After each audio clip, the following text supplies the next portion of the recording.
It's the Opie and Anthony Show. Opie and Anthony. Radio shock jocks. Opie and Anthony. Radio bad boys. Opie and Anthony. Controversial radio personalities. Opie and Anthony. Infamous DJs. Opie and Anthony. Talk show radio hosts. Opie and Anthony. Opie and Anthony. Opie and Anthony. Radio shock jocks. Opie and Anthony. Opie and Anthony. Shock jocks. Opie and Anthony. Shock jocks. Opie and Anthony. Opie and Anthony. Shock jocks. Opie and Anthony. Opie and Anthony. All right, we get it. Pat, how's it going? Cord Johnson bobbing for gonorrhea. All right, this is a bust, lesbians. We're gonna smell all of your fingers. If it smells like a day at the fishing hole, you're under arrest. We're blithering idiots. That's fine, though. I want more of my idiocy. Idiocy. I love you guys. I'd suck all your all day. Wow. I think that's an endorsement. But enough of this palaver. Let's get the show on the road. Want to say good morning to everybody listening to us on their iPhones. The future. Ever since Anthony said that, you could get our phone. Oh my God, get our show on the iPhone. I've been obsessed with this new technology. Yeah, the future is here. It's great. Listen to whatever stations you want that are available right now. Of course, I'm sure more will be coming, but it's so handy. It really is. Yeah. So yes, good morning. Hello. If you're listening on your little iPhone. Just a quick hi to the people listening on the iPhone. I was reading I don't know if it's a post or an email or an instant I don't know. We got so many ways for our listeners to get a hold of us, but someone was saying that they were listening to K-Rock, our flagship station where we're broadcasting from right now, as they sat there in L.A. in their car. Yep. How cool is that? Pretty damn cool. And this just in, the BlackBerry is adding an AOL app in the fall. Oh, are they? In the fall? Well, you have that to look forward to. I want to be on board with these apps. With some apps. I'm still not apping with my BlackBerry. You got to app. Yeah. Download them. You just look through your apps, see some new ones, and go, hey, can I use that? Even if I can't, screw it, it's free. Yeah. Pop it on there, you never know. By the way, we'll talk about the All-Star game in about 3 hours from now because the people that stayed up to watch the All-Star game are still sleeping. They're sleeping. Went very long. Yeah, the game ended at 1:23 in the morning. That's a mere, 4.5 hours ago. People have to work! What is Major League Baseball thinking? End it. This isn't a Friday or Saturday night. It was a Tuesday night. And you expect people to stay up till 1:23 in the morning. There's no way to end that, though. You can't just, call the game. Dude, with all the pregame and now we're going to bring it out onto the field. You mean the hoopla. All the hoopla. All the hoopla. I hate that word. I'm an idea man, and I know Major League Baseball's listening. It's very simple. You start the hoopla, as Anthony said. Yes. At 4 in the afternoon. By the time the game starts, it'll be 7 o'clock. And then people could, get up and go to work the next day. Yeah. What are they thinking? Why do they do it this way? I was getting email from, the staff, and they're like, oh, my God, 47 minutes, and the game still hasn't started. They're still introducing people. Oh, there's so much pomp and circumstance. And then, I'm trying to think of how many ways we could put this. Hoopla. And the pomp. And then when circumstance. Then when you thought it was about to begin, then they wheeled George Steinbrenner out. More hullabaloo. Georgie. Oh, Georgie. What happened? Good old Georgie. We were making fun of him 10 years ago. Almost 10 years ago. 10 years ago. Yeah. We were making fun of the way George Steinbrenner used to be the big boss. He'd wear his Crazy Eddie-looking turtlenecks and get out there and raise hell. Yeah. Firing people. The legendary brawls between him and Billy Martin. He was the tough guy. George Steinbrenner was a tough son of a bitch. and now to see the shell of a man, Sure. just constantly crying. Yeah. He's like me as a young boy. He's just crying at everything. They wheeled him out in a golf cart to deliver the baseballs. Ew, to who did he deliver them to? I don't know. The game. Who threw out the first pitches? There was a bunch of them because that's what you have to do now. Remember the old days? One pitch, thank you. Get lost. We got to play some ball. It's like when the president signs a bill or something. He signs like part of his name with one pen, and then the next pen, and the next pen. It takes 20 pens to sign your name. That's got to be a skill because you ever try to write a check and like your pen dies out and now you pick up one my new name pen. To be continued. And then you try to continue your signature, and you feel like you have, I don't know, cerebral palsy or something. Yeah. You can't really get the rhythm back. You got to get that rhythm right from the first letter. Well, this stupid Bush, he signs his name, with 20 different pens? How do you do that? Yeah, with 20 different pens, and then they give the pen out. But here's the one that was used. No, it's one of 20. Mm-hmm. And that's the same thing they do with, like, the first pitch now. Sure. Yeah, right. Well, Steinbrenner delivered the balls, and it's being acknowledged that certainly Yankee Stadium gave him respect, but it wasn't over the top. Holy crap! They're wheeling George Steinbrenner around the field in a golf cart. Yeah, applause. But here's something very interesting. George bought the Yankees in 1973 from CBS. This fine company we work for today. CBS owned the Yankees. In 1973, George bought them for $10 million. 10 mil. They got to be worth, what, 12, 13 million by now? At least they're worth more than 10.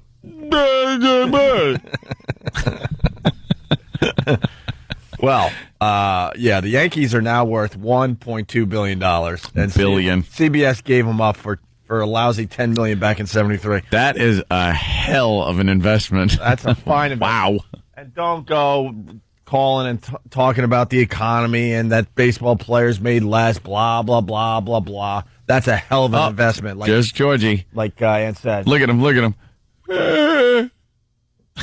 His big, when Mattingly made $19.5 million, that was a massive, almost obscene contract. Yeah. And he said he'll never pay a player more than $20 million. And I think that's what he gave him, $19.5 million. Yeah. Yeah, well, that changed. Opie's so dumb, writes on Instant Feedback. Opie's so dumb. The pregame started at 5. The reason it went so long was because it went into extra innings. I understand the game went into extra innings, and it was 15 innings. But the first pitch wasn't even thrown until close to 9 o'clock. That's the point I'm getting at. Right. If you were listening to me, dummy, I said that the game should start at 7. You dunce. 877-212-0NA. So you got George Steinbrenner just crying like a little baby. The last All-Star game here at the stadium. Just a blubbering fool. Did he talk at all? I don't know. No, he was just crying. They showed him, though, in the little golf cart bouncing around in the golf cart. Yeah. And he just has this constant wet lower lip. Like he's drooling all the time or something. I think there's a little something wrong with Georgie these days. Yeah, are they saying what's wrong with him? They've been able to keep that under wraps. Could it be the old, Alzheimer? Does he got the old owls? Does he got a bit of owl? How you doing, owls? I think he might have a little of that, but, I'm a doctor. I'm diagnosing from a video of him in a golf cart. Yeah. I'm diagnosing him with Alzheimer's. Dr. Anthony. Yes, that's what he has. I saw a video of him in a golf cart. Well, he faded away fast, though. Like, there was something, medically wrong with him, and they decided not to tell anybody. Because he's only 78, I believe. Yeah, that's kind of old. And then he's got his kids running the joint now. You think he was just kind of like remembering famous Yankee moments as they were wheeling around that's what it is. The field? Maybe the emotion got to him that they're, knocking the place down. Yeah. Talking about that's where Lou Gehrig, stood for his speech. And I remember Yeah. Oh, there's where Billy dropped an N-bomb screaming at Reggie, and that's where Billy vomited down the steps, and so Thurman punched Reggie in the face. All the good memories. I love those guys. That's where Wade Boggs was on the horse backwards. Yeah. Remember that one? That's where Jim Lerovich used to drink before driving home quickly in the on-deck circle. Whoa! Wow. Whoa! He drinks and drives. That's what Jimmy Lerovich does. Of course. A little bit. 877-212-O and A. Mm-hmm. Jimmy and I and some other people. Mm-hmm. Yeah. All right. And some other people went and saw Dark Knight last night. And my God, is this a great movie. Wow, the reviews are in. The movie doesn't need our help, obviously. I mean, getting 5 stars. 5 stars, 4.5 stars. I mean, this movie was ridiculous how good it was. And it's Heath Ledger's movie. Simple as that. Yeah. I'm not going to give any spoilers away, I promise. You could believe me today. But I'll tell you this much. It's Heath Ledger's movie. It's not even a Batman movie. It should be called The Joker. Really? Yes. He was that damn good. I was annoyed at how good he was. It's the best superhero villain ever. Really? Ever. The Joker was. I was sickened. Like, did I call myself an entertainer watching? I mean, it was that great. It's like all the hype around him. I'm like, there's no way it's gonna be that good. Yeah.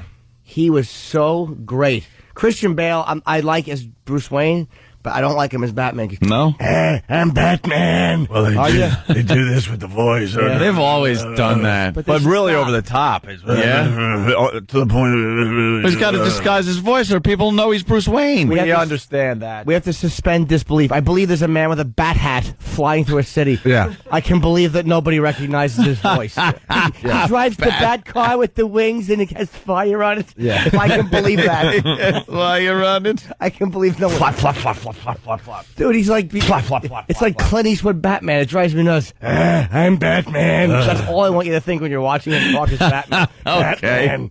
I got to tell you, Jimmy, there was a person in between Jimmy and I, and after the showing, everyone went their own way because I had to go get my dumb cell phone because that's what I wanted to do was go to the Dark Knight premiere or the day after premiere and take shots for the internet. Of course. These idiots. So did you get any?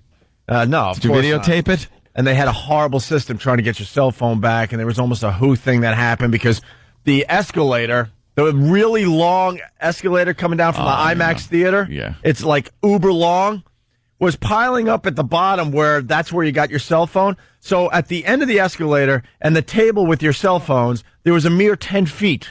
And they thought this was smart.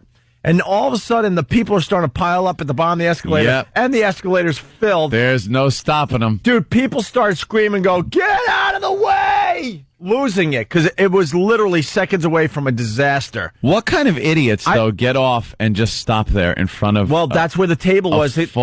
Even so. Dude, because everyone is about themselves. They're like, they have my cell phone. This is where I get my cell phone. I'm not moving, because then it's gonna take you a long time to get your cell phone if you do the right thing and move out of the way. Dopey system, I guess. Horrible system. And then I'm like, I'm not getting trampled like I'm at a Who concert. So I literally pushed a few people over because I'm like, screw this. I'm not dying just because I wanted to enjoy the Dark Knight. And then it's amazing that nothing happened because people were just piling, and somehow they avoided a major disaster at the theater. Why don't you just stick the cell phone down your groin? You didn't know if there was going to be a metal detector. What? You know what? You didn't know if they were going to metal detect. You know what?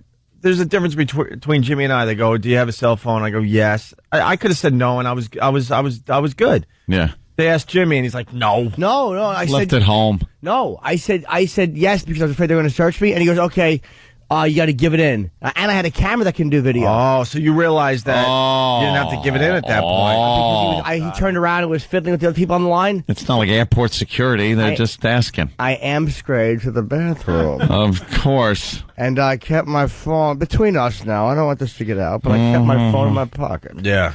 And I'm Batman. I'm here to be Batman. Meanwhile, there's people like behind the screen and in front of the crowd with little infrared detectors. Sure. So they could see if someone's doing any. Yeah, a little night vision. Yeah. They could see if people are taping it. The IMAX, by the way, this movie is so well shot. I had problems with the movie, very few. I thought it was a great movie, but I thought it was too long. It double climaxed. Like, you know, some... well, that's the new thing, the double climax. Give you two unbelievable feels endings. good. But it was... Who doesn't want to go a second round? Of course. They didn't need it. It could have been in my top 5 favorite movies ever. I mean, that's how much I loved it. But whatever, it was still great. But it was so well shot. When you see it on the IMAX, I really was... My palms were getting sweaty. It was like, I forgot... Ooh. How the IMAX makes you feel like you're flying. I mean, it was an amazingly well shot movie. Yeah. So I went and got my cell phone, and Jimmy left, so we weren't able to talk. And I called. I didn't see it at the end, dude. It's all good. But I called him immediately, and I'm like, "Holy crap! How good was Heath Ledger in this damn movie?" They basically turned the Joker into a serial killer, and that's not giving much away. No. It really isn't. He's a sociopath. Yeah. Amazing, and I knew Jimmy would love his portrayal of the Joker, and then.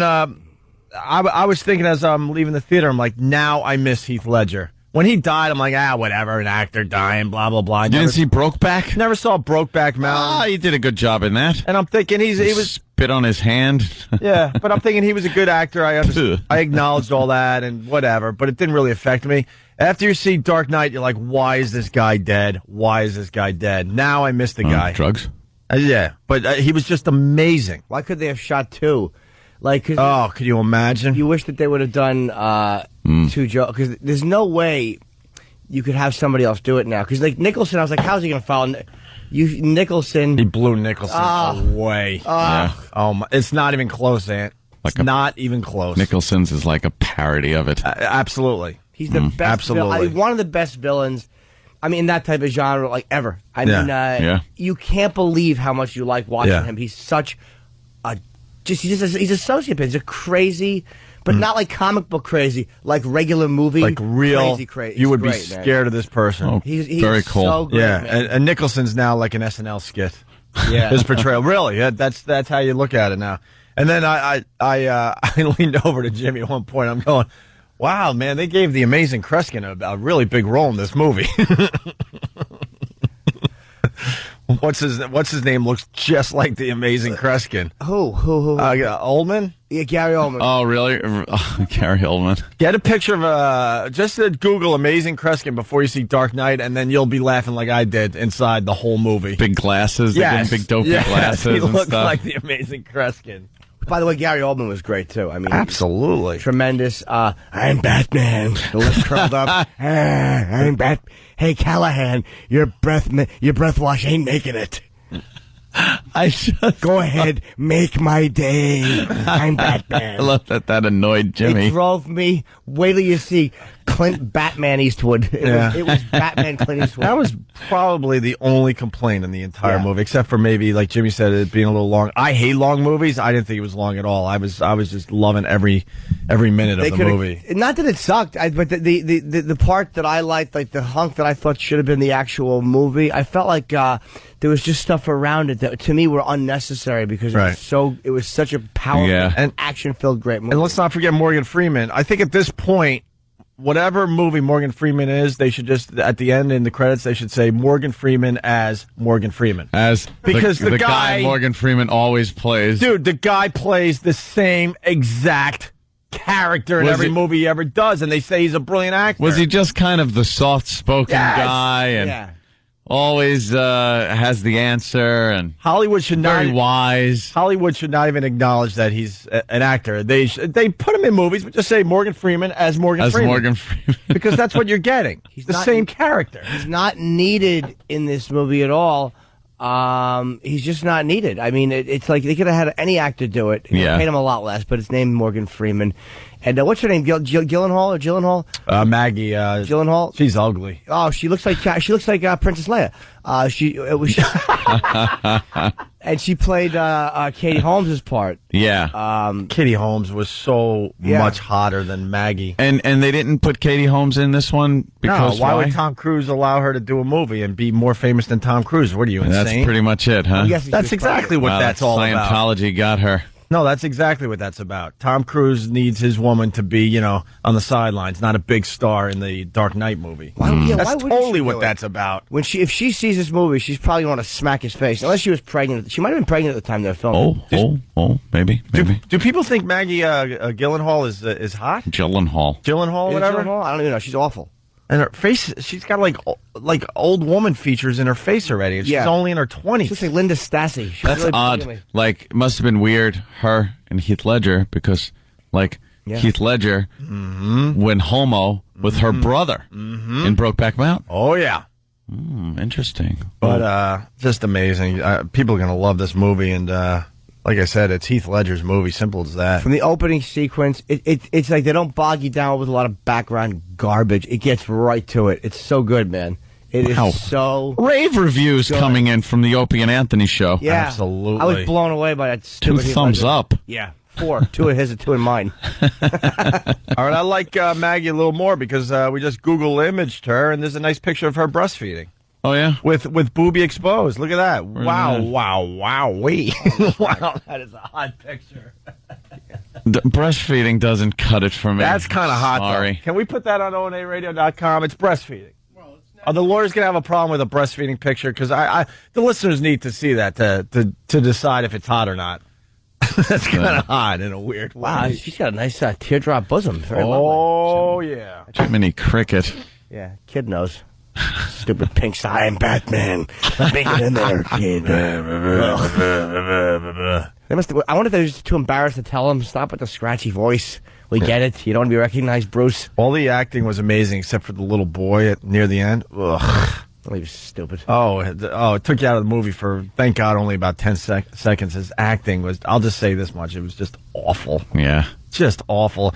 That over-the-top kid acting. Hate that. Oh, God.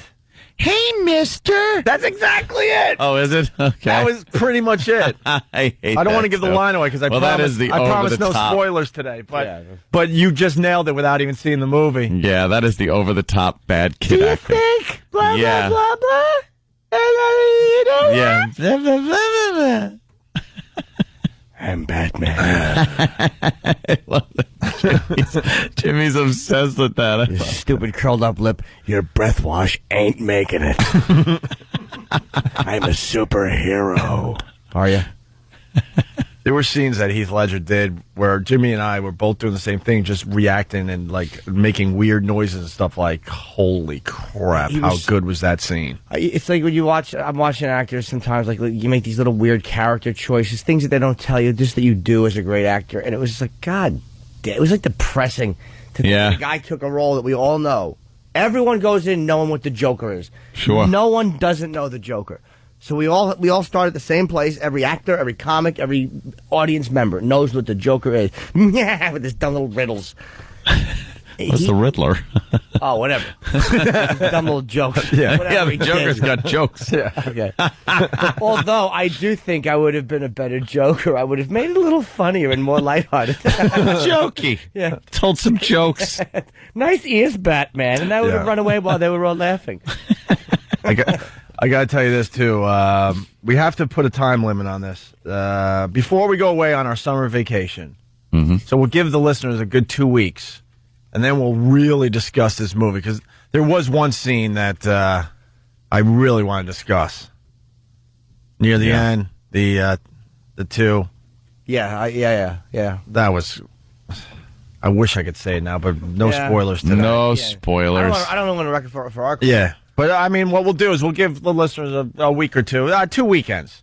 2 weekends to see this movie, and then we'll have a nice discussion. And we'll let you know. We won't just spoil it. No, absolutely. Eric, yeah. All right. You want to see it? Yeah. When? Friday. Microphone, Eric. No. Friday? You know that the IMAX showings sold out for the next 3 weeks? Mm-hmm. Is that just in New York or all over the country? Does anyone know? I know at least in New York, you can't even see The Dark Knight on the IMAX theater for at least 3 weeks. Sold out for the next 3 weeks. Aren't they doing 6 a.m. showings? Oh, yeah. This movie is going to set ridiculous records. It was, I got to be on that IMAX, man. You really do. Roland And his and Roland II, his brother, really saved some good seats for us. It was like you were in the middle of the IMAX, and I didn't get up to pee once, which is a miracle. I had to. But. We pretty much had the best seats in the house because of Roland and his creepy brother Roger. Oh, is that it? Is he there again? Yeah, Roger's always there. He's omnipresent. All right, we'll go to the phones next. 877-212-0-A. It's Opie and Anthony. Good morning to everybody. Opie and Anthony, Jim Norton. So we just talked about The Dark Knight, right? And then we decide, we got to go on Rotten Tomatoes and see what's going on. It's getting 89% positive reviews. And then I'm thinking to myself, who the hell is giving this movie a bad review? Really? All the major papers giving it 4 or 5 stars, 4.5 stars. Everyone is acknowledging that Heath Ledger might get an Oscar for this movie. Is it the too cool for the room people? Thank you, Anthony. Absolutely. Yeah. The reviewer that has to be the one, like, man, look what I'm going to do. Everyone's loving this movie, so look what I do. The one he gives, like, 5 stars to is the movie no one's ever heard of. Right. It's some movie out of Bulgaria. I hate that. Some movie with subtitles. I've seen this movie. It's magical. Yeah, is it? It's called The Flop. Yeah. So let me just read a couple of these really fast. This guy writes about Dark Knight. Now remember, 89% positive reviews on Rotten Tomatoes. Sure. Visually impressive, but any hack can do a halfway decent job with the trailer-ready tangents. Not everyone can push the genre forward. And the fact that Nolan's padded popcorn flick isn't the streamlined masterpiece it could have been is a real buzzkill. Douche. What an ass. What a needing to sound informed douche. Yeah. He How knows. about this? Ledger was masterful in this. That's what I just read? I didn't want it. You think I don't want to come in and trash it? How much fun it would be? Yeah. Of course. That's Time Out New York. That was David Fear of Time Out New York. That's what he wrote. And then here's another one. Another guy that has to be the guy. He writes, this movie is too in love with itself to make you love it. What? What does that even mean? He's describing exactly. That's Marshall Fine. He's usually a pretty good reviewer from Star Magazine. Yep. Oh, he got this one wrong. And then you got this guy. The Dark Knight is noisy, jumbled, and sadistic. Oh, well, that's David Edelstein, New York Magazine. What would you expect from New York Magazine? What would you expect? Give me the next page, E-Rock. What would you expect? It's a great movie. It really is a great movie. Sadistic. Shut up. You can get picky if you really want to, but overall, it's an amazing movie. But that's why guys like that shouldn't be. Just what a baby. What are you reviewing a comic book movie for? You're a baby. You want me to? Here's another one. All right. This movie is grim and jammed together. The narrative isn't shaped coherently to bring out contrast and build toward a satisfying climax. The Dark Knight is constant climax. It's always in a frenzy, and it goes on forever. I could almost go with. Look, you know what? I've said it many times on this show. I'm not a huge action movie guy. This had a lot of action, and I didn't mind at all. Even though he was right about it was a constant climax, and I think they should have cut it. They could have cut a half hour of the movie, but half hour at least. Well, it's about 2.5 hours long. Yes, so 2.5.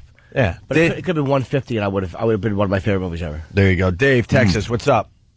Hey, what's up, man? First of all, David Edelstein's a homo. Do you think the Oscar rumors are true? I got to be honest. He has to be nominated. And as I was watching him, I kept thinking, should this guy get an Oscar? And what he did with that was he made that character so interesting, and all you wanted to do was learn more about him, like why is he like that? I absolutely.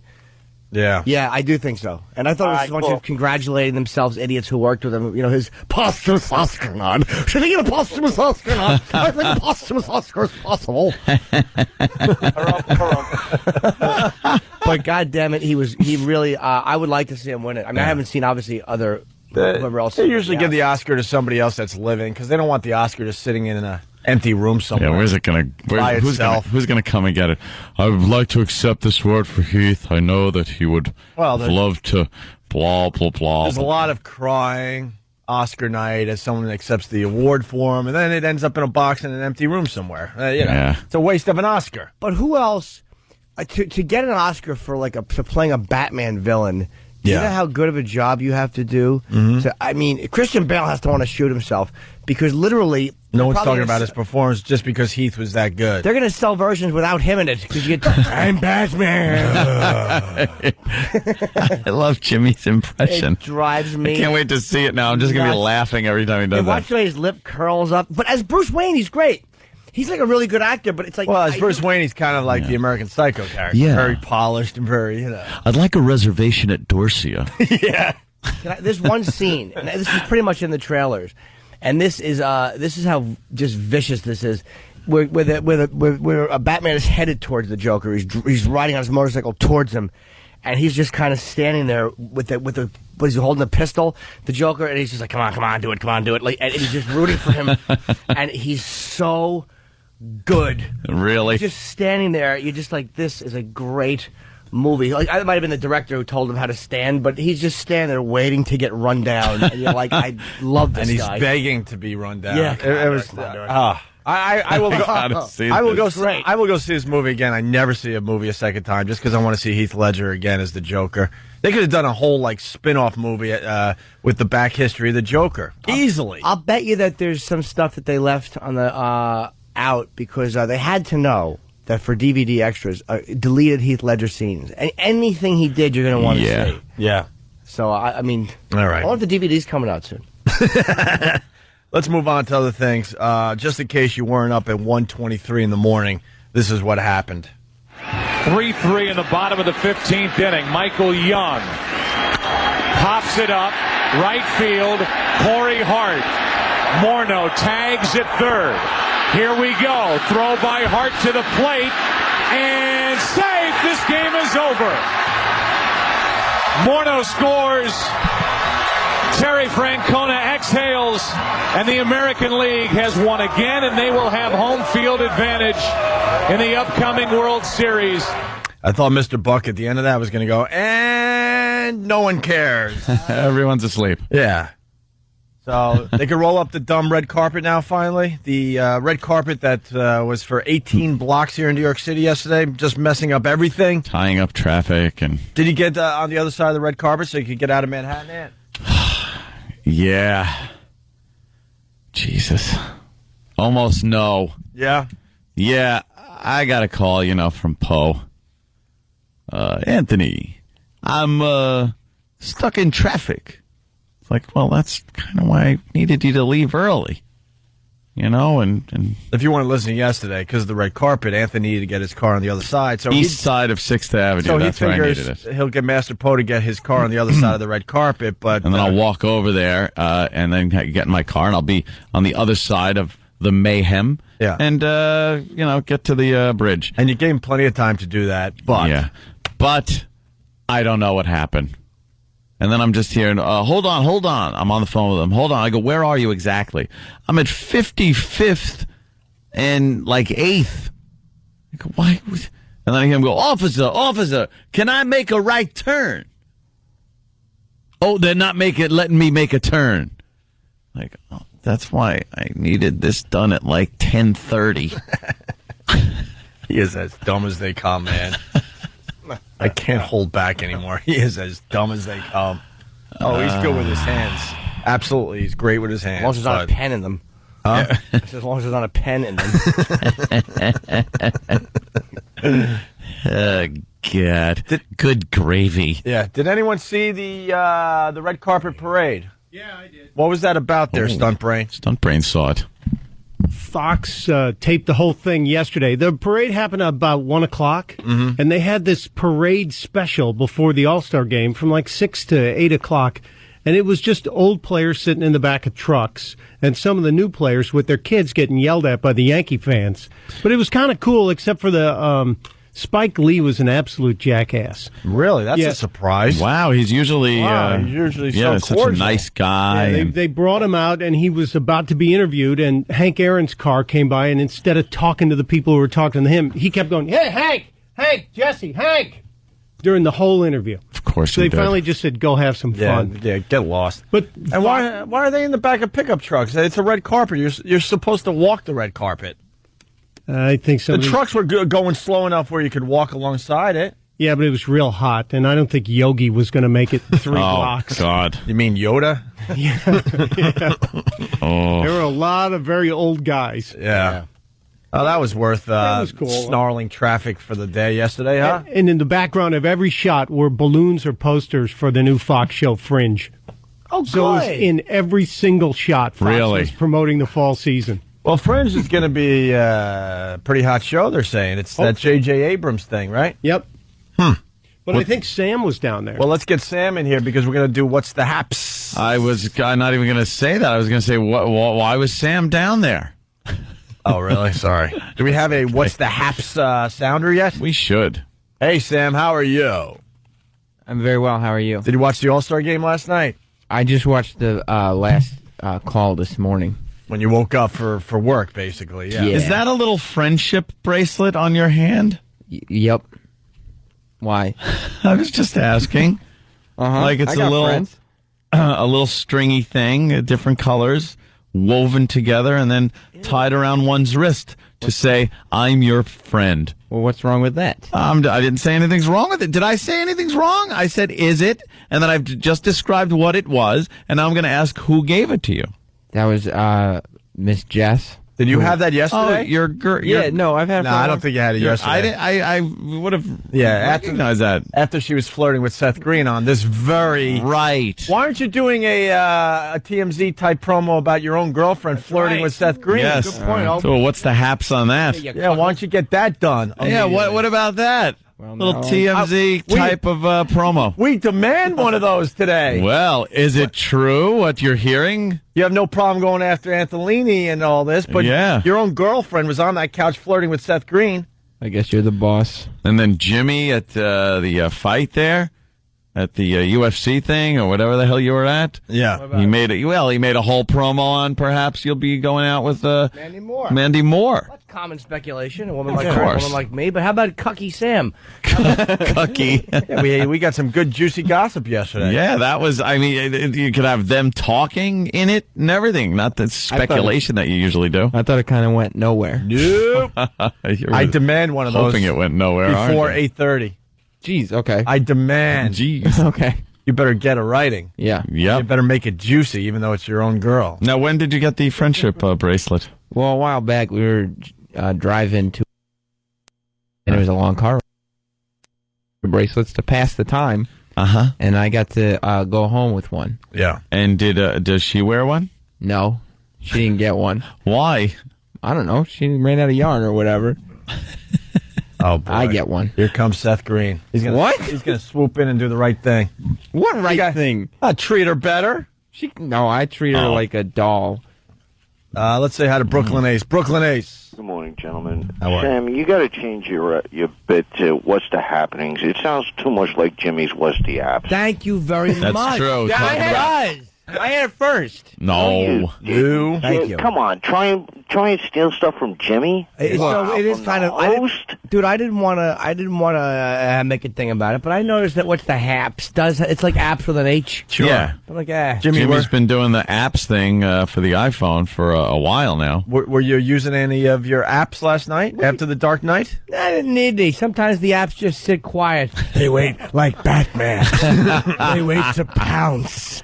They just want to pounce. I'm going to rush you. Shut up. I'm apps man. I'm apps man. I didn't get a chance to thank you at the end of the first one. I didn't get you. And you'll never have to. Thank you. Go ahead. Make my day. Idiot. The outlaw Josie Batman. He really irritated me. Well, Brooklyn Ace, thanks for the observation. We appreciate that. Hey, what are we down to? 76 days, Opie? Yeah, well, when is October 1st?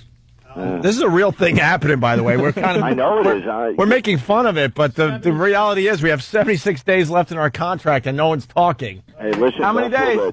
Don't feel bad. The CWA has 17 days left in our contract, and it looks like we're going out. Oy. Yeah, times they are a change, and this whole business is getting getting different as it moves to phones and all this other stuff. So who knows what's going to happen? Later, guys. 77 days, I just was told. All right. But I'll tell you this, I don't care what kind of iPod you have, you're not going to get What's the Haps on it. All right. So what's the haps there, Sam? Yeah. Let's play one or two of these before we take a break. Okay. You were at the All-Star Parade with the red carpet? Yeah, they closed down the city. All these people were around, so I figured I'd go down to find out what's the haps.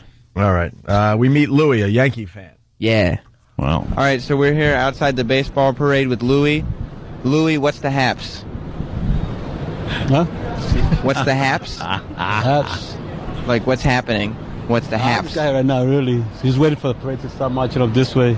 Who are you looking forward to seeing today? All-Star, Jeter, Jambi, whoever's be there. Are you a Yankee fan or a Mets fan? New York, but Yankees. Are you upset that they're building a new Yankee Stadium? There's time for a change sometimes. Yeah. So I figure after the electricity that he delivered with that one, yeah, it's smart ass. I asked him about what he's doing as far as voting for the election goes. All right. Okay. Have you heard about the controversy with the Obamas on the cover of New Yorker magazine? Yeah, I saw it. What do you think of that cover? They try to knock him down. Think so? Yeah, a little. Are you voting for Obama? Yeah. How come? The change. What kind of change are you looking for? But different. All right, great. Well, thanks a lot. Change. What kind? Different. Different change, as opposed to the same old change. Right.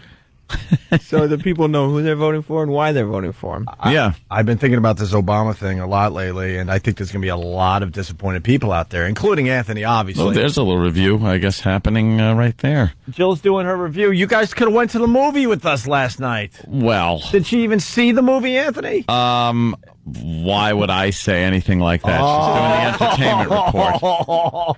Are you trying to say that Jill Nicolini's doing a review on Dark Knight and she didn't see the movie? She's probably not doing a review. Don't get the Jill Nicolini audio. She's probably not doing a review. She's probably just talking about it. There's an interview with that guy. Wow, she's just like you. She doesn't prepare for her show either. Hey.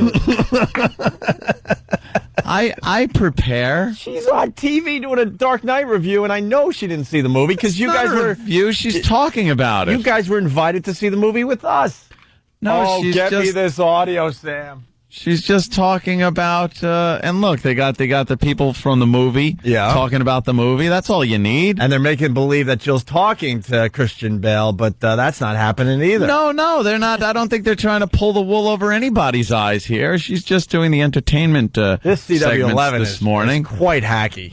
It's fantastic. They're doing a great job. That scene was amazing. Let's just say there's a party scene where Heath Ledger walks in. Yeah. Fixing his hair. Oh, it was great. I gotta see this. Oh, dude, he does look fantastically he was bad. So just good. ridiculous. All right. He was completely. Although again, I would have done it in a different voice. Yeah. I would have said the Batman Joker here.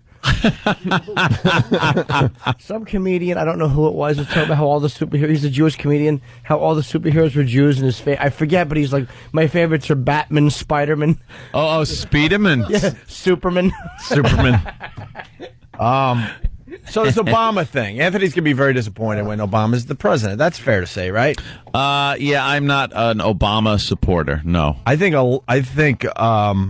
lot of people are going to be disappointed when Obama's president. Like a lot of the minorities that are voting for Obama just because he's black.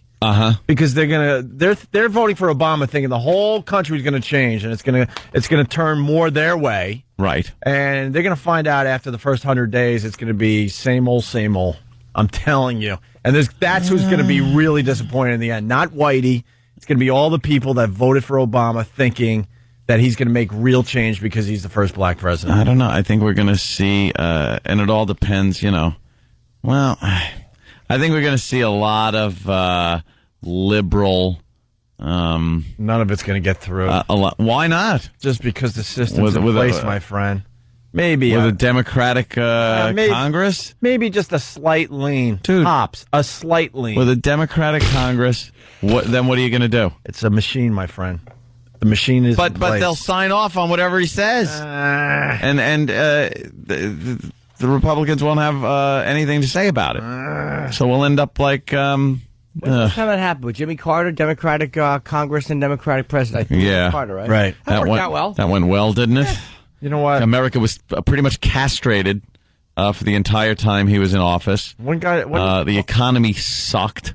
Yeah, but one guy doesn't have that power anymore. One guy doesn't, but one guy and a Congress behind him does. That'll give you a little bit of a lean. Well, who's going to say no to his policies then? Yeah, but they mumbo jumbo the policies. They throw a lot of other things in there that confuse everything. That's when you have a Republican and a Democratic Congress, or you have a Democratic president and a Republican Congress. When you have a Congress that backs up the president like that, then it's carte blanche. You're talking about a guy that could put these very liberal policies in place that are going to take away some of our rights. Tax increases. You're going to see a lot of tax increases. You're going to see things like the Second Amendment suffer terribly. Not terribly. Terribly. Not terribly. Yes. No. You don't. You haven't kept track of the Second Amendment and how it's been trotted upon by Democrats. How many guns you got? I don't know. I can't count. All right. Let's say you have 15. Let's just say. Mm-hmm. Been through your house once or twice. Sure. That's my guess. Yeah. So maybe you can only have 14. That sucks. I should be able to have as many guns as I goddamn well please, and whatever types I want. I understand, you got to put limitations. I can't have machine guns. I did that on purpose, by the way. But I know. I knew that would get, yeah. But like that whole assault weapons ban that there was for a while there, it was ridiculous. It was nothing but semantics. An assault weapon is defined purely on the look of the weapon. What it looks like. Does it have a flash suppressor on the muzzle? Oh, what is that going to do? I think, more importantly, I think it was in the paper today, cops can't really shoot if they've had a few Holy drinks. Jesus, this story is just, something good, because the cops are getting to the point where they're just saying, screw it. They're giving cops such a hard time that they are going to see crimes when they're off duty and say, you know something? I ain't bothering with this. I'm just going to get in trouble. So go screw yourself. Here's the scenario. All hell's breaking loose. A cop happens to be off duty. He had one or two beers. Off duty. He blew a .09. Now .08 is legal for illegal for driving. Sure. Just that's the limit. So he blows a .09, but he had shot a perp. This guy had a Tech 9. He fired 3 shots at the cop. The cop draws on him, shoots him, and injures him. Doesn't kill him. So it sounds like it went down perfectly. And ever since the friggin' Bell shooting, the commissioners decided that anytime there's a shooting, the cops have to take a breathalyzer test. So he took a breathalyzer. He blows the .09. He's now on restricted, desk duty. They took his gun away. And this guy pretty much was a hero. He's off duty. It sounds like he sees a guy shooting. A guy is shooting at him, and he's supposed to. They told him, you're supposed to call 911. He's a cop. It was textbook, too. Yeah. How he took care of the situation. No innocent bystanders were hit. He injured the bad guy, and he gets chastised for it. You know something? I don't blame any cop who's off duty that looks at a crime going on and walks the F away. Just leave the situation, because you're just going to get yourself in trouble and get yourself screwed. You're right. And that's what they're going to do. Stuff like this sets precedent. You see a cop reads something like this, sees his buddy get jammed up, and what does he do? Now you got to look and assess the situation and go, should I pull my gun out? Should I try to apprehend this guy? Should I intervene in any way? No. I'm not going to lose my job and my pension and everything else. It's an embarrassment. It's an embarrassment. New rule. They have to call 911. I could understand Unbelievable. If somebody's falling down drunk and starts firing in the air, there's a problem. But this guy, he's out. He's off duty. He's blowing off some steam. He's not intoxicated, and he gets a criminal. Shouldn't it be case by case? Of course. Instead of this whole, it's so easy to just put a blanket over something. Over everything. All right, listen, we got to take a break. We could continue with this after the break, certainly. 877-212-ONA. Let's not forget, what are we, 2 weeks out from the ONA traveling virus? Yeah, we're terrible promoting that. Wow. We have a great show. 2 weeks. We're only doing one show this year. It's going to be a great one. It's August 2nd, PNC Bank Arts Center. Tickets available now through Ticketmaster, Ticketmaster.com. Virus Tour, one word, on MySpace. You got Norton, you got Patrice O'Neill, you got Mike Birbiglia. He's never done one of these before. He's a great comic. Nick DiPaolo, another great comic who hasn't done this yet. Greg Giraldo, another great. Now I have to say another great comic for everybody, but they really are. We've only picked the best here. Bob Kelly, Rich Voss, Otto and George. A big surprise that we're not going to announce until you're sitting in your seats. And I think we're going to add another comedian that we will announce before the show. But August 2nd, it's the only one we're doing this summer. It's going to be really, really good. It's a party every summer. Last year, thousands of people didn't even go into the venue. They were having too much fun in the parking lot. Yeah. And everyone was having fun inside. So you decide. Party in the parking lot or come in and party. Right. So, yeah. August 2nd, PNC Bank Arts Center, Homedale, New Jersey. Ticketmaster, Ticketmaster.com for your tickets. Get them now. All right? All right.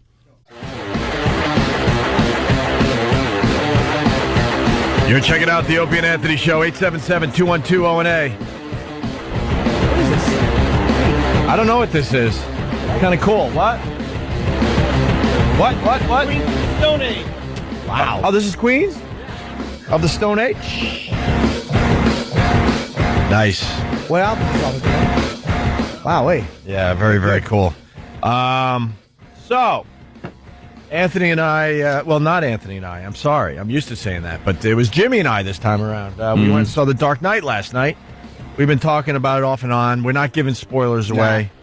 And we don't even want to wreck it for the other guys on the show. I don't want to wreck it for Anthony. Oh, my God. I'm whispering to Jimmy because we're just doing like Heath Ledger stuff to each other back and forth. It's Heath Ledger's movie. We said that earlier. Yeah. Simple as that. And he will get an Oscar nomination. There's no doubt. Whether he wins it, who knows? You got to see what else comes out between now and then. Just the choices he made, what to do with that role, was so goddamn good, man. Yeah. And raves. And there were empty seats where you and Jill should have been, Anthony. What? At the IMAX theater last night. There were 2 empty seats. Right there. Well. Because you guys weren't there, we got some nice buffer seats. Well, we were busy. What were you doing last night instead of seeing The Dark Knight, my friend? Well, first I was home. Mm-hmm. Tending to more pool things, more pool issues. Yeah, because of it was supposed to take 2 weeks after the permits came in. That was I can't even tell you how long ago. I'm really reaching the end of my rope here. Yeah, and getting a little annoyed with a few of the people involved in the construction of my pool.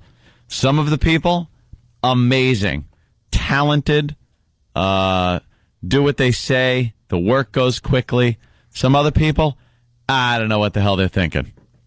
But I'm getting a little annoyed, and I want things taken care of. Now, I got to make something perfectly clear. You got a lot of people stuck in traffic listening to us now. Yeah. Do you want Joe Listener to be annoyed along with you as you bitch about your state-of-the-art swimming pool? No. Oh. I don't care. I don't care. Go screw you. Yeah, I got a pool. Eat me. What do you want? I think you should. If I were, I would blast this company. Yeah, why aren't you blasting? They have been treating you, yes, like a fool. Yes, when they know you've already threatened to give them an accurately bad commercial, and they jumped up and began up. Let's get it done, and then now they're sloughing off again. Sloughing. And I have an interest. Because I want to go swimming. Yes. Hey, the pool party's this weekend, right? No. Oh. Not this weekend. Wasn't it supposed to be? Yes, for my birthday, the pool bash. No. Didn't you set a date? Pool bash I'm serious. Didn't you set a date for the pool party? There's a tentative date. I thought it was set. This coming weekend. And it is, 11th. But the problem is, it falls during vacay, which is bad. You don't want us to be there. But I understand. Every other date is taken. I understand. Every other date. I'd have to wait till Labor Day. That's where we're at. That's all right. Party. We want to be at your pool party. I know. But if you have it during vacation, everyone's making vacation plans. But it's not like it's at the end of it. Oh, well. It's the 16th. Can I go? Of course. You don't want me at your pool party. I do. Yeah, why don't you want us at your pool? I do. Everybody's invited. But you want to make a duty in my pool? I do. Don't make a duty. I want nothing more than to get out and just giggle and point to the middle of the pool and have you go get your stupid net. Get the net, boy. To drain the pool. No, that would be Keith the cop's job. Keith, go get the net. Pronto. Get the net. Yes. All right. Oh. Pool party news. So you didn't go see Dark Knight, you and Jill. No. But what's weird is we're watching this local news channel. Yes, CW11. And they stepped her up today. She should be the entertainment reporter. This Emily Francis here in New York stinks. Jesus. Jill Nicolini should be the entertainment reporter. I know you can't comment because you socialize with these people. I'm a little biased. But you know what? I think she's fantastic as the entertainment reporter, of course. But Jill, the traffic vixen thing, she's outgrown that. It's so obvious she needs to be the entertainment reporter. She's very bubbly, and she knows how to conduct an interview. She knows what she's doing over there. I was hoping she would do mine when I went in. I was promoting Happy Endings. I did CW11. I was actually hoping it would be Jill. It was Emily, who was nice. But she wouldn't say the name of the book. Like Jill, I think is just better for that. I think she's like she doesn't mind being a little sillier. She's right. Not worried like, oh my God, my image. She doesn't take herself that seriously. Exactly. So when are they going to tell Emily Francis to beat it so your chick gets the big promotion? I don't work there. I don't run the joint. And my opinions are very biased. Are you secretly hoping though that they say beat it, stupid? I'm not saying anything. It's a hard career. You heard it here first. Anthony is hoping. I did not. Sam, did you hear that? Yeah, I did. Don't you get anybody in trouble over there. Look how paranoid he gets. Aunt's pool party. Oh, you put it in your little calendar. I put it in the iCal. Oh. Is that one of the apps? No, the apps are the other things. I'll probably I'll play Scrabble. I'm going to gather everyone around the pool. We're going to play like a big Scrabble game. Scrabble, everyone will have fun. Nice. So Jill is filling in for Emily Francis, who, according to Anthony, is going to be fired soon. So Jill gets I didn't the promotion. say anything like that. I wanted to clear that I never said that. You're going to get me in trouble with these people. You have to socialize with them. I understand. I don't have to. It's just, it's what it is. I don't have to, socialize with these alcoholics that are doing the news locally in New York. Jeez. But you do. I understand, and I really do. Yeah. All right. So Jill did not see Dark Knight, but she's talking about it today on TV. Well, entertainment reporters have to report on entertainment, and that movie it falls into that category, doesn't it? Who's influencing who at this point in this relationship? Shouldn't she have seen Dark Knight last night if she's going to talk about it today on the CW? No, you get some details, you play some clips, and you're doing it. All right, let's take a listen. Now, remember, Jill did not see the movie, right, Aunt? I don't know. You're with her 24 hours a day at this point. I don't know. I'm trying to think. Maybe no, because something. I wasn't with her not yesterday, but the day before. Right. So perhaps she went to the movies. Yeah, but you're in constant contact. The iPhone is always bing, bing, bing. There's communications going on. You guys can't even wait till after your jobs to talk. So I'm assuming somewhere in the pinging that she's giving you a little review on Dark Knight. What did she say about Dark Knight? What me and Jimmy did our review today, and I think we did a fantastic review without giving out spoilers. So what did Jill say about Dark Knight? Well, if she had seen it, she wasn't going to spoil it for me. So, but she had to say something. No. I don't like spoilers. But I mean, did she comment on the performance at all? Yeah. What does she think of Heath Ledger? Is she thinking Oscar nod too, like Jimmy and I? Oh, Oscar nod.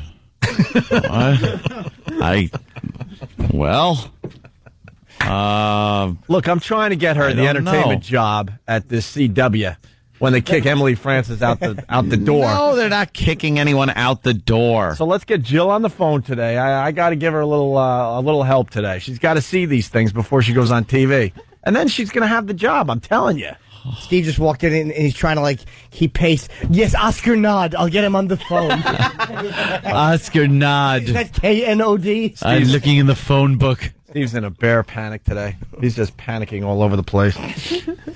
We had to give the guys a talking to today because Pat O'Brien, is marrying Betsy, the famous Betsy. Betsy from his tapes. So I go to Steve, like, any second, there's going to be a CD in front of me with the famous Pat O'Brien Betsy clips, right? Or are you going to run into the office and get it done now? Anyway, here's Jill talking about the Dark Knight, Anthony, a movie that she might have seen. All right. So give a little listen. Look, let's be honest. No one likes Emily, and they're going to move Jill up very soon. No, that's not true. Oh, my God. That's not even... What do you... See, Stunt Brain's excited for your girl. She's great. Yeah. You know, look, I know she's fantastic, and whatever she does. She lights up when she does entertainment. She sure does. She even dresses better. Very good. She sure does. And she's well prepared. She's seen the movie, all that stuff. Well, yeah, you know. Here's Jill Nicolini talking about Dark Knight a mere few minutes ago on the CW.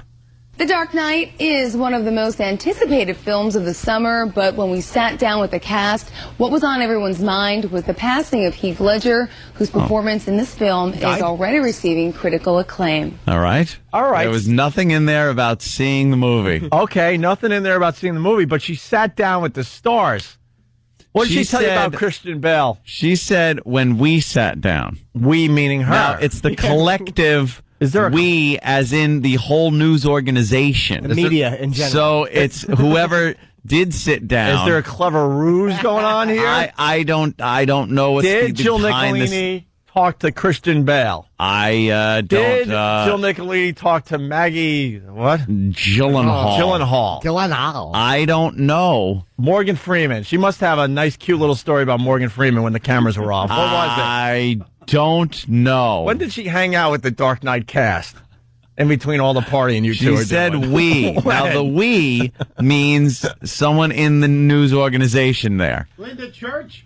Possibly. Smug guy? What about Gary Oldman? Smug guy. What did Gary Oldman say about working with Heath Ledger? I don't know. I have not interviewed any of these people. But she did, and you guys talk. A little of that pillow talk. She must have said something. What, did they fly her out to L.A.? How was that? No. Yeah, that does actually look like they did the interviews in the CW studios. It certainly looks like Jill talked to the stars of The Dark Knight. Give us a little inside scoop, Ed, please. Something different. This is what the listeners are clamoring for. Perhaps if she did, I did not hear about it. We were discussing other things, I guess. It didn't come up. Did she get your American Psycho DVD signed? Oh, that's a good question. You love American Psycho, and if she's going to see Christian Bale and do a little interview, of course she's going to do the right thing and get things signed. I don't think it's that professional to be asking for signatures at a television news organization like that. Maybe she has it as a surprise for you. Yeah. All right, let's she's got a friendship bracelet for me. Homo. Maybe at the pool party she'll break it out. August 16th, pool party, late Jimmy Bash, wink. All right, let's listen to Jill Nicolini's exclusive interviews with the cast of The Dark Knight that she did, I don't know, in the middle of the night when Anthony was sleeping, because that's the only time they're not in constant contact. Yes, Stunt Brain. I think Steve either is getting Oscar Nod on the phone or Jill, so you can ask her yourself. Oh, Steve's giving you the finger. Oh, what's that about, Steve? Oscar Nod. Oh, look at him, and he's not even smiling. Steve ain't having it today. There's a lot of nods in the phone book. That's right. I think he's got Jill, though. Is that with one D or two? All right, hold on. Here's more. His performance in this film is already receiving critical acclaim. Mm-hmm. Bruce, this is Harvey Dent. The famous Bruce Wayne. Rachel's told me everything about you. I certainly hope not. Christian Bale is back as the Caped Crusader. Some new faces join him in the fight to restore Gotham City, including Maggie Gyllenhaal and Aaron Eckhart, who plays Two-Face. I always dressed up as Batman and watched Batman and, had all the paraphernalia and all that sort of stuff. To see Batman while I was acting on a rooftop for the first time was, I have to say, quite an emotional experience for me. So I don't know the actor's name, but he plays Harvey Dent in Aaron Eckhart. Thank you. In Dark Knight, and he was also terrific in No Smoking. Thank You for Smoking. Thank You for Not Smoking, or no, Thank You for Smoking, which was a great movie that no one saw. Anyway, it sounds like Jill talked to this guy. No, It's just kind of She set it up, and next thing you know, he's talking. She didn't ask a question. She didn't say, hey, blah, blah, blah, blah. Question, and then have that injected in as an answer. By the way, your girl also just gave a spoiler. Yes, she did. Really? A massive spoiler, and that's all I'm going to say. Yes, she did. Oh, no, really? Yeah, so not only did she not see the movie, she's now wrecking it for everybody that wants to see the movie. What was the spoiler? I'm not going to say. Rooftop. Allegedly, this movie had no roofs in it. Hey, by the way, how come no one's criticizing Aaron Eckhart? I get killed for the dress and the dresses. How about him? Well, I played Batman. When I saw Batman, I was growing up, I saw Batman. How many times you say Batman? We get it, idiots. You're in Batman. I'm Batman. Please tell me they have a Batman clip.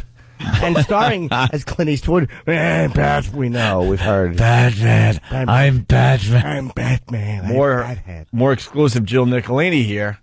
Just remember, as you listen to this clip, that last night when we saw the movie, there was an empty seat where Anthony should have been and an empty seat where Jill should have been. Well, I kept nudging it, and it was empty space.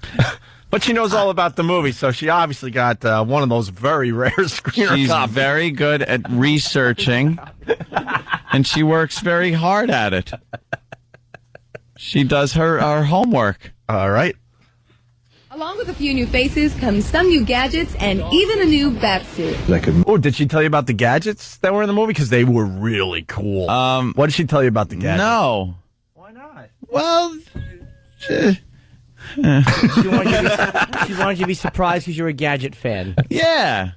Yeah? Yeah, why would I need to know? I want to see him in the movie. Even a new bat suit. I could move so much better. Hence why I was doing all my own fight sequences, because it wasn't as tiring. You weren't fighting against the suit every single second. The bat pod, that damn thing, was near impossible to ride. You can't ride something like that like you ride a regular motorbike, because you slant to a certain degree, and after a while, you're falling over, and everybody did that. I gotta tell you, I'm really jealous. See? I would have loved to interview Christian Bale like Jill Nicolini. Did she even say she was interviewing Christian Bale?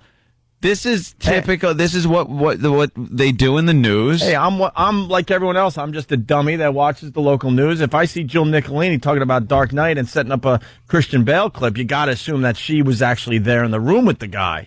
He did American Psycho. He did The Machinist. He did The Good, the Bad, and the Ugly.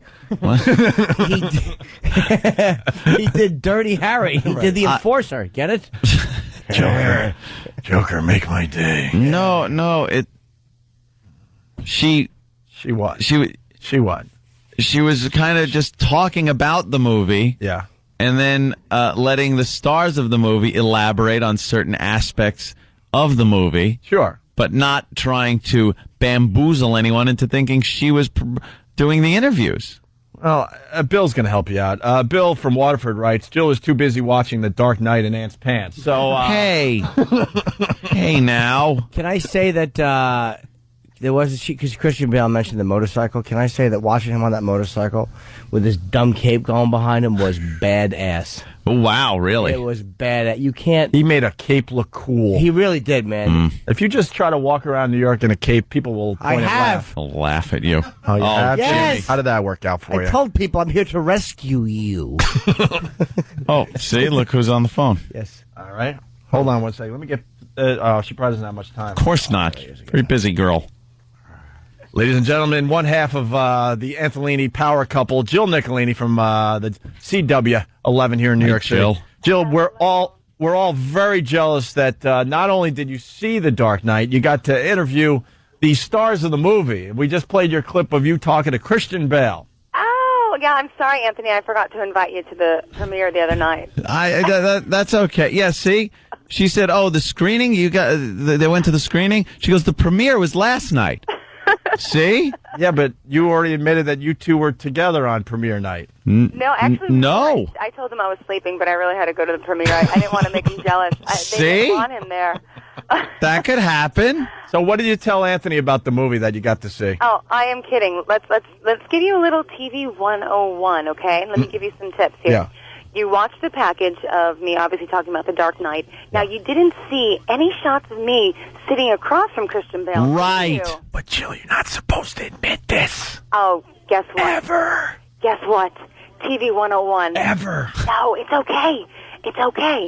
So there were technically no two shots or over-the-shoulder shots from Christian, so you didn't see me. So that probably means I wasn't really there and didn't do the interview. A lot of those interviews are done. Oh, why is she pulling out of the spot? This is I think I just saw you on the phone, by the way.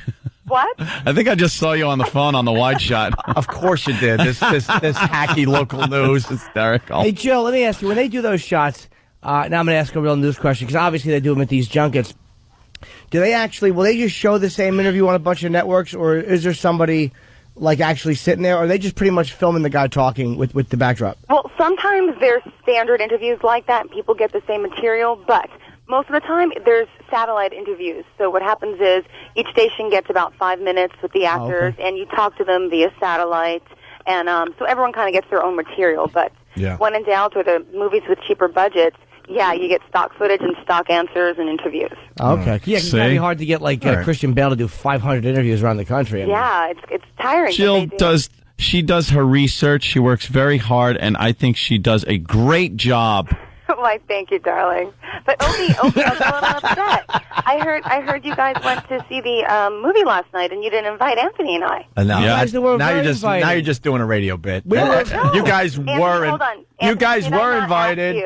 I did not ask you last night, how come we weren't invited? And what did you say, Anthony? I said we weren't invited. You're a liar. Anthony, you know that. We invited you. Now we got to get Roland on the phone, because now you're going to piss off Roland, and you don't want to piss him off. He's very angry. And his brother is even more insane. Of course not. I said I don't want to go because driving into the city and back out at that hour is crazy. Honey, I live right there. And also, for the record, Opie, did he ask you to go to the Mets game with us Sunday night? We had great tickets, like the TV tickets, the field seats, the box seats. I'm. You know how you just gave away a lot of stuff for TV? I'm going to give a lot of stuff away for radio.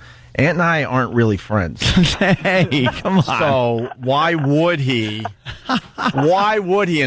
Invite me to the Mets game on Sunday? There's a Mets game this Sunday? I would love to go. I'm not a Mets fan, but I would love to go. It would be great. So I could bond more with Lindsay, and the four of us hang out. And we've had this clever ruse going on for many years, but it's time to admit that we're not actually friends. But see, a friend would invite you to Shea Stadium, knowing that that the guy you've been doing radio with for 14 years is a huge Mets fan. I'll let myself off the hook here. It was very late on Sunday. It was a night game on Sunday. Impossible to make.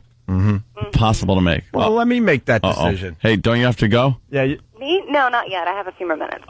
Hey, Jill, by the way, we're rooting for you. We know that they're going to kick Emily to the curb soon. Jesus, what? And you're going to be the entertainment reporter, and that's where you should be sitting every morning. Oh, well, thank you very much. I know you're bored of doing the traffic. You're still doing an unbelievable job, and it's time that they do the right thing and kick this broad to the curb and move you up. Would you knock it off? She got to work with these people, and I have to socialize. You don't think she's secretly going, thank you. No. Thank you for getting the word out. No, I'm not because I agree with you I'm secretly. saying thank you. That's a She's compliment. not secretly saying. You really should see the movie, though. I got to be honest. Heath Ledger was so good. Heath Ledger. He did such a lovely job. Oh, you guys got to do me a favor. You got to watch at 7:48 when I go backstage. The Mamma Mia cast on Broadway. That's going to be a good segment. Did you see the play? Yeah, of course. And I was in the play. You'll see. I went on stage with Caroline Carmel. All right. So you like the Met game was good? You went? I didn't go. Oh, you didn't go? We didn't go. Oh, okay. I had my sister's birthday party to and go Gasho to. of Japan. And Gasho. Yeah, we went to Gasho of Japan. Just took pictures with fans. Nice. I want to go to the pool party. Yes. Oh, yeah. Let me ask you, 16th. Jill, I know you can't give anything away, but who did Anthony put in charge of getting the big banner, the happy birthday? Happy birthday, Jimmy banner. Belated birthday, Jimmy banner. Is that you, or did Anthony relegate that to a separate company or a friend? No, wait. Happy birthday banner to you? Yeah. But she's good, Aunt. She's good. Jimmy's birthday. She's good. She knows how to keep a surprise. She's good. Yeah. See? I don't know anything about that. Of course you don't, because, She's good. That would mean, you don't, Jill. That would mean Anthony caring about us personally. Nah, I thought... Don't worry about it, Jill. It's not like it's a big birthday this Saturday for Jim Norton or anything. I want to come in and celebrate like last year. Remember I brought that tranny cake in? Yes. Yeah. That's right. That was a year ago. And that's when I met my baby. Yes, that was our first little meeting with me taking the embarrassing picture with you where I'm all scared. By the way, there's a. It was horrible. You look at that first picture. I'm just like seeing you two together and then seeing you now. It's almost as if I had started dating Ozzy. Like the way he and all. I'm so uncomfortable next to him, and then all of a sudden, like that picture of you and Jill in the backyard is great. You guys look good together. Yeah, this is an amazing picture. I'm snapping it for Opie's eye. Oh. Yeah, that's us by the pool. That pool looks sick, by the way, Aunt. Yeah, it came out great. It is sick. It's got blue stone dust in it, and the acid level is much too high. How can you get all this? Very sick. There should be some rocks and stuff around there. Why do they do it like that? There's no stuff around there. That's not done yet. You can't see the whole picture, too. And yes. The big party boys, I hope everyone makes it. So. Yes. Yeah, but, No, well, Anthony scheduled it during vacation when we're all going away, so, Well, then we'll have to change it because I told him. Well, thank you, Jill. Thank you for doing the right thing. Absolutely. For actually thinking about other people. You know what it is? I ask Anthony to do things sometimes, and he kind of forgets. I always ask him. Yes, you text Jimmy, text Opie. You gotta give me. I want all the scoop. I text Steve. Steve's in. Him and MJ are coming. So I don't wish I had everyone's numbers. I don't. So I'm gonna have to go through his phone book, and I'll be in touch directly. She's trying to make you more social. Yeah. By the way, it would be social. Nice. Forgets is a nice way of saying Anthony blacks out. Yeah. Anthony wakes up in his clothing. I understand Anthony's a very busy guy. Yeah. He has stuff in the morning. Yeah. All right, Jill, don't you have a job to do? Yeah, in a few minutes. I got to talk about space chimps. And then Mamma Space Mia. chimps. What is space? You're going to talk about space chimps? It's a little animation movie. Is it, Ed? That's not what you're saying in the office. All right, please be quiet. We are running Anthony over with that bus. I am really under the bus here today. Over and over again. Oh, it's an animation flick. Yeah. Yeah. Oh, okay. All right. All right, Jilly. Jill, you're going to have Emily's job soon, so keep up the good work. God. Oh, thank you very much. She'll be lucky to get a job with New York One after they're done with her. Oh, Jesus Christ. A little local humor for everybody. All right, I'll talk to you later. Tell John and Suki I said hi. I will, for sure. All righty. All right, sweetheart. Bye-bye. Love you. Bye, baby. Bye. I love you, sweetie. I love you. Schmoopy, schmoopy, schmoopy. Schmoopy. Bye. Bye. Gotta See go. you later. Bye. Jill Nicolini, everyone, from Channel 11. It's, yeah. All right. Yeah. She's good, though. Like, what birthday? What birthday? Gotta keep it on the DL like that. Yeah, she's good. Yeah. What banner, please? What streamers? Yeah. Adam from Long Island. Adam. Hey, what's going on, boys? What's up? Hey, I'm really glad, Opie, you got on Jill's case about that. It's not like that we've never seen you do a fake interview with, say, Roseanne or... Well, Roseanne, tell us about... Well, it's one of these things. That's true. I talked to Roseanne. It was me and Rose. That's funny. That's called It's Time to Move the Bus. Yes, finally I see a little sky instead of a big drive shaft and a greasy tire. All right. We still have to do what's the haps? What's the haps? The people want to know. What's the haps? The fuzz. Opie and Anthony. We're rocking today. By the way, it's Whip 'em Out Wednesday. That's what those wow stickers mean when you're driving around. There's a few construction sites here in New York City that have big wow logos on the side of the construction sites. Yep. I got to get the exact locations. I will today on the way home, and I'll have it on the radio tomorrow. Those guys are supporting the show, and they're looking to see some boobage as they rivet a building together. Boobage? Do they still use the rivets? Rivets. I don't even know. Do they? Nah.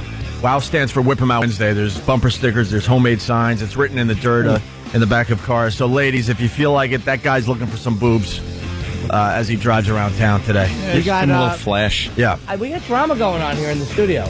I don't wave it off. It's a radio show. Who is waving it off? Travis. Travis waving it off. What, heterosexuality? The only reason people listen to this radio show is because they're convinced there will be a fist fight, and they don't want to miss the fist fight. Right, or they want to know what it's about. The controversy there, Travis. We also got to say hello to Mike DiStefano, which we'll do. We know Mike is here. Mike? Well, really fast. Mike DiStefano, really fun. We'll get into Mike in a second. He's playing July 25th and Saturday, July 26th at the Lakeshore Theater in Chicago, Illinois. LakeshoreTheater.com, spelled T-R-E Theater. That's right. T-H-E-A-R. That'll be easier than giving out the phone number. LakeshoreTheater.com. Travis, what is going on? Yeah, you're normally not that upset. Well, no, it's just we had something happen this morning where something got missed. You could talk in specifics. Okay. Yeah. Pat O'Brien's getting married, and we didn't see that, and apparently it was only on People.com. It was a People.com exclusive. Oh. So, but before we just came back. Before you just casually say that, People.com is a pretty huge website if you want to, be on top of entertainment.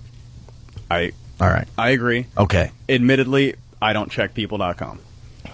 Steve tells me from now on you have to check People.com every morning. And I said, can we just have an intern do it, make sure we're not missing anything? And he said, no, you do it. And I said, I'm in at 4:15 every morning already doing almost like an hour and a half worth of show prep. I don't have time. Like you see me, I run in here at 3 minutes before the show starts to give you guys everything that I have. And, I'm just... Steve? I think it could be delegated differently. Because Steve seemed very upset. There was obvious tension. We didn't hear what was going on. I told him, Travis was just the first one that got told. I'm going to tell everybody that now we have one more website to check. I don't want to hear no. Fair enough. That's it. See, fair enough, sir. I don't want to hear no. If I'm getting pistol whipped on the air for any number of reasons, that, yeah, exactly. Thank you. Verbally, I meant. Then that crap is going to roll downhill. Well, listen. Danny's got some objection, too. I love all this behind-the-scenes stuff. Nobody see what's going on, Dan. Oh, no.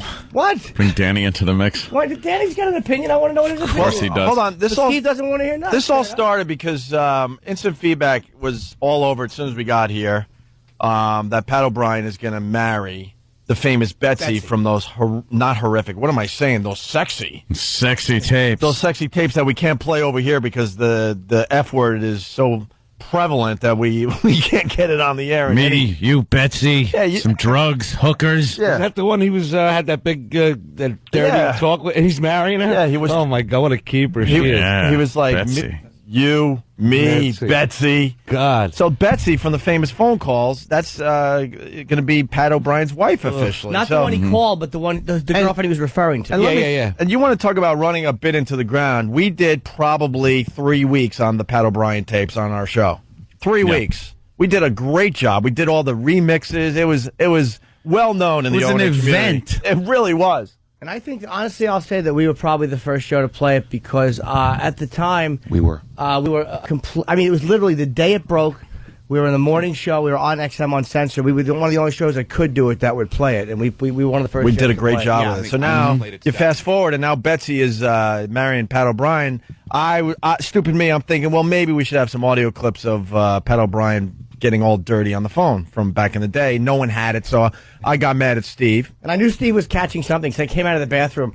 And the way it works is you'll see Steve where Mike is standing. You can't see it. It's across from me. It's on Opie's right over the console. And Steve has got his hat on backwards. He's going, no, I know. I have to, he's just... I always know when Steve's getting a scolding because I'll walk in and he's just kind of like, okay. No, yes, okay. yeah. Is Pat O'Brien with a question mark. What's that? He'll just write like keywords down in his book with like little question marks.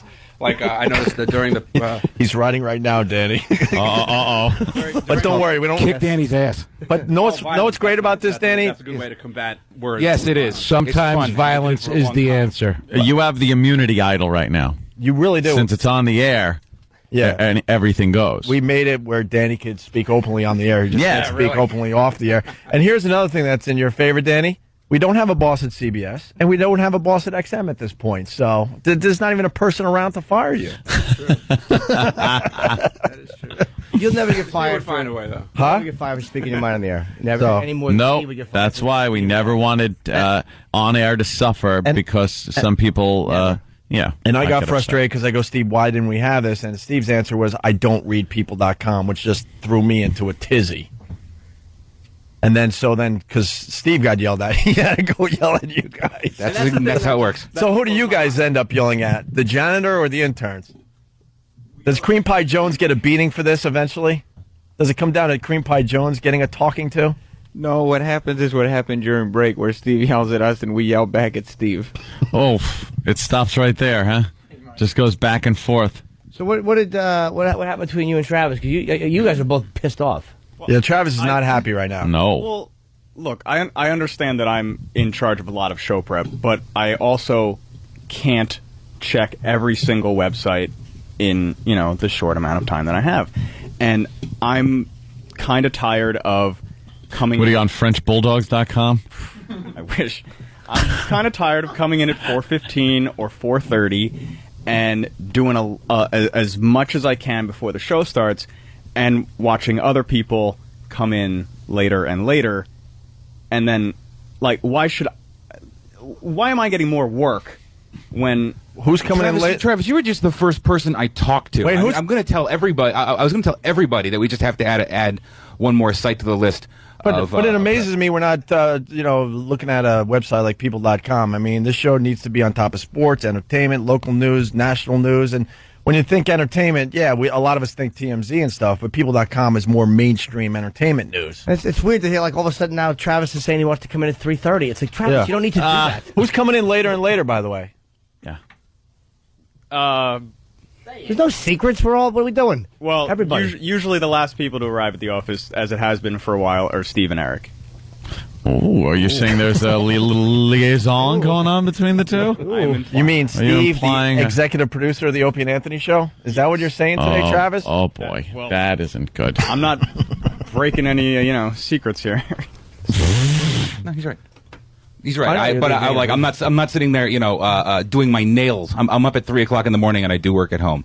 But I did notice you on MySpace this morning. Yes, at 4 in the morning. Holy Jesus! Steve looks angry, man. Wow. Because I wasn't on. No, wait, no. That MySpace thing is signed on all night sometimes. So, and I'm not surfing around it, but I'm not tooling around on it. So I got an instant message from you at 3:10. Come on. You get a little hello. Well, that was just a friendly hello. Wait, Danny's implying that Steve was up basically filibustering. Well, here's what I think Travis was trying to say with, but he was kind of stumbling around a little bit. I think he was just frustrated that he's in, busting his ass at most days 4:15 to 4:30 in the morning, and then Steve comes in at 5:10, 5:15, and then he's the one yelling at Travis. So how come you didn't look at People.com today? So I could see how that could be frustrating. Well, first of all, I'm not in at 5:10, 5:15. Yes. Today, actually, if I rolled in at 5:10, it's my fault. I was a little bit late. Okay. Well, what about? But by and large, I'm not in that late every day. All right. I'm not. Travis is here for the first thing every morning, and you know what? And he does do a lot of work. But I do a ton of work at home. All right. I sleep maybe 3.5 hours a night. All right. All right. Well, good. Give yourself a medal. All right. I don't bring it up in arguments. You know what? I don't live off the people. I only get 3 hours of sleep. Why is it that I get yelled at? Why is it that I get yelled at by Ope, and then I tell you guys to do the same thing, and you talk back, and I'm not talking back to him? Ooh. Whoa. Whoa. Steve. I just think see what Travis does with that. I just think it could be delegated better. I don't think that because you got yelled at for not checking People.com that now 12 of us have to check People.com every morning. What you have to understand is anytime you guys mess up, I get yelled at. Anytime somebody does something wrong on staff, I get the crap for it. Ooh. All right, so should just yell at us directly and maybe just cut out the middleman. I agree. Honestly, sure, you get yelled at because you're the executive producer. But, if I miss something, I have no problem taking responsibility for it, but I'm doing the absolute best I can, and I'm coming in as early as I need to be here. You missed the Pat O'Brien thing. And you know what? That's... Ooh, into the... It happens, Ooh. Wow, Steve, I don't know. Dude. I don't know how I would feel if I worked here. Oh, wait, what happened? No, it was just a little rude. How do we blame E-Rock for this one? That's all I need to know. Who should be working in a mailroom at this point. And that's true. When E-Rock does something bad, you don't get yelled at for that, Steve.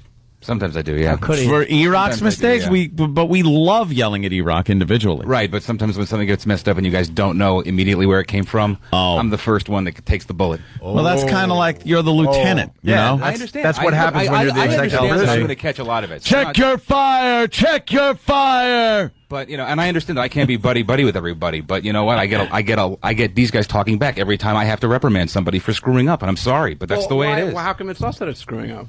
Whoa! Ow! If I have to admit that I messed up by not policing you guys good enough, or not checking the website. Yeah. So he messes up because he's not policing. So who polices us when you leave at 11:15? Sammy the Bull. Damn! Ratting on people. Damn! That one was that was now, a shot. Anthony, we're looking at a 110-mile-an-hour serve right now. Let's see what Steve does. Yeah, Steve. What? I feel bad that Travis is getting yelled at because he didn't look at people.com when it's a task that could be easily accomplished by anybody. You could check out people.com. Yeah, and now I'm going to at 5 in the morning. I'm going to now. Okay, so then why does it need to be something that Travis is being yelled at in the hallway? It's not just Travis. That's everybody. That's what upset me personally. Danny, you're getting told too. Everybody has to check people.com now. Okay, but the thing is, I think that between me, Travis, and Sam, I think a lot of show prep gets done in the time that we arrive to the time that showtime. I'm not disagreeing with you. And beyond. But I think that maybe if something was overlooked, there are still other resources that can handle these tasks. I'm not saying. And there's at least 2 people that could probably handle checking out a couple of things if we just don't have the ability to do so. That's in show prep. I'm not refusing, Steve. If you're implying you're saying, well, one of you guys is going to do it every time that there's a task that it needs to be assigned, instead of just taking responsibility and say, yes, I will make sure. It just gets assigned. There's plenty of times. There's plenty of times that I assign these tasks to myself, but a lot of times I'm doing more than one thing at a time. All right, and I've got to delegate. Well, the pendulum is swinging back the other way. Steve, if you're getting swamped, please, by all means, we're very capable staff. Oh, yeah, exactly. And now look what happens. I'm getting lipped off at. So lipped off. Steve doesn't like the disrespect. That's the thing. Yeah, I think Danny might be talking about bigger things than just checking people.com. Whoa! See, this is more widespread. Accusatory thing. This is more widespread. There, Mikey. That was accusatory. If Steve feels that he's got 1,000 things going on at once, well, then maybe instead of trying to handle all 1,000 things at once, like I said, there's a capable staff. Divvy out some of the things that maybe is cluttering your plate, and then everything will get done. This may come as a shock, but I actually do delegate a lot of that stuff. So now that there's 500 things covering my plate instead of 1,000 things. Okay, which ones? Honey. Well, there's something going on later on this week that requires a lot of attention on my part. And we need attention focused on that. Whatever that thing may be. Were you trying to talk over Jim Norton's head with that statement, Steve? No, but are you crazy? Right. Certain festivities. Yes. There's something. Hello, Carvel. Yes. Certain B-Day festivities. I don't want to give Keep it under your hat because he's standing right there. You guys need a staff retreat. That's what you need. You need to go camping. So what? We all need to get nude and hug each other in the woods. Man. A drum circle. Oh. So Steve is saying that a lot he's of taking tension care here of this very important event. Yeah. Obviously, this. Yeah. Don't get your hopes up, by the way, Jimmy. Why? It's going to be a bash to end all bashes, I've heard. And why is E-Rock continuing to be late? Why? Well, E-Rock, when did you come in? Microphone? Oh, you did. I'm sorry. That has been something that's been discussed so many times on this very I've program. never seen Steve just put the mic. I've never seen anyone happier to put down a microphone. Oh, thank God. Steve don't like this at all. This makes him very uncomfortable. All I can tell you, some people's stock is going way up, and some people's stock is going way down. Young Sam, your stock is going way up. Yes. E-Rock, your stock is like Citadel stock. At this point. Oh, no. Wow. That hurts. That hurts. That does. That's almost racist. It's like Citadel. What's Citadel? Remember, we got in at $19 a share. What? 80 cents. 80 cents, baby. We're up a penny. 80 cents. Wow. From yesterday. What time did E-Rock come Because E-Rock just doesn't give a crap. We do everything. We're like, you have to be here before 5. And he does it for a couple days and goes, all right, I don't think anyone's paying attention anymore. And then he starts showing up at 5:15 again. Eric? Why is that, E-Rock? Comment? There's no explanation for that. Wow. He just gave the no excuse, sir. You threw yourself on the mercy of these idiots. That's what you just did. E-Rock, you already got passed up for a promotion. What do you think's going to happen when this whole thing gets reorganized? How dumb are you really? I don't know. Just been working on every piece of audio that we have here, archiving, worst of, going through everything. Wow.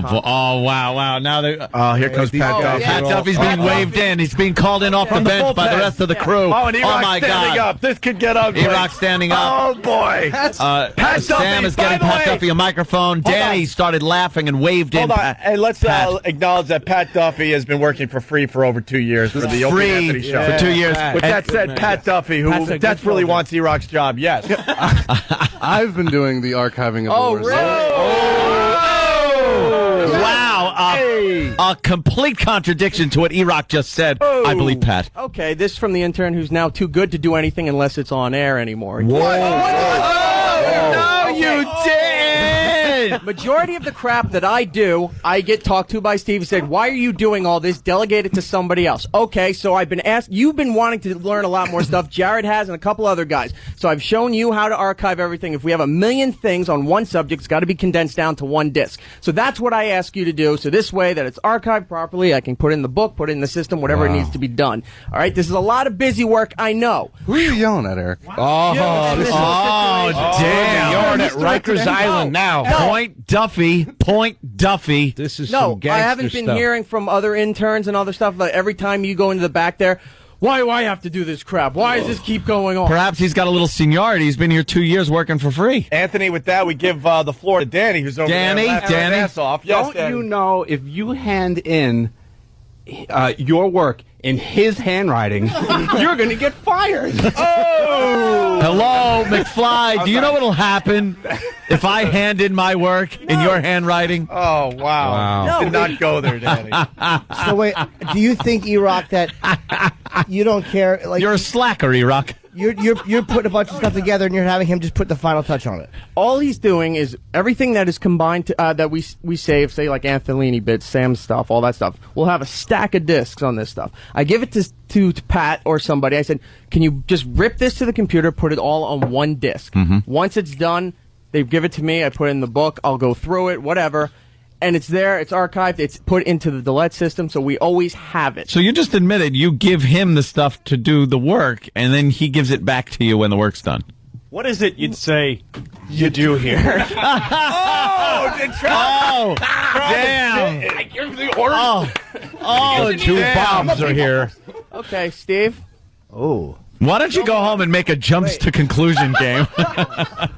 What, E-Rock? What did you gesture to Steve? I don't want to hear from Steve or anybody else bitching about why I'm here like till 1, 2 or something like that because I'm doing all this stuff when I was told originally to stop staying late and to delegate it to other people. Who told you that? I did. Him. You were told to stop staying late? Yes. Why?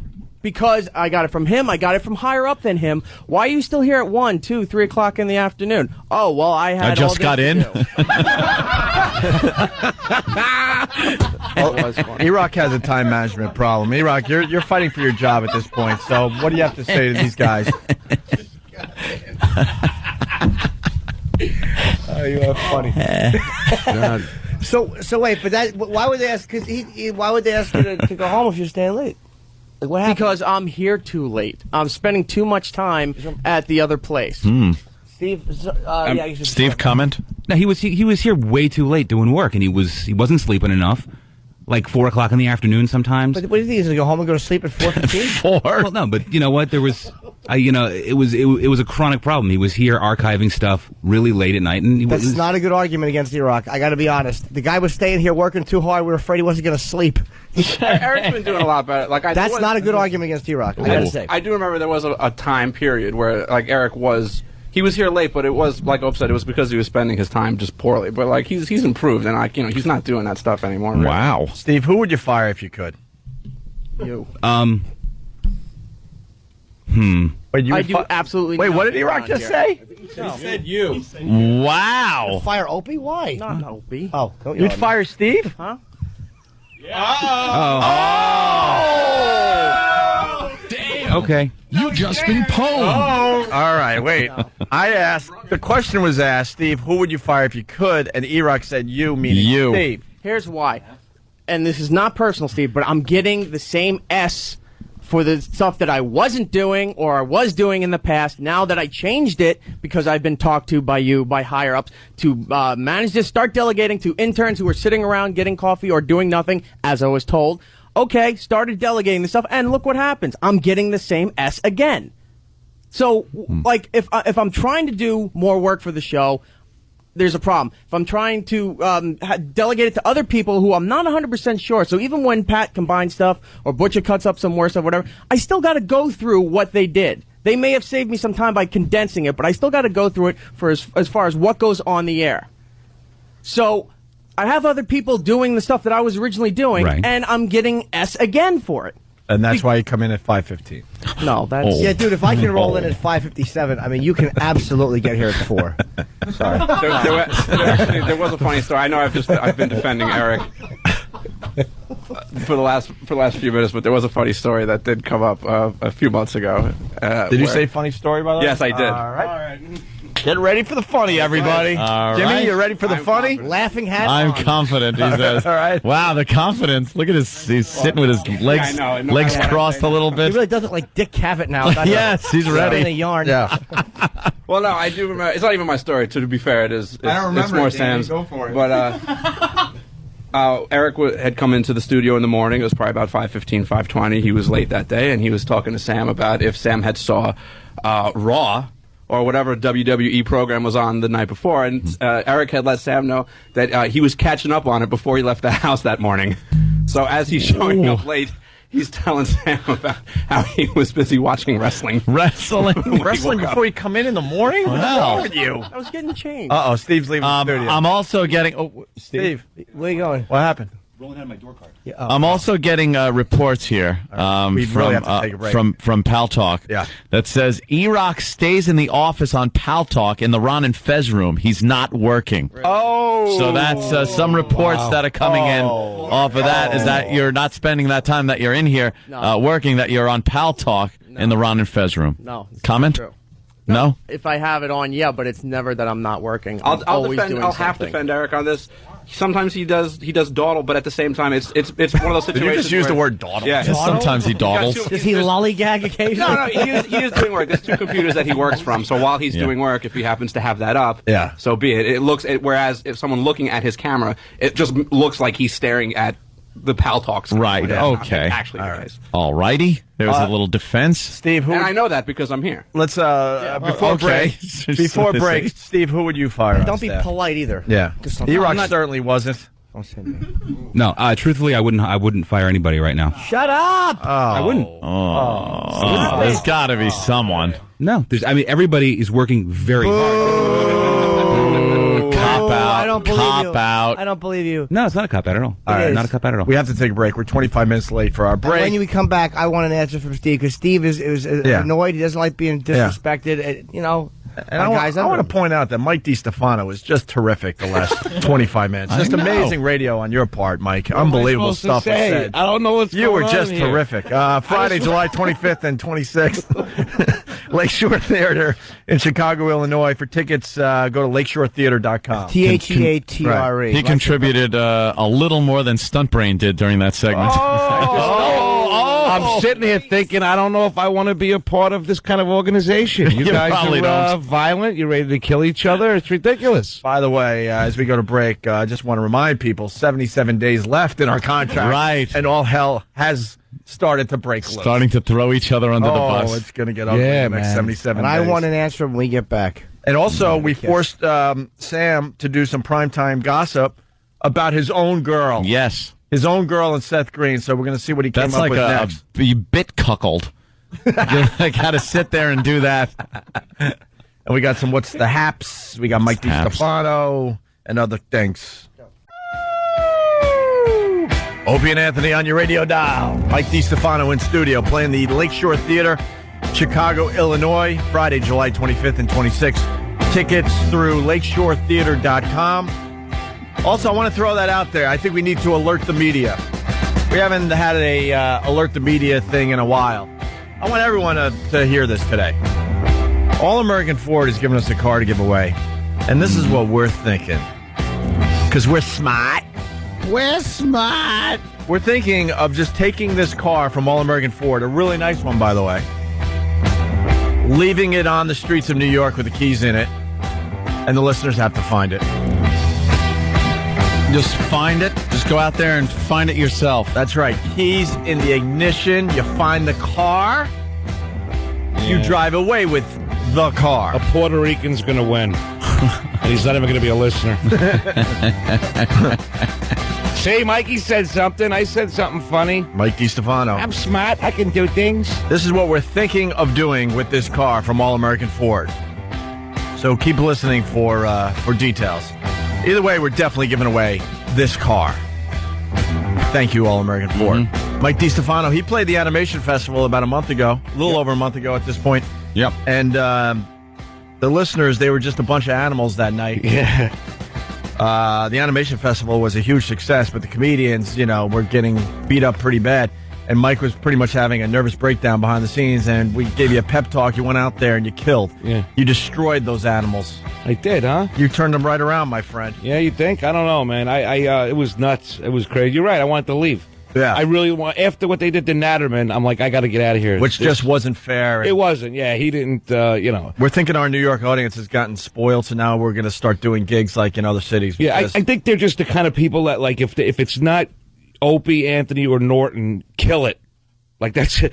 Kill it. It's not familiar. Hit it in the head with something. Yeah, exactly. Yeah. It's like, that's scary. I wouldn't mind if they gave, like, Natterman a chance. They didn't even give Natterman a chance. Oh, my God, gave him no chance. That's the problem I had with the Animation Festival with Natterman getting beat up. They didn't even give him a chance. Yeah. No chance. But if I was a fan of your show, I am a fan of your show, but if I was like a fan and not a comic, I would come to the show like thinking, wow, Opie and Anthony, I love them. They must know what they're doing, bringing in this guy, Dan Natterman. Let me listen to him. Yeah, we really want to bring in some new guys. Yeah, they're just animals. They're animals.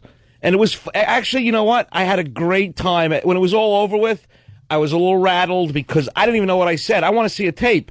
I know I said some good stuff. I just don't know what it was. No, you did really, really well. No idea. I remember screaming at them like I was beating like a guy that owed me money. Yeah. And I was beating him in the face with a ball-peen hammer. Yeah. And I remember him giving me the money. And that's what the audience like. They was in other words, I was calling them names for the first 6 minutes, and they were clapping. And I'm like, wait a minute, they like me. I don't have to beat them up anymore. And then I tried to do some jokes, and they didn't get the jokes. So I had to go beat them up again and call them. No, they got good jokes in the end. Yeah. You're downplaying it. You really did very well, man. Good, thanks, man. I appreciate it. We like Mike a lot, and he's going to start doing more and more with us, and hopefully more appearances on the radio show. Yeah, I appreciate you guys bringing me in, because I'm trying to get out there and get some people to come to my shows, you know what I mean? Because it's crazy. I just got ripped off by a club. I went to a club in Kalamazoo. Look at Norton's head goes up because he can't. Like we can't. Some comics I told, they go, "Oh, I'm booked there next month. I hope they're still open." What? I'm just telling you, got ripped off, you moron. They gave me a beat check for $2,000. And I called them, and their cell phones are dead. They sent me an email saying they had a plumbing problem, and they'll get the money. I'll get the money when they reopen. So I wrote back, I'd rather you can keep the money. I just want you to put a gun in my face and be a man, like really rob someone. Yeah. Oh, I hate that. So I've been really depressed about that lately. And then I come in here today, and I'm still depressed. What was the club? It was called what was it called? It was called The Laughing Post.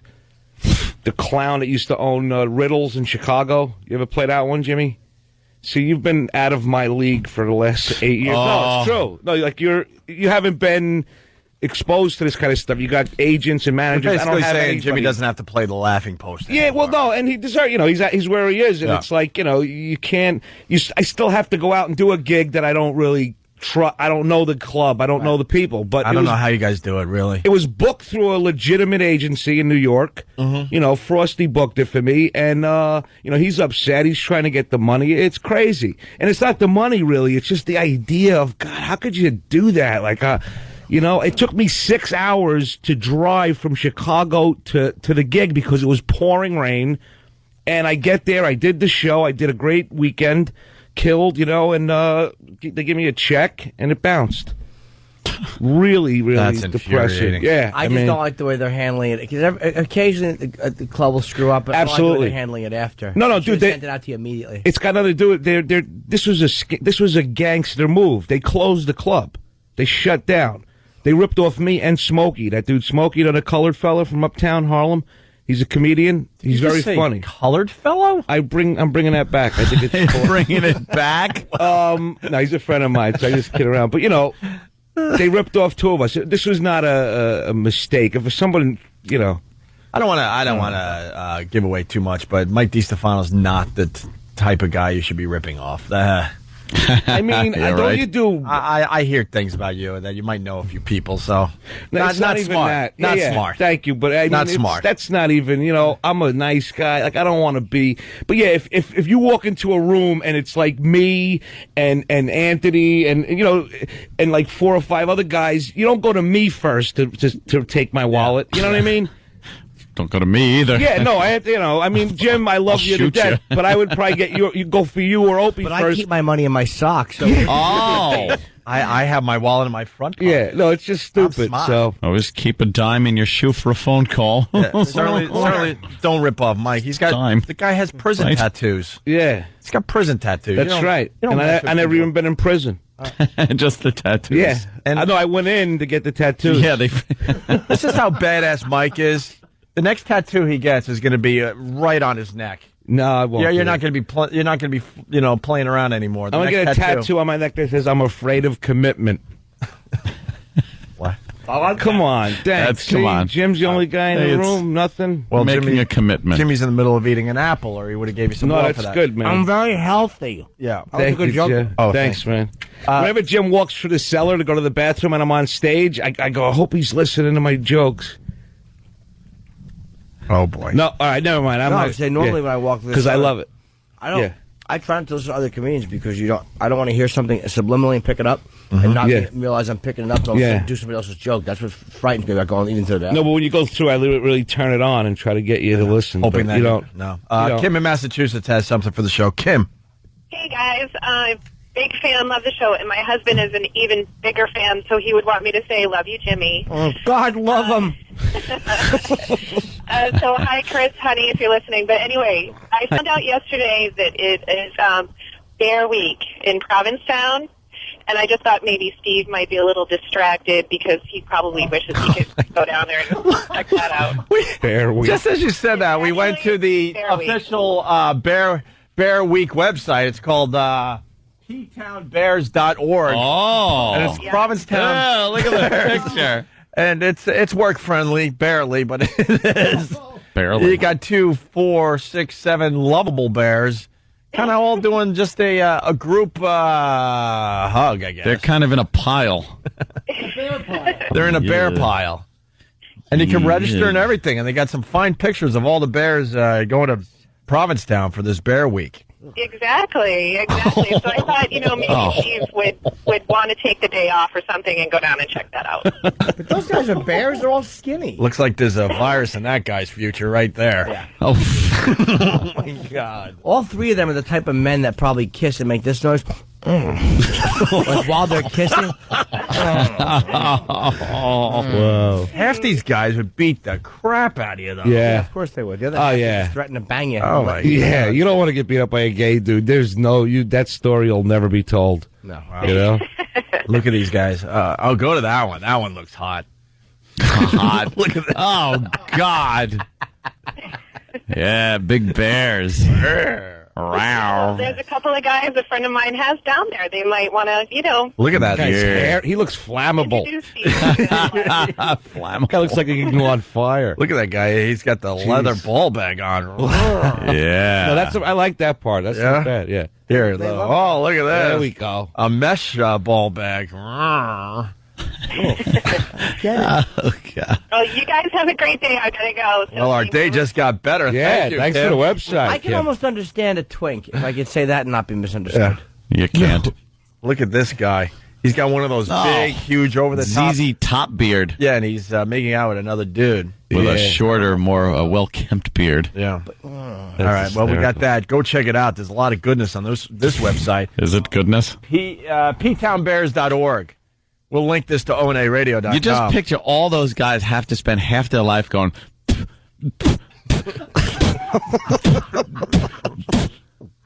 Just like picking out of their teeth.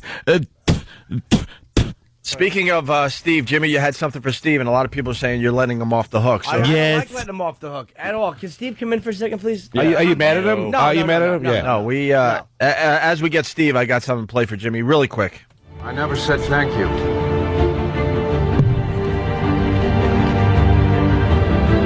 And you'll never have to. There you go.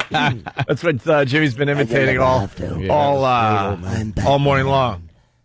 Mr. G's in studio. Oh, you're just you're just watching. In. You don't want to acknowledge that you might be friends with the Opie and Anthony show, the great Mr. G, who's been doing weather in New York City for that's right a couple of years, many years. He's shaking your hand. Because that works. Hi, sir. Because that works on radio. How are you? You know how broadcasting works. He's walking around the room shaking. No mic for him or anything? Shaking hands. Yeah, you can say hi, sure. How you doing? What's up? Good? What's up, Mr. G? Good. Is that what you guys do? Drink coffee and look at guests? This is that's pretty much it. Yeah, that's our program. Yeah. No, I'm just walking around here and giving forecasts in the lobby on the street. Is that what you're doing? Do people ask you for the forecast when you walk down the street? What does that sign say? Anthony needs to be done. It says Jill TV. That's your competitor. Is that a new station? Yeah, that's it's always kept on CW11. I see. I noticed that. So we can, You know, I know her. Keep an eye. I know we were at the bowling event. You can say something nice about you if you want. Because she's a nice girl. Yeah, I know. Yeah, Anthony knows that she's a nice girl. She's doing entertainment today. Anthony, do you like that Mr. G is holding your shoulder? Mr. G is really touching tight? my shoulder. It's very nice. I like that. Anthony doesn't like to be touched. Take a look at this. You got the weather floating across the screen. Yeah. I know. The crawl is really cut into your action. Right? Not really. No? Not really. What makes you a better weatherman than other weather people on the air? That's a very nice comment, but I can't answer that one. It's I think if I was to take gut check on this one, I'm totally a New York guy. I don't see myself as a guy who can work in different markets. I was born in Brooklyn, right? Moved to Queens, taught in the Bronx, living in boring school. So you. And I know I'm boring most of the people here, but no, I'm a big fan. I'll be honest with you. I'm from the Bronx, Italian guy. I always grew up with you. Good. I can understand what you were saying. You know what I mean? It's going to be freaking cold today. I think that's it's going to be freaking cold today. It's cold. It's cold out there. Mr. G, could you touch Anthony again? Because he hates being touched. I don't hate being touched. Oh, he so hates being touched. Mr. G's a lovely man. Put your arms around him for Providence. Put your arm on his shoulder, please. There you go. We'll take a picture. And all right, here it is. The Bears. This is it. Well, the Bears. There you go. Oh, well, Mr. Stay G. around here. What? What are you over there at CBS FM? Yeah, we're doing CBS FM, and they're doing pretty good. Yeah. Do I get an appearance fee for coming here? You could look into that with our GM down the hall. If you actually contributed to the show, I would say yes. Jesus. Opie. That's really nice. Mr. G's a legend in the business. What are you doing? I want him to tell. I want him to tell some of the stories that he told on the street. No. But after we met for the first time. One thing. All right, you're a runner. This guy did a deal. He's a very fast runner. So I went for acupuncture, right? Yeah. Mm-hmm. And this is something new. Okay. And it's true. Tore my hamstring. Take a look at this. Why are we looking at Mr. G's hamstring? Because he has good calves. Holy crap. No. Look at this. Look at that. What is that? That it looks tape, like you have lingerie on. What is that? That tape goes all the way... Really? All the way up to the back. of the thigh. And what does that do? You tore a hammy? It holds it together. I've seen Mr. G in the park many, many times jogging. He's a good runner, this guy. I used to be a really good runner. I'm not anymore. I don't think I could keep up with the Mr. G guy. Do they have to cut into you at all, or is that just on the outside? No, it's just on the outside because when you wear it, I gotta head out of here. I lasted longer than I thought I would. No, Mr. G, you've done a great job. People know who you are. Obviously, it's good to hear from you. Nice comment. I think anytime the New Yorkers love you, it's the real deal. Of course. Yeah. Okay, I got to go for root canal now. All right. For real? No, he's that was talking about something. We know how you feel. You might like more than this show. All right, there goes Mr. G. Thank you, Mr. G. He's a New York legend. Yes. Say hello to Warner Wolf, will you? Yeah. Attaboy. He's a little touchy though, Ann, huh? What? You hate being He likes putting his hands on. You know, if you're next to him, he's one of the guys, the neighborhood guys. Yeah. An old And always, you know, guy. Sure. you put your arm around the guy. Let's be That's honest. right. How much do you hate being touched? Don't touch me. Is that really you have a Holy problem gee. with that? I don't you like wouldn't guys believe. to touch me at all. And he just had his arm just nice and tight on Anthony's shoulder. Yeah, a lot of people like All to right. hug and stuff. Yeah. We're running out of show. I want to go to Sam first, and then the Steve thing after the Good. break, Jimmy, because Good. we're not going to let him off. the No, hook. he's not being left off. But we forced Sam, and as Sam handed it in before 8:30, but we're running late today, big time, because of that huge staff breakdown thing that happened about 40 minutes ago. So Sam does primetime gossip for the radio show, and usually he focuses on Antolini. He's all about Antolini. And then we had something happen yesterday. Your girlfriend that you've been seeing for a couple of years now was in just melting because Seth Green was here. So, like, where's the primetime gossip that features your girl? Oh, it's here. I like this kid. I don't know what it is. I like him. Is it his pajama-like shirt? He's a Rob Zombie freak, which is fine, but that Rob Zombie shirt is god-awful. Yeah. This was given to me for my birthday last year by my friend Travis. Yeah. Oh. Melted wax candle, like one of those big candles. Yeah. Multicolored. Yeah, there you go. You look like you use a couple pints of blood, but other than that, you're a good young man. Here's primetime gossip with young Sam Roberts talking about his own girl. Let's do it. Just when you thought it couldn't get juicier, we're back with more Primetime Gossip.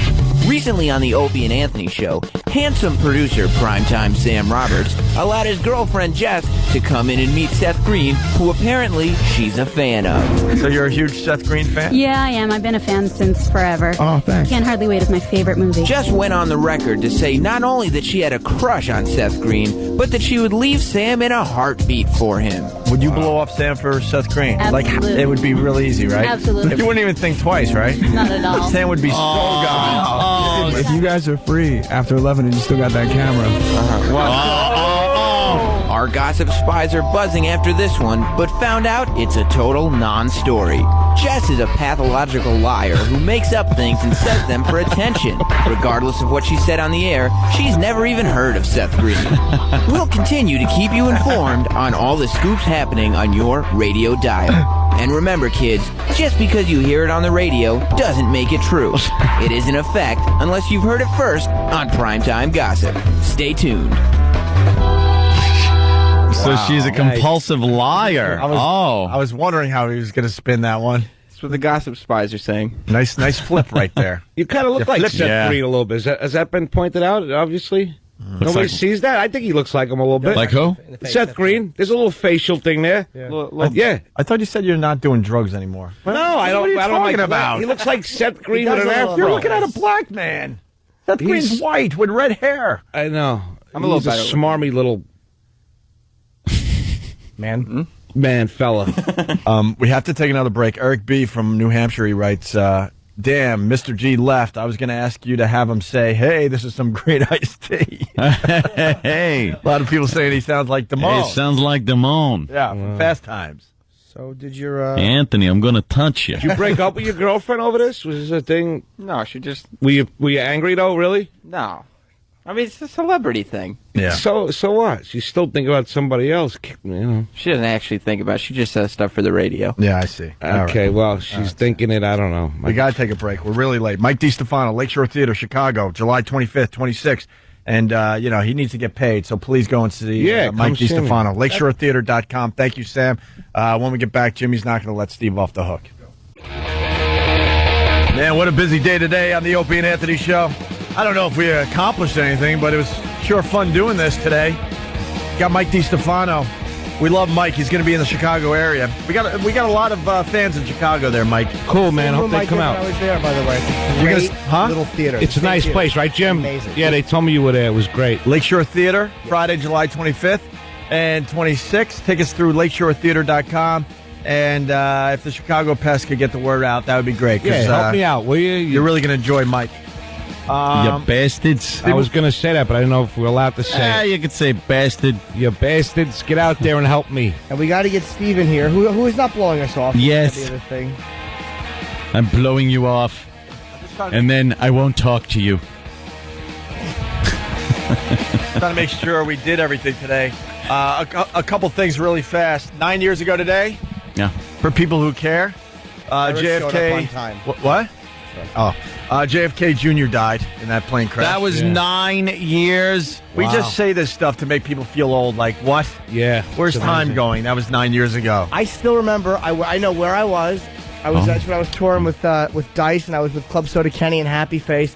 And what we were doing is just getting people talking. We were getting on the elevators, and we kept saying, "I can't believe they found him alive in the ocean." Yeah. My people. Oh, wow. And people would come over and go, "Why? Who they found him alive? He's alive." And people couldn't believe. Yeah, that's funny. And you wouldn't give him any more info, and then the elevator doors No, I said were we were closed. talking about. No, I was like, "What are you talking about? Was it Gilligan's Island?" Yeah. Oh, okay. it That's was great. Yeah, somebody actually put their hands in and reopened the elevator. Yeah. And we walked on and said that. That's hysterical. The fun. Yes. Also, a book I've read a couple times was published 57 years ago today. I don't even know if I like the book. Catcher in the Rye. Not sure if I like that thing. That's why I read it a second time, and I'm still not sure. Yeah. Hey, didn't we get an award, some kind of award for that bit? Award. Some kind of award. There was an award given, some kind of award for the Bernie Gets Squirrel bit, and it was a total parody on JFK Jr. crashing in the plane and the search for his squirrel. I think we got one of those coveted Air Awards. Air Awards, yes. Yeah. Yes. That's right, Stump Brain. We won one of those. That ended up probably, well, it couldn't go in the fireplace because it was glass. Yeah. It couldn't go to Goodwill because it wasn't clothing. Probably ended up shattered in the street in front of 99 High Street, Huntington. Sure, yes. Yes. You know, the next time I'm in Huntington, I'm going to take a picture of the house you used to live in. Oh, please.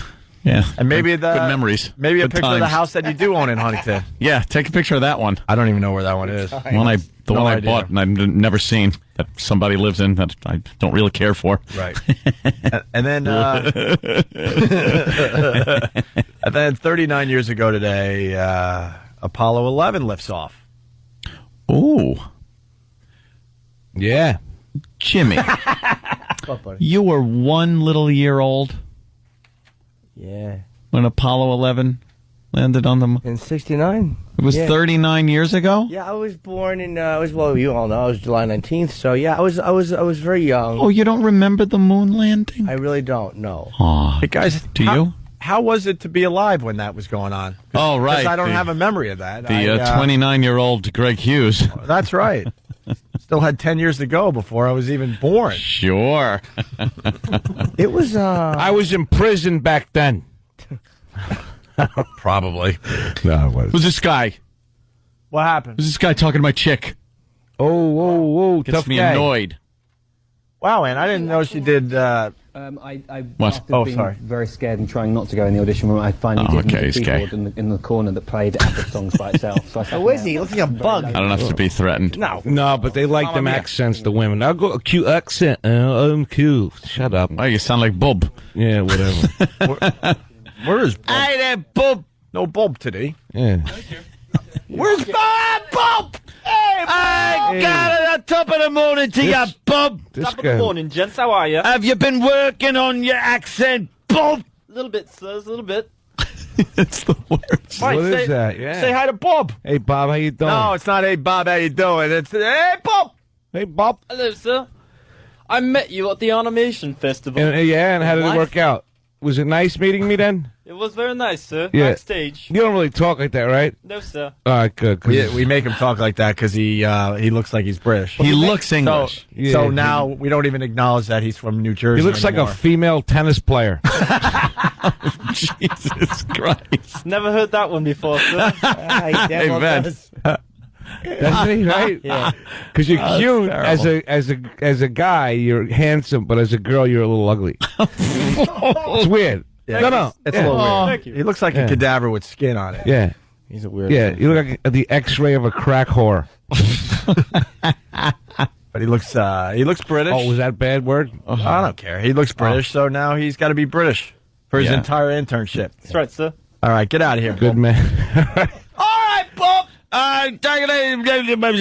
Now we've been accused, by the way, of letting young Steve Carlisi off the hook. Oh, where is young Yes. Steve Carlisi? Where is he? Yes. We did not let Steve off the hook. We asked before. Opie asked a very good question. Steve, who would you fire right now? And Steve, let me ask you something too. Why aren't we getting somebody that from Bear Week?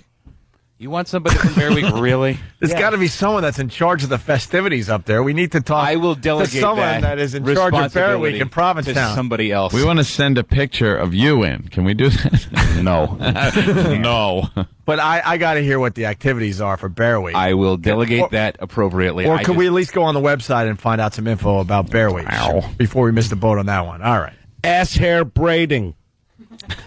Jesus, Mike. Come on, you told me I don't say nothing. I'm trying to throw out some gems. Yes, Steve. E-Rock said he would fire you. And they said it wasn't personal. But basically No, it never denying is. that you're How about we incompetent. let's give Steve a night to think about it. But tomorrow you have to come up with an answer on who you would fire from the show. The only reason I don't want you to give the name now, because it's going to cause a S-storm, and we're running out of show. It's so obvious to me who he would want to fire. It's not even close. I want a real answer to it, but also a reason. I won't say it. Okay. But I know who it is, and it's not even. There's not even a close second. I say you're going to be surprised because I know what you're thinking. I know what I know. Yeah? Yep. That's right. And he keeps it to himself because he's Italian. We definitely want an answer tomorrow, and why? Yeah. Of course. Oh, all right. And before we go, Don't be polite. So tomorrow's the day, Steve. You tell E-Rock said you should be fired, so you know. you shouldn't hold back. But you that's really, E-Rock. You really should have a name by tomorrow. Give the mic to Roland because Roland saw The Dark Knight with us with his brother, who's very much like Roland. Except he's bigger. Yeah. And even more insane. I hear. I actually crazy. asked Roland. I wasn't even trying to make a joke because it wasn't even on the air. I go, Roland, has your brother ever killed anyone? Because I'm convinced he might have. Yeah. Yeah, I heard you saying that, like on the side. I thought you were kidding, but then I said, no, this is not a joke. No, because we're not on the air. And Rollins goes, well, I'm not sure 100%, but maybe. And Roland, I think you're an animal. Roger's an animal, too, because he got my cell phone yesterday. I know, he pushes everybody out of the way. Dude, it was such a nightmare because you couldn't bring your cell phone into Dark Knight. They put them in little plastic bags, right? And then after the movie, you have to hand over your ticket stub and get your phone back. You think that would be pretty easy, but the IMAX probably fits, 500 people? How many people in that theater? 300, maybe? 300? A little bit more than that, Jim. More than 300? Okay. 550, I think. Oh, wow. Okay. Is it really? All right, let's say 500 people to be on the safe side, and probably 450 of them brought their cell phones. So you can imagine that it could be quite a problem at the end of the the movie. And they only had 3 guys giving your cell phone back. Like so it was just a mob scene. Jeez. So this Roger, Roland's brother, just pushed his way, and no one was going to say no to this guy. He's 6'3". Think of Roland 6'3" and bigger. Yeah, even at concerts, though, like for Springsteen, like there's no seats, we'll go up front, and people push. He turns around and challenges people, and everybody just steps back. What do you mean challenges them? Like some people kept on pushing him when we were Springsteen. He turned around, snapped, and everybody took a big step back. What did he say? It was pushing me? Oh, no. Worse. Hey, cut that out. No. The words. Hey, what's the big idea? Wait, what's the word? He'll knock everybody out, and people freaked out. Even the security just said, leave him alone, make way. Ow! Ow! Ow! My back is sore. Why is your back sore today? Because I slept on the floor because my brot's here in town. I slept on the bed. You slept on the floor? Wait, where does your brother live, and why doesn't he sleep on the floor? Have you seen him?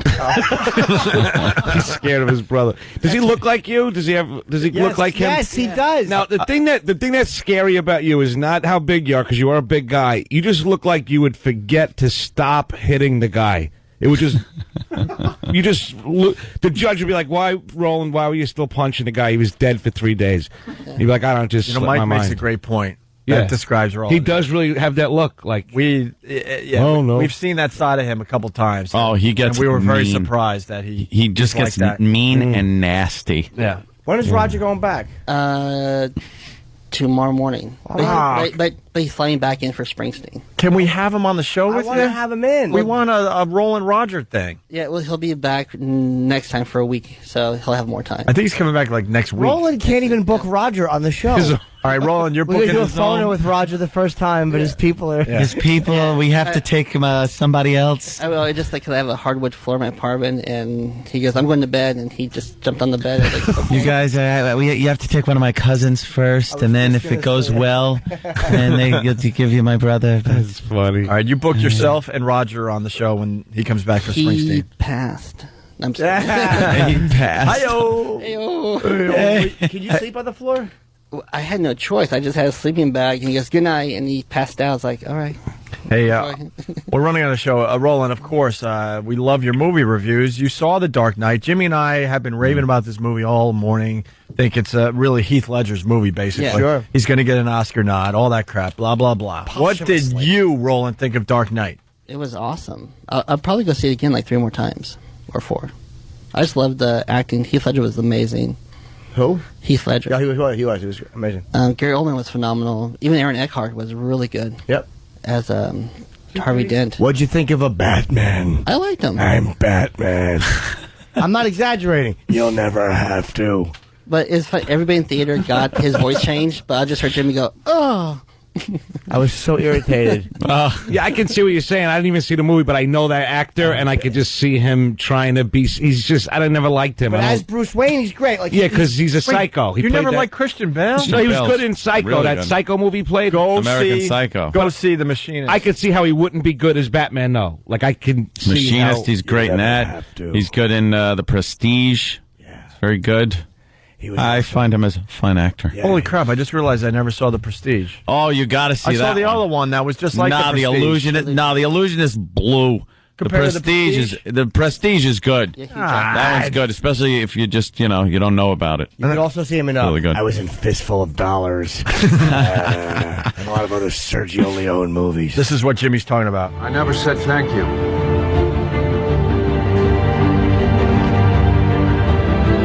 And you'll never have to. Yeah, could I have a lozenge? Could I have a sucrete? It's terrible. Because, again, I understand he's doing it to disguise the voice. It's distracting and terrible. Wow.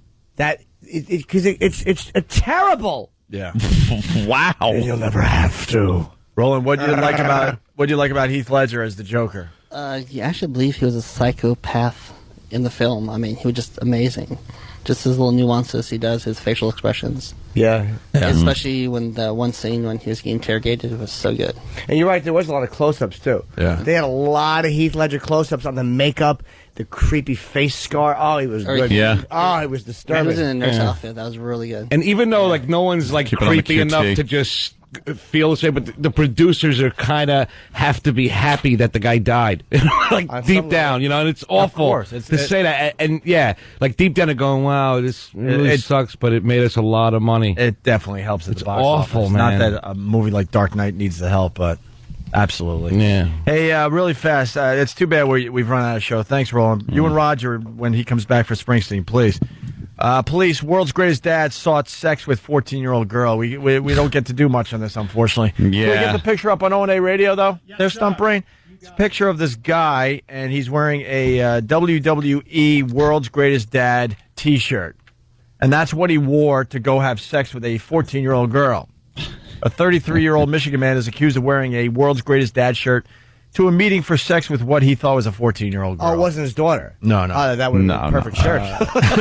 Yeah. See, he is the world's greatest dad. He didn't go after the daughter. Yeah. See? There you go. He's charged with that child sexual abuse thing and using the internet to attempt child sexual abuse. Mm-hmm. There you go. Grr. But he's wearing the World's Greatest Dad T-shirt, so that made us chuckle this morning. The irony of that. Very ironic. I know. To the XMers, we got an AC problem, so maybe we'll do like a hour for you today. And I got to go get a CAT scan. A CAT scan? Yeah. What's wrong with your cat? See, that's a joke. It's a CAT scan, but it doesn't mean a cat. I felt the Joker was too dark and frightening. It should have been a very silly role. Hey, Batman, get out of here before I tell you a joke. Batman. Batman. Hey, you have little ears like a bat. Why don't you flutter away? See, that's what I would have done with the role. And I would have tee-hee-heed a lot. Is that Mario Cantone? No, that's just me. Oh. That's just Jimmy. No, it was Mario. It would have been his Liza Minnelli is the Joker. I'm going to do. This is Judy Garland as the Joker. Oh my God, darling! I'm the same lady as the Joker. What about Cartman? He does a good Cartman too. That Mario Cantone. Oh no, I'm the Joker.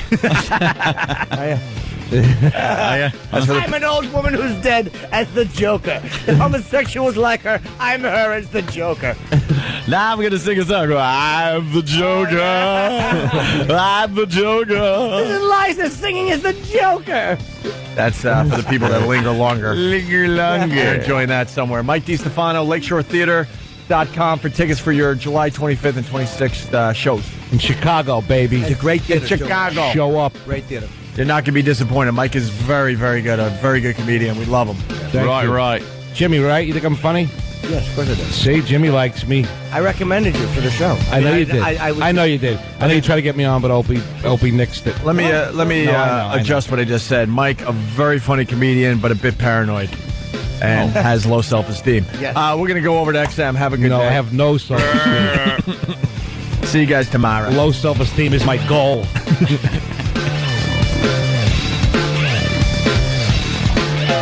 XM 202. Here we are, XM Satellite Radio. It's not that bad in here. They said the AC unit was broke. It says it's going to get hot, though. Oh, really? Yeah. It's about 80 degrees. It's not too bad. It's going to be, I think, close to 100 today in New York City. Hot.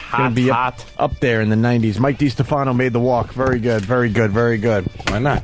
Lakeshore Theater, July 25th and 26th, Chicago, Illinois.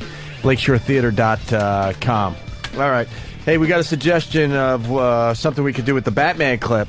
Jimmy loved The Dark Knight, didn't love Christian Bale as Batman. I loved him as Bruce Wayne, but as Batman, I thought he sounded like an asshole. We get it. You don't want them to recognize your voice, and you never will. Yuck. Shut up. Well, we got this. I never said thank you.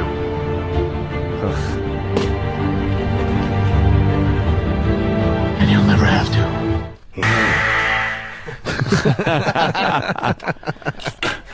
Well, Frank, looks like the Joker's been up to his old tricks. Looks like the Joker. I know Batman, even Adam West had like a little bit of a grovel to his voice. Not really. But not like that. The Batman TV show, it's like, oh my God, that's just Bruce Wayne with a freaking mask on. It's so obvious. Huh? By the way, Christian Bale said, no fucking Robin for me. Go find another fucking Batman. That's what he's saying today. Don't need a second fiddle. But why can't he play with a friend named Robin? He basically is saying that he doesn't want a homo buddy. I'm Batman. No homo buddy for me. Little buddy. This is my crime-fighting friend. Robin. He said, that's right. He said no way to Robin. He doesn't want his little pal. No one made a better Batman than on TV. Than Adam West? Oh, Adam West was the best Batman ever. No. I think Michael Keaton sucked. I didn't like him either. Bad. I'm Batman. Shut up. Are you? Christian Bale way better than Michael Keaton. Yeah. Was there another one in there too? Val Kilmer. Oh, Val Kilmer. That's Right, right, George Clooney. Sherman Clooney. Yep, George Sherman Clooney Hemsley. was a Batman. Sherman Hemsley. I forgot that one. Right. Wait, but going back, I forgot George Clooney was Batman. Yeah, he was the one that almost ruined the whole franchise. It was forgettable. Can we get a whole montage of Batmans? With them going, I'm Batman. Yeah. I'm Batman. Let's see. I'm Batman. Can we get a montage of Batmans there, Danny? Just them saying, I'm Batman. I'm sure it was said in every fucking movie. Yeah, we want that, and we want Adam West, too. A clip of Adam West from the TV show. Holy shit, you guys have a black fan? One. I know. Just one. Wow. Hey. That's the guy. Welcome, brother.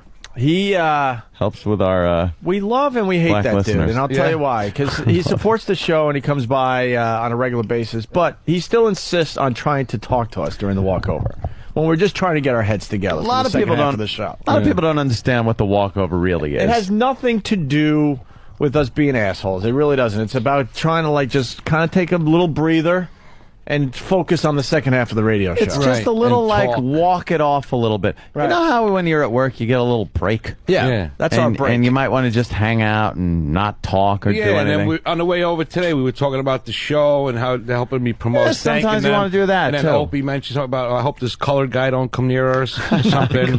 Colored guy. And, good luck getting that back into I'm trying, Americana. man. I'm trying. Yeah. It was almost a race right at the cellar last night. Two comics were just going at it. Keith and Brennan.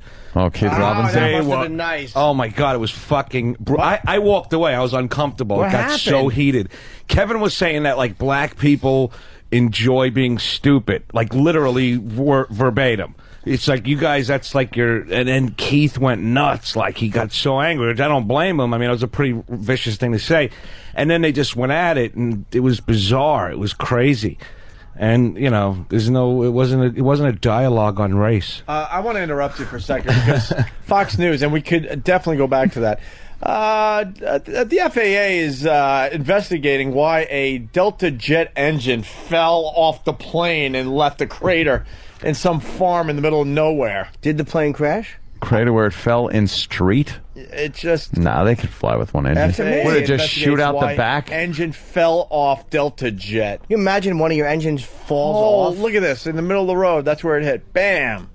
It looked like a field. Why engine fell off Delta jet? And it looked like an MD-80, which only has 2 on the back. I was flying my bat plane, and I bumped into the engine.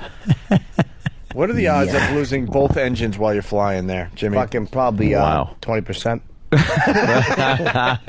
Can faulty wiring take out 2 engines? Funny you should say that. On Or- certain planes, like the DC-10 was a faulted model because there was a very famous United flight, and there was an explosion of some sort. It was some kind of a rotator blade that blew out. But it not only blew out the elevator control, which controls the balance, Indeed, yes. but or the up and down, it blew out the 2 backups. So a faulty wire or whatever it is can do it in a poorly designed plane. I think that was the L-1011, the one with the 3 engines on the back. It was a DC-10. And the top one came out with DC-10? Yeah. Yes. The 3 engines. DC-10. You guys really have this information? I mean, this is true? I guarantee They know what they're talking about? DC-10. These guys, I get all my flying info from DC-10? these two. Wow. Is They take it very L-1011 a seriously. form of DC-10? I don't know what that That's is. the Lockheed model. The Douglas is the DC-10. Oh no, this is a DC-10. It was a United flight, and what happened? It was the one. There's very famous footage of this thing crash landing in Iowa, where the plane comes down. Yeah, they I thought had DC-10s look like MD-80s. No. With the 2 engines. Oh no, DC-10s were cross-country monsters. They had a massive engine on the back. It was very awkward looking on the back. Yeah, top of the plane. L-1011. Probably the same similar plane, but DC-10. That's what I was arguing. I don't know if the L-1011 had the same design flaw that the DC-10 had, but they were flying. These pilots were flying, and they lost. And you should hear that they had the cockpit control. They're like, "Yeah, this is United flight. Whatever. We lost elevator control," and they actually steered the plane by firing one engine. Yeah, they had 2 engines on the wings, 1 on the tail. What's this chick dancing? All Look right, at us. we're going to get back to completely Mike DiStefano's story, and we'll talk about jet engines in a second. But holy shit, there's a... What? That was a teen dancing But web. the graphic was there's a new web campaign encouraging teen girls to strip on the web. What is that about? That is horrible. If the guys Get are me- listening in the back, could you find more info on that? It was just on Fox News. Encouraging teens to strip? Yes. I can't get All right, behind back to that. Jimmy with the airplane thing. Yeah, there's very Please. famous footage of the Iowa crash where the plane kind of comes in sideways, and there's a building, so it blocks it. And all of a sudden, you just see a ball of flames rolling. shit. Wow. But half the people survived the flight. They all should have died. And they almost made it. You're right. And there was a very great Yep. document. There was another pilot on board. He was in first class who flew. Why was he bored? I think he was just very Yes. tuckered out. I don't know. He was at the Bat Cave. DC-10 and the L-1011 look Very pretty much similar. exactly alike. Why are you squinting when you do your Batman Because that's impression? what he does behind the Max. Max. And there's a pilot named Denny Fitch who was flying with, and he actually went up and assisted. And they were firing one engine to steer. Pilots in simulators couldn't even simulate how they did it. That's they could amazing. not believe that these guys, they all should have died. Yeah. Pilots are amazing, man. Oh yeah, it's hard for a plane to actually crash. People don't realize that. They got so many options before they crash. Yeah. So many options. Yeah, they had 30,000. They were at 30,000 feet. That's amazing. They had one of the guys in the plane was actually one of the designers of the plane. Of the plane's like hydraulic system. They really got lucky with that guy, and he was able to assist in the cockpit and help them steer the plane with the 2 wing engines. Well, Denny Fitch is the guy I'm talking about. He was a pilot. I didn't know he are you sure he designed some of the there was one of the guys that was on board the plane. Wow. Had something to do with the design of the plane, so he went into the cockpit and helped out. But then right at the last minute, they just couldn't bring it back around fast enough. They were coming in for a landing, but the problem was they had no control over the fucking aircraft. And they could not slow it down. Yeah. So what happened was they were landing too fast. It was probably going to blow up when they hit the ground. They had fuel on it. As they're coming in, they had to fire one of the engines to make a last-second adjustment. Oof. And that threw it sideways. Yeah. And it just landed Cartwheeled. sideways. Yeah, but I mean, they were coming in way too fast. I think they probably all would have died had they landed that way. That's sick. Yeah, all the that engine on the tail came apart, and even the redundant hydraulic systems all went through that part of the tail and just got shredded. Yeah, there was so they had nothing two left. redundants, and that was a design flaw because all of them. Yeah, why would you put your redundant systems all next to each other? Yeah, like that? It's ridiculous. It's like this place. That was in Syawaks City, by the way. Oh. Yes. It was. You're right. And what about that damn food they serve? I tell you what. How about the peanuts? Yeah, those peanuts. What do they give you those little bags of peanuts for? And what's the deal with that? Jim is right, Ann is wrong. And then we got this guy, Scott in New Hampshire. He's a commercial pilot. He wants in on the discussion. Yeah, it was a Scott, DC-10. I admit I was in error But it looked on that very one. I was similar, wrong. yes. The planes look very similar. I thought it was a Cessna myself. So A Cessna, yeah. Let's go to Scott. What's up, Scott? Not much. How you guys doing? Hey. No, I just wanted to make sure we were on the right track because Jimmy mentioned like wiring harnesses, and in fact, I think Opie said it. The cause of that Sioux City crash was a hydraulic failure, not a wiring harness electrical issue. Right. But that's what kind of segued the discussion. It was a blowout of a rotor blade, and it was a rotor blade that blew out. And maybe wiring didn't cause it, but we're just going over how redundancies can the problem fail. is that in the L1011 and the DC-9, because they have that rear-mounted center thrust engine, you got all the redundant systems in the tail, and once that elevator and the rudder are taken out, there's no basically light them up, folks. You're going down. I'm out. It's the same design flaw in both. Okay. Yeah. But what about those fucking peanuts, pal? Mike, I says to myself, why do they have such a small portion? Back to you. Why do I gotta put my seatbelt on? Yeah. If we're gonna crash into a fucking thing, the seatbelt's not gonna stop me. Hey, no, let me tell you the real solution. You know how to get the black box out of it after the crash? Why don't they just make the whole plane out of the black box? Why don't they? Fucking plane me out of the black box. Let's say hi to answer that. Let's say hi to Brian in Philly. We're moving on because we got the schedule of Bear Week in Provincetown. We got to get to. Yes, Brian. Hey, good morning, guys. Happy birthday, Jimmy. Thanks a lot, big boy. Thank you. All right. Anyway, that campaign, that website where teens are encouraged to strip, it's part of a Virgin Mobile campaign to donate clothes to like shelters or some kind of charity that supports the homeless. I checked it out last night. The girls that strip, they don't really show anything. They're wearing like T-shirts or boxer shorts underneath it, and they just want to get traffic to the website, and then Virgin Mobile will donate clothes or money to these charities. Why can't we get some of our fine listeners, regular girls, to start making strip videos and sending them in? I would love to see that. Because then we can take this campaign and do it the right way, where you see tits and ass. Yeah, but that would be I want to see honest, some tits though. and ass. That would be too honest. They want to make us think we're going to touch these little girls, but Who's we're gonna going be to the buy first? stuff from them. Who's They gonna- use it to market. Who's like going to be the Madonna. first overage girl or legal girl to strip for us? Not a professional, a regular girl that thinks she's really hot, and then we promote the hell out of it. Yeah. Come on, let's go. Let's Ready get some and ready. things done. Do it. Let's go. Wait, fucking the girl with the very shaped pussy. Oh, the redheaded girl. Shit. Where is she? All right, listen. Let me. Bill can't be this stupid. Bill, Charleston. Hey, Opie. Yeah. Hey, have you ever heard of a Siouxs Indian, or are they more normally known as the Sioux Indians? Well, I like to say Syaks. Syaks Indian. Yeah. Syaux City. See, I was playing off the fact that people think I misspeak from time to time. The Sioux. I know it's the Sioux City. As long as you didn't say you put on a pair of Syouxes. Syouxes. Come on, swim walk. All right, guys, we got the schedule for Bear Week. Come on. Yep, here it is. We're gonna have us a busy week. Who got this together, Travis? Yeah. So some girl came from Massachusetts. Is this good? I enjoy it. Oh shit! Hold on a minute. This is Derek. Derek's at it. When he's not trashing us, he's in another room. Yeah, producing stuff. I'm a little teapot. Short and stout. Here is my handle. Here is my spout. Put a finger in my backside and cum shoots out. There is the closet. I should step out. Put that in the old system. Good job there. There we go. Integrate that into the old Gillette. That's a good one. That's very good. Okay. Oh, Bill Donahue, what's he doing today?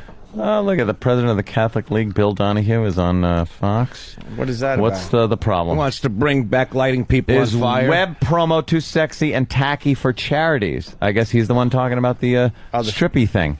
The strippy thing? The strippy thing. Sold or taken over. You must keep making those monthly payments. No, that isn't it. That's his Fox. That's CNN. Is your bank safe? Look at this. Okay. Oh, all right. I don't care that they got shorts on under it. All right, they're looking Is good this so far. something? All right. What's the she fake doing? strip. Yeah, they're She's going doing with a the fake strip. She's doing a bad strip, but what about the? Come there's on, lose equity. the shorts. There's equity in the. All right, she's down to her bra. Very nice.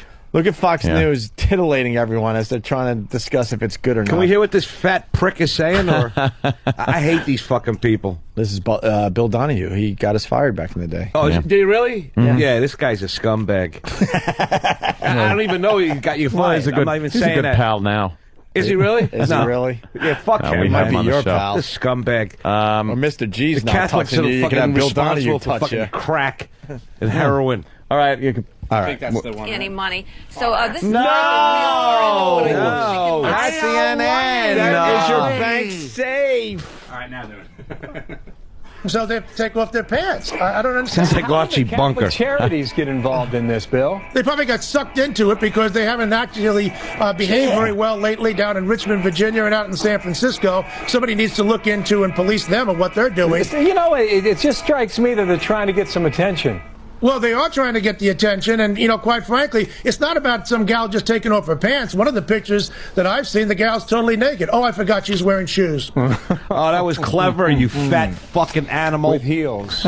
Apparently, they're reconsidering this whole deal. Well, yeah. Probably a good idea, don't you think? Yeah, well, you kind of wonder about what kind of person would be drawn to it in the first place. But, look, if they want to do these things, girls running wild, that kind of stuff, let them do it. Who cares? A human. But when they try to say that, listen, what we're doing it for is a good cause, that we're giving money to people. You've got a group out in San Francisco, Sisters of Perpetual Indulgence. They're gay-bashing Catholics. They give a few dollars to charity, and they say that's okay. Now, if white people dressed up as Al Jolson and started doing little black tap dancing, stereotypical dancing, and said, well, we're giving money to sickle cell anemia, African Americans would run them out of town. That's and fucking I would be on their racist, side. man. Same thing was with these phonies. Bill I hate Donahue, this guy. thank you, sir. Thank You you. do? Yeah, even though 36 he, minutes past the hour now. But the problem with Because Bill he is you gives just never get any examples straight like talk from him. If only he would come on He the air. speaks the truth, yo. he always gives examples about, like, He if you keeps did it this real. with Islam, this is how people would react. Yeah. If you, and he's like, he makes certain good points. Yeah, you're right. It's hard to, that's what that's what the whole fucking fight was about last night. About like unreasonable, like where I'm right, you're wrong. There isn't no. I don't want to know the reality of it, the truth of the whole thing. So you're right. He has a good point. So did Reverend Wright, though. You know that black dude that was freaking out. If you listen to what he was saying, he was right about a lot of shit. He was. Absolutely. Reverend Wright was right about stuff. The shit that he was 9/11? saying. Oh no, I don't. Of course not. No, of course, yeah. certain things he said. When he was talking about how he feels as a black man at his age in this country, and the reality of what, that things have gotten a fuckload better. Is that what he was saying? I'm not going to argue with you, my friend. I understand what you're saying. I'm not against what you're saying. Never saying that. He said a lot of good stuff. The guy. Did he? Yeah, he man. did. But it's hard to fucking admit that, because if he says a couple things that you hate, you know what I'm saying? Like, you're a Republican, so you're going to stick with. You're going to stay. It's going to be a Republican thing. No, not really a Republican. I've been called more libertarian. Yeah, they are too liberal. You're not really Republican? I'm really a fascist. I'm a Nazi. I'm a dictator. I really am. I want a dictatorship. All right, listen. Can we get to Bear Week, please? I guess. Bear Week? But you're right, Jeremiah Wright did say some good stuff. What one good thing? Give me one example, please. Just like shit like the white devil have been holding a brother down. Like, that is real. That's good shit? Yeah, no, he had some good stuff. The he white just came devil? off too angry, and it was easy for people to take pot shots at him because he sounded too they militant. should. If he's calling Whitey the white devil in a church, then yeah, he should be fucking. Did he say that? I don't even know if he said what he that. is. No, but he was talking about how America has, and I'm not a radical dude, but he's saying like how America has brought things to other places, and then we get upset when it comes here. And look, the bottom line is terrorism. That's the America. truth. We didn't bring 9/11 ourselves at all. No. We have stuck our fucking noses in everybody else's asshole all over the planet, and it annoys me that we try to morally police people. Here's what we should do. The way we handle World War II, that's how we should handle things. If you fuck with us, we will drop a weapon that fucking kills 45,000. You're right, but you know what the problem was? Is that after World War II, when the commies got the bomb, and we couldn't operate like that anymore. So what we had to do was stick our noses in little places to keep the communist menace from fucking taking over Europe, pretty much. So it took a lot of this covert shit of us taking dictators out, popping new ones in. It was the necessity of the day, of the time. And yes, we did do those things, but it was necessary as a superpower to do that. Now, to then say that we were fucked up for doing it, no, it's what the time was. It was necessary. I think that when you do that, though, but what happens is don't expect the other countries not to hate you and not to... I'm only saying... Our answer should be let them do what they want to do, but if there's a problem, our response should be horrendous. Yeah, fucking totally. Horrendous response. I agree. Why didn't nobody fuck with China? I know China's done some dirty shit. Oh, a lot of dirty. Nobody fucks with China. China's got too many people and bombs and all that shit. Right. And they're not afraid to use them because they're crazy. Yeah. So no, I'm not saying that the U.S. brought 9/11 ourselves. I don't believe that at all. I'm not saying root cause or any of that shit. But I'm tired of us sticking our fucking goody gumdrops, we support some dictators, we don't support the other ones. Just say that. That's fine. Yeah. I don't mind that we do that. It's in self-interest. Everyone's self-interest. Well, now, with the way the world is, I definitely think we should, as a country, pull back, not be this world police that we have had to have been for the past century. I mean, we went to Iraq was kind of a ridiculous thing to do in a lot of ways. We all know that. Yeah, I mean, everybody knows that. No one gives a shit if those people are free. Yeah, it was like a fucking Chinese guy kicked us in the balls. We went and beat up a Puerto Rican. Yeah. Made no goddamn sense. And yet half the people in the country go, no, George Bush knows what he's doing. He's a good... You know, I'm just as violent and dishonest as Bush. I'm not going to be a fucking phony. But thousands of people aren't dead because of me. 3 are dead. Ooh. Wow, one was still alive when I left him, too. He was flopping around. Jesus. When I drove off. Holy mother of God. I'm kidding. It's one of my bits. I honestly thought you killed people. LOL. LOL. LOL to you, too. All right, bravo. Thank you. Can we get into Bear Week after the break? Bear Week? God, Please. Opie, you're so childish, man. We're trying to talk about serious fucking help the community here. And by the way, I'm not friends You're with into Bill hairy Donahue. homos. I don't like Bill Donahue still. Bill Donahue didn't No. do... Bill Donahue... I'll say this, though. We have this mutual kind of... Nope, you do. No, but that's... like, in other words, Jimmy, you said you liked him? I don't care what the fucking... Anyone who says that we shouldn't like Bill, a lot of them say that. I don't give a fuck what any of them say. I'm not going out drinking with him, but I do have a mutual kind of respect for what he does in some weird way. He has his ideas, and he'll stand behind them and all that happy horse shit, which is fine. You know, if you're going to do that, I might not like it. I'm not going to fucking, like I said, go out and drink with the guy. But we did turn him around. He's not coming after us anytime soon. No, we'd have to do something ridiculous for him to come after us again. A lot of the instant feedbackers and shit didn't like it. What are you guys talking to him for? But what they should be doing is they didn't say the same thing about when we start working for CBS. They didn't say, hey, those are the guys that fired you. Why are you working for them? They didn't come after us and say that. Bill Donahue, what did the Catholic League do? They put out a press release. I think we explained the CBS thing, though. I swear to God. I'm happy to be there. When they brought us back, everybody that was part of our firing wasn't at the company anymore. Made it a little easier. But there's a couple guys. There's one guy, and it's not. I know who you mean. And it's not the big guy. Yeah, I know who you mean. I'll say it. It's not Mel. But there is a guy, if I see, I'd have a really tough time not spitting in his face. He's not with the company anymore. I don't even think he's in the business anymore. Eric Logan. I know. Well, don't tell me about it. We I'll got some fucking problems with spit that, right man. in his Fuck face. Eric Logan. But there's a guy that fucking bear. There's a guy that was working at CBS at the time. If I see him, trust me, I'm going to have a problem. Ken Stevens. Well, Two words. Sure. Ken Stevens. Well, I'm going to Ken's a great guy. I'm going to have to get a sloop to go find him. Oh, yeah, on his boat. He's always on his boat. If you want to find our old boss, he's in the what is that bay called down there? The Chesapeake. Yes. Yeah. He's sailing. Sailing in He's the been Chesapeake. sailing ever since he got fired. Bill Donahue put out I'm a Catholic League supporter, but he put out a press release just for no reason going, hey, look, what happened happened. We forgive and forget as Catholics. Let it go. We wish these guys the best in a long career. It was almost like, and his answer when he turned me around is when he goes, when people said, did you hear the broadcast? He went, no. Well, then why did you react? And he goes, they called me and they said people were having anal sex in St. Patrick's Cathedral. What do you want me to do? And it was almost like he's the head of the Catholic League. He might say something. The media calls the head of the Catholic League. This radio show has people having anal sex in St. Pat's, and then they play in that audio. Go for it. We're all saying it. What the fuck does any reasonable person expect the head of the Catholic League to go? He would have to poo-poo that. It was never accurate. He has to. It was never accurately reported that it was indeed anal sex. But do you understand what I'm saying? It's right, like, the old shitter. He knows that on this day, this religious day, people were fucking in the church, and we made a radio bit, and there was an arrest. Which made this wasn't speculation, there was an arrest. What is he supposed to do? Yeah. And Jimmy reminded me he did make it very easy for our return with that press release. I forgot completely about that. Unsolicited. Right, we didn't ask him to do that, and when he comes on the show, the reason we got him on is we wanted to kill him one day, like we were going to attack him.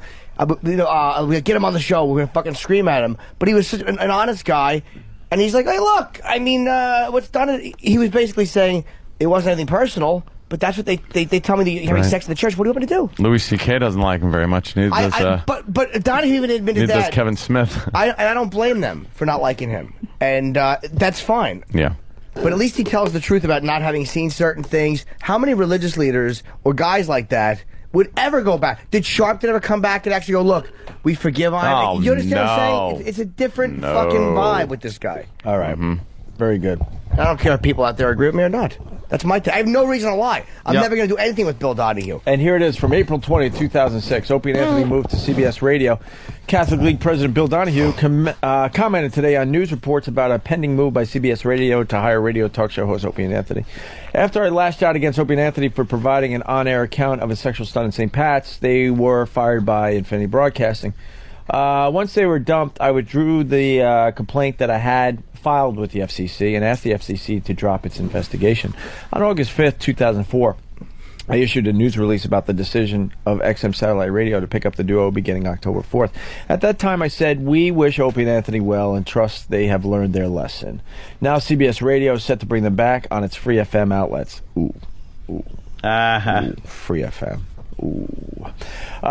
To those who say you can't go home again, I say nonsense. In the year and a half that Opie and Anthony have been on XM Satellite Radio, not a single complaint has reached our office and anything they've said. Well, that's because we didn't really have listeners back then there, Bill. No one was listening to our horse shit. Indeed, when the two shock jocks were picked up by XM, their producer called one morning, asked if I would go on the air with them. Though I had some reservations, I said yes and was immediately put through. They made it clear that they regretted the St. Pat stunt.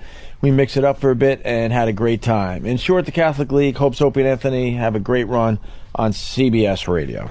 So I forgot about that, Jimmy. You're right. I mean, and that to me was like, only because people are like, well, you should have done that. Yeah, I agreed. But how many guys in that would position do it. You're right. would do that? Yeah. You're right. No, that's cool. You opened my mind a little bit. All right, let's go. I don't hate the guy. We anymore. hated him, dude. I mean, I didn't hate anybody else alive more I than I hated him. I hear you. All right, let's go to a break, and when we get back, we're gonna kiss. We might as well because we're gonna be talking about Bear Week going on in Provincetown. I want to thank Kim from Massachusetts for turning us on to this. It's a whole schedule of events, including websites that you can check out. Yeah. All right, I don't want to give any of them away. They're all too damn good. I have a fucking game we can play, by the way. It's called the Blindfold Kiss Game. Should be serious, though. No one's ever played that? No. Count me in. All right. Why'd that make me laugh? Bunch of fag jokes. We're just childs. We're childs. We're childs, yes, we're Dren. British women who cook. Hey, by the way, fat cunt I am. There's a whole schedule of events. I can't help myself. I got to at least say this one, and then we'll comment about it when we get to it later on in the bit. Sunset Dune Tour and Clam Bake. Ew. That's fucking beautiful. With a campfire on the beach. Shouldn't it be a weenie roast? Why are they attempting to bake clams? Maybe it's one of those they boo them. Gooey. They just point at them and go, yuck, boo. It's one of those gooey clam things. Oh, gooey ducks? Gooey ducks. Yeah. They just shove them up each other's assholes. Clam bake.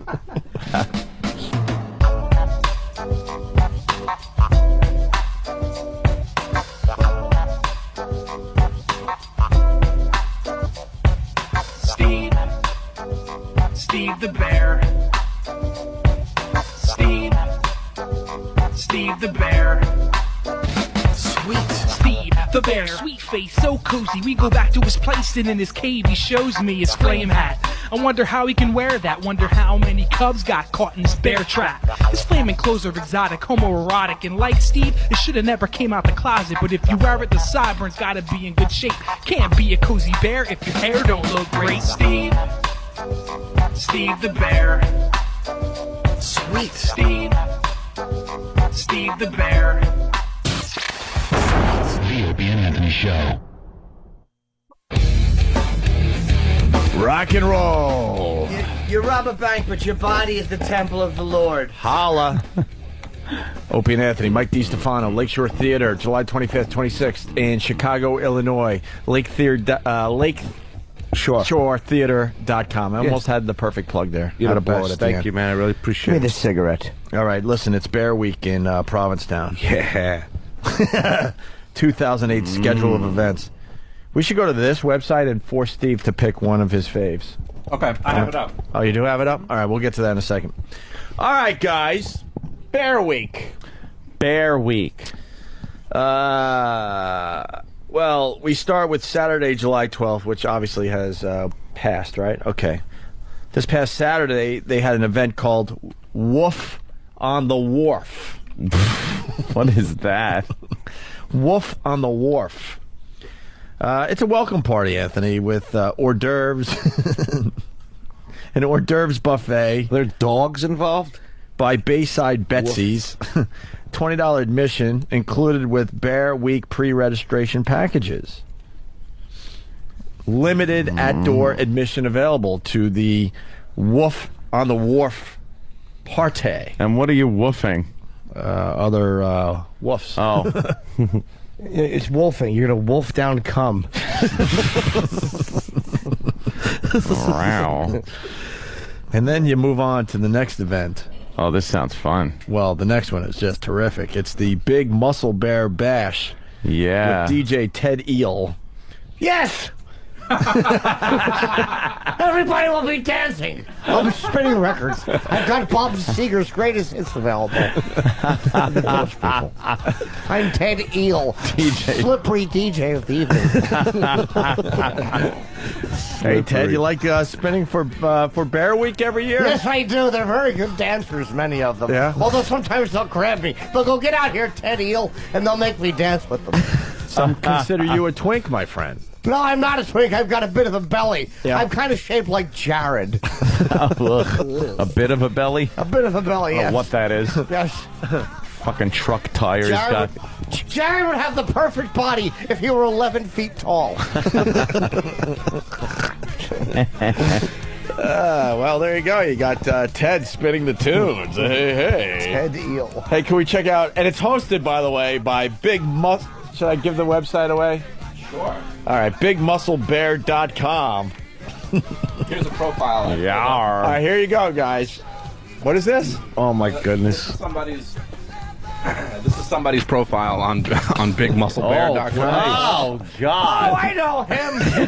He's actually a very good dancer. Wait, how do you know him from just looking at his hiney, his hairy hiney there? Yes, I recognize the way the hairs are on each cheek. Yeah. He purposely doesn't let it cover the crack.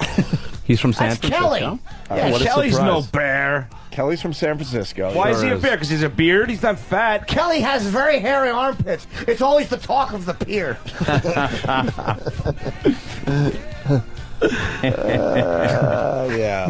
Yeah. All right. Any other pictures from BigMuscleBear.com? Oh, there's a bunch. Yeah. Because this is kind of like MySpace for bears.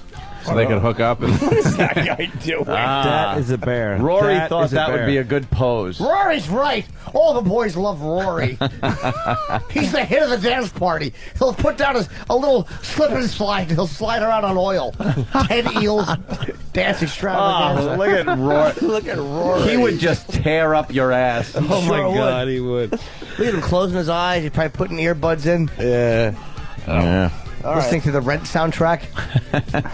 Let's say hi to Corinne or Corin or whatever. Corinne. Yeah, let's go with Corinne. Sure. Jersey. guys. What's up?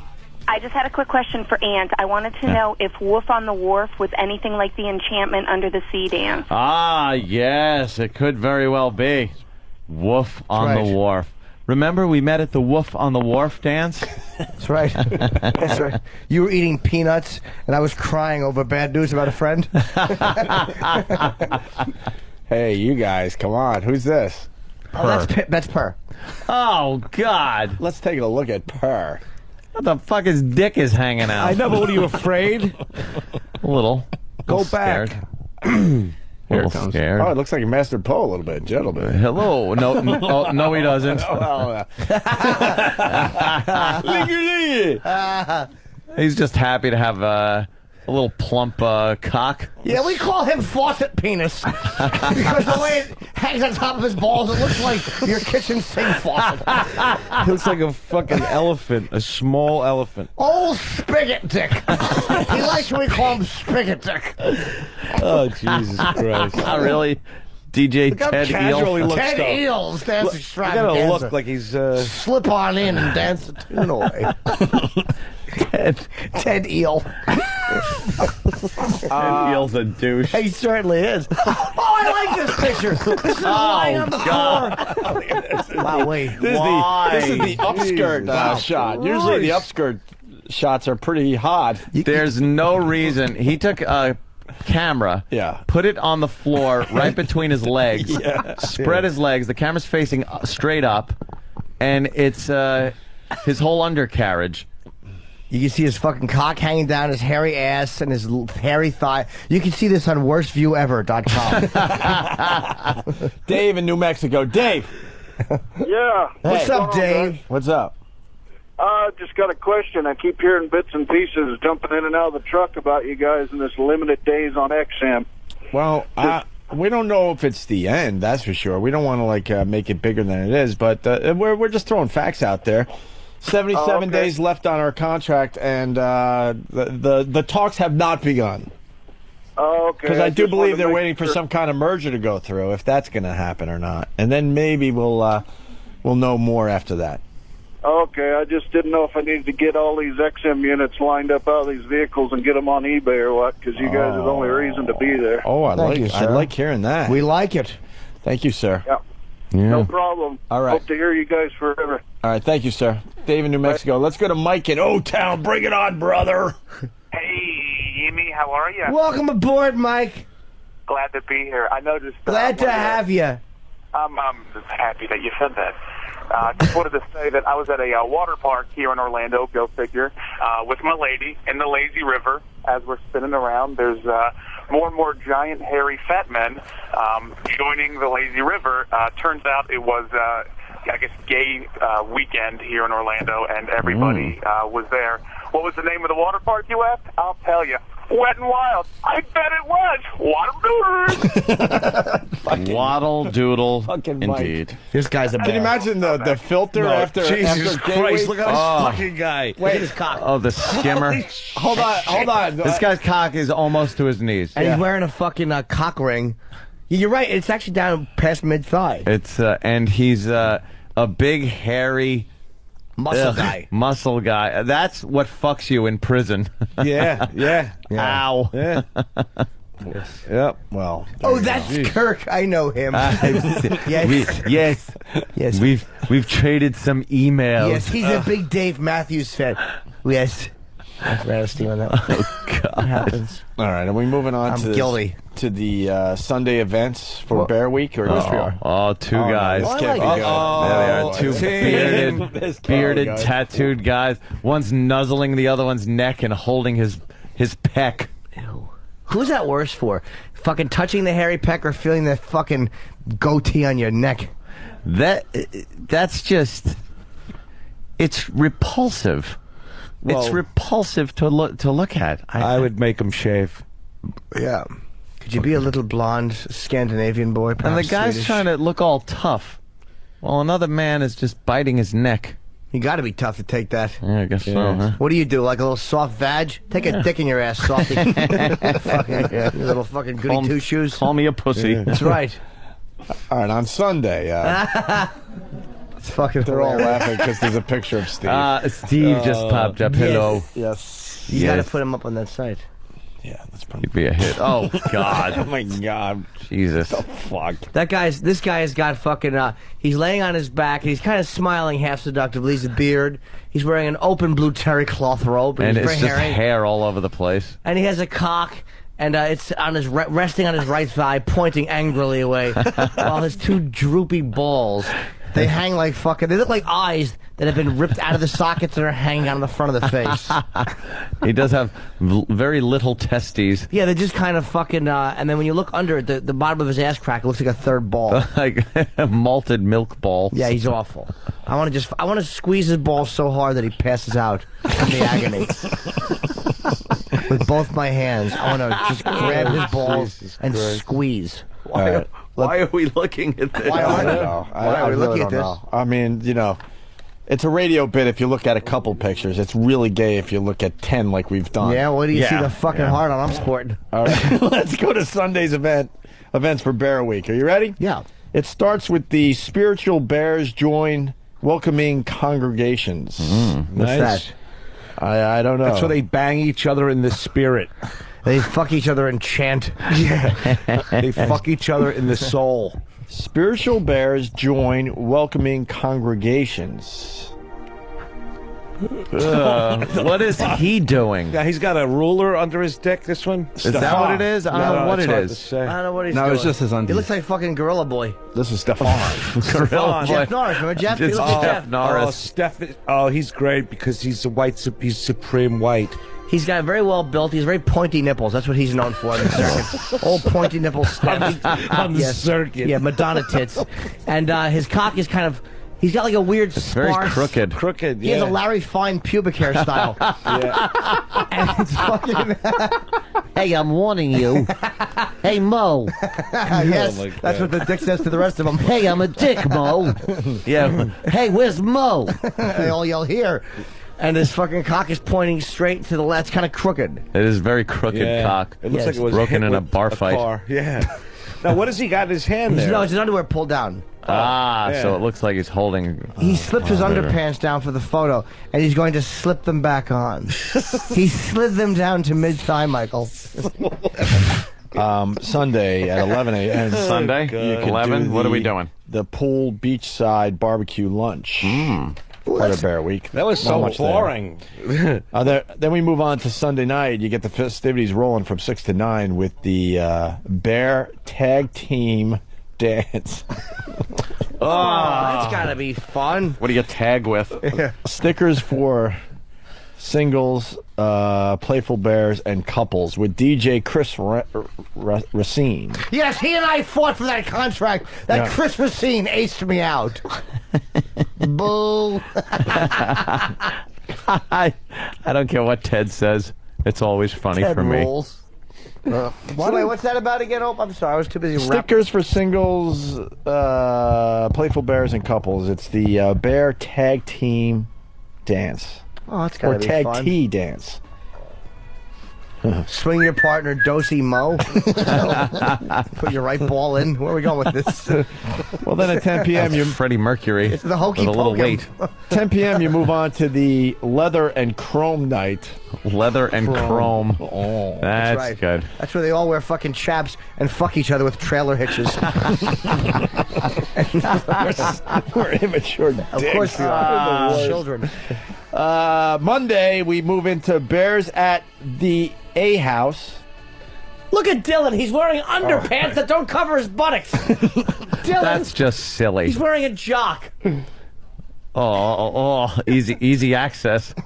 What is a jock? It's basically, it holds your dick up, and then your whole asshole's exposed. I know. Why wouldn't you cover it? He's wearing that so he can turn to the right The and jock- slam that door next to him so the doorknob goes right up his asshole. The jockstrap is the worst design ever. Terrible. Oh, yeah.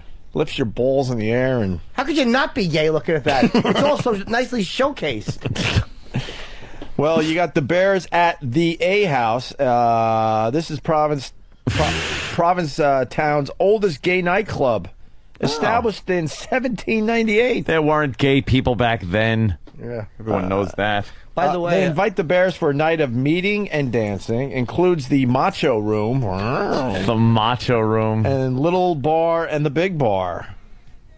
Cover not included in the Bear Week passes. What? Ooh. I don't like that. Dave B. from Philly writes, Opie, get it right. It's the festivities, not festivities. Ah. I'm very sorry for that. Wow. Well, here's Tim. He's Here's gay. a guy who... Here's Tim. He's gay. He's from Dallas, and he has something to say. Tim. Oh. I hate this shit, man. It's just, as a gay man, hearing all of these faggots come out and do this, because it puts us back. My partner and I, we're trying to adopt a kid, and you hear this shit about these faggots running around fucking each other constantly and throwing a big party about it, and it fucks us all up. And I can't stand it. I can't stand...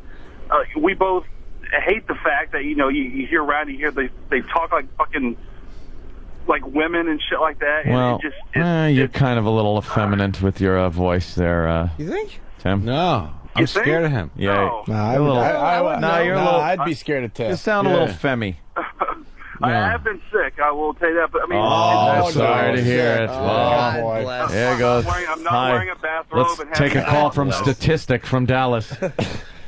Every time winter hits, No, I agree you're with you, hoping though. it's the flu. I'm hoping. Please Hey. go away. So we're not going to be seeing at the Gay Pride Parade here in New York next week?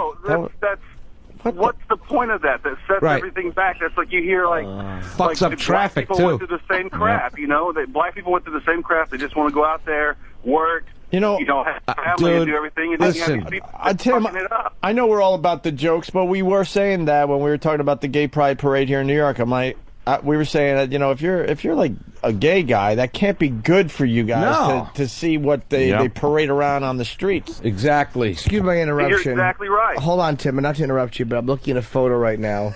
It looks like Sasquatch is fucking showing his asshole off. It's the hairiest man I've ever seen in my Climbing life. steps. Oh, God. Oh, God. He's got his Damn one leg If you raised. squint, it looks like the Bigfoot photo from back in the day. And he's opening his asshole, and it's all hair and matted hair. You on know his there's balls. just Awful. matted shit. So, Tim, are you still there? Yeah. I'm still Timmy, here. listen to me, man. I agree with what you're saying. And, here in New York, they have a fucking... Every 2 weeks, there's people jumping around yelling. It's mostly young kids, I'm gay. Like, they're all angry and shit. Well, shut the fuck up. No one hates you. Go fucking live your life, man. Holla. Exactly. Holla. You know what I'm saying, dog? I'm down with the struggle. No, you're right. All right, listen. Yeah. Fuck it, With that Live said, your life. Tim, Yeah. thank you for your call. Bye, With that Tim. said, we got to get back to the events for Bear Week because they're starting to get really good.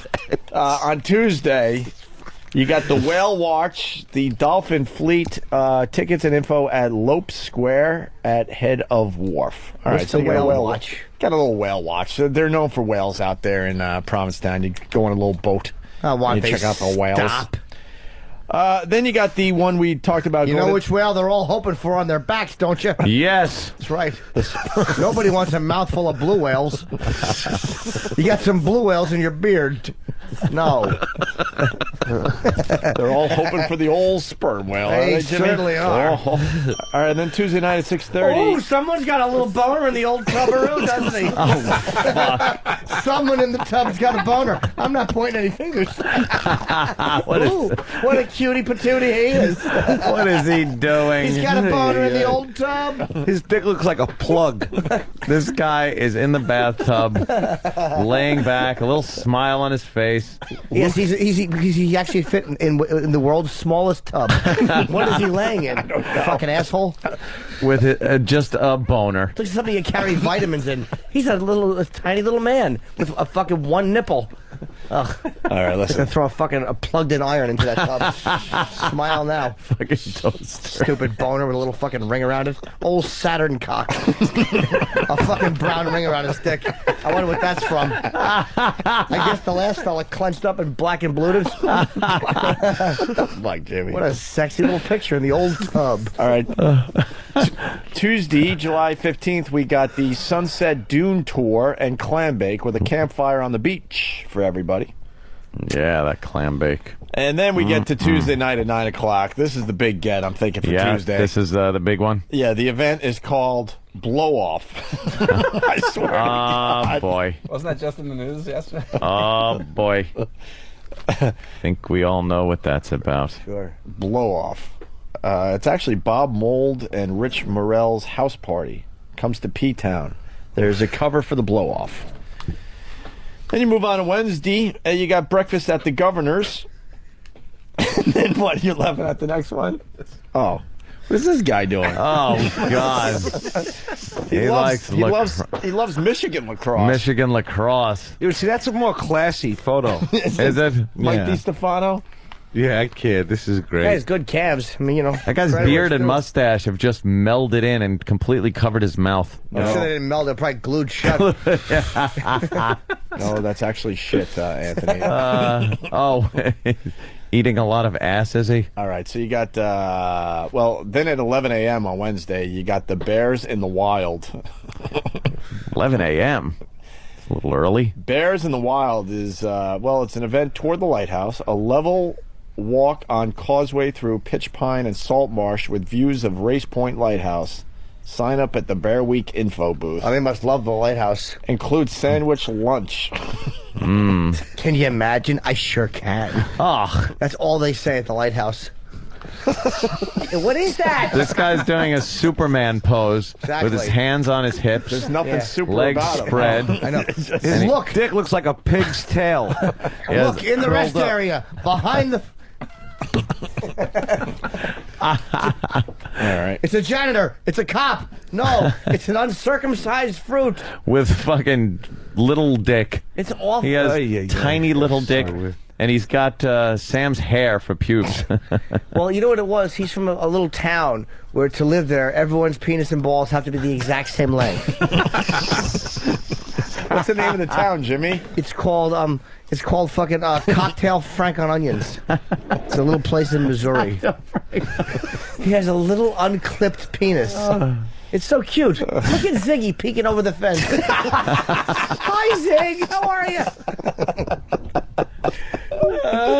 Oh my God. All right. Now, Wednesday wraps up with Hump Day karaoke. Oh, well, it is Hump Day. Sure. That's from 9 to 1 a.m. And then we move on to Thursday's events for Bear Week. Ooh. You got the, I swear to God, you can look it up yourself, Thursday at 10:30 p.m., they have something called the Crisco Disco. That's Are they cooking too? The Crisco Disco will be open for everybody. Crisco Disco. 70s and where the greasy dicks go. 70s and 80s night of original gay club vinyl. Nice. Yeah. Crisco Disco. Sounds good. Nice. And then finally Friday. I love how Danny's got to look for the good ones. Yeah, I know. Like, you're actually looking for the good ones. Believe me, when I first pulled this website up, I'm like, oh, you know what's going to happen? I'm going to pull up like 3 or 4, and then I'm going to bring up the fact that I'm choosing the ones that I like. That you think are like... That's the only way to look at it. But, there's a whole, like... But are you looking... Like I'm passing over some of them going, in no, I order don't to like him, find, don't yeah, like him. But in order to find the big, hairy, funny ones, Yeah. you have to pass by ones that you are deeming too good-looking and not funny enough to put up on the screen. Where's Muscle Dutch? What? See, Muscle Dutch. Muscle Dutch. Go back to Muscle. Look at Muscle Dutch. Muscle Who the hell's Dutch. Muscle Dutch? Oh, God. It's Muscle Dutch. What an old fruit. Look at him. Ugh. What a sight.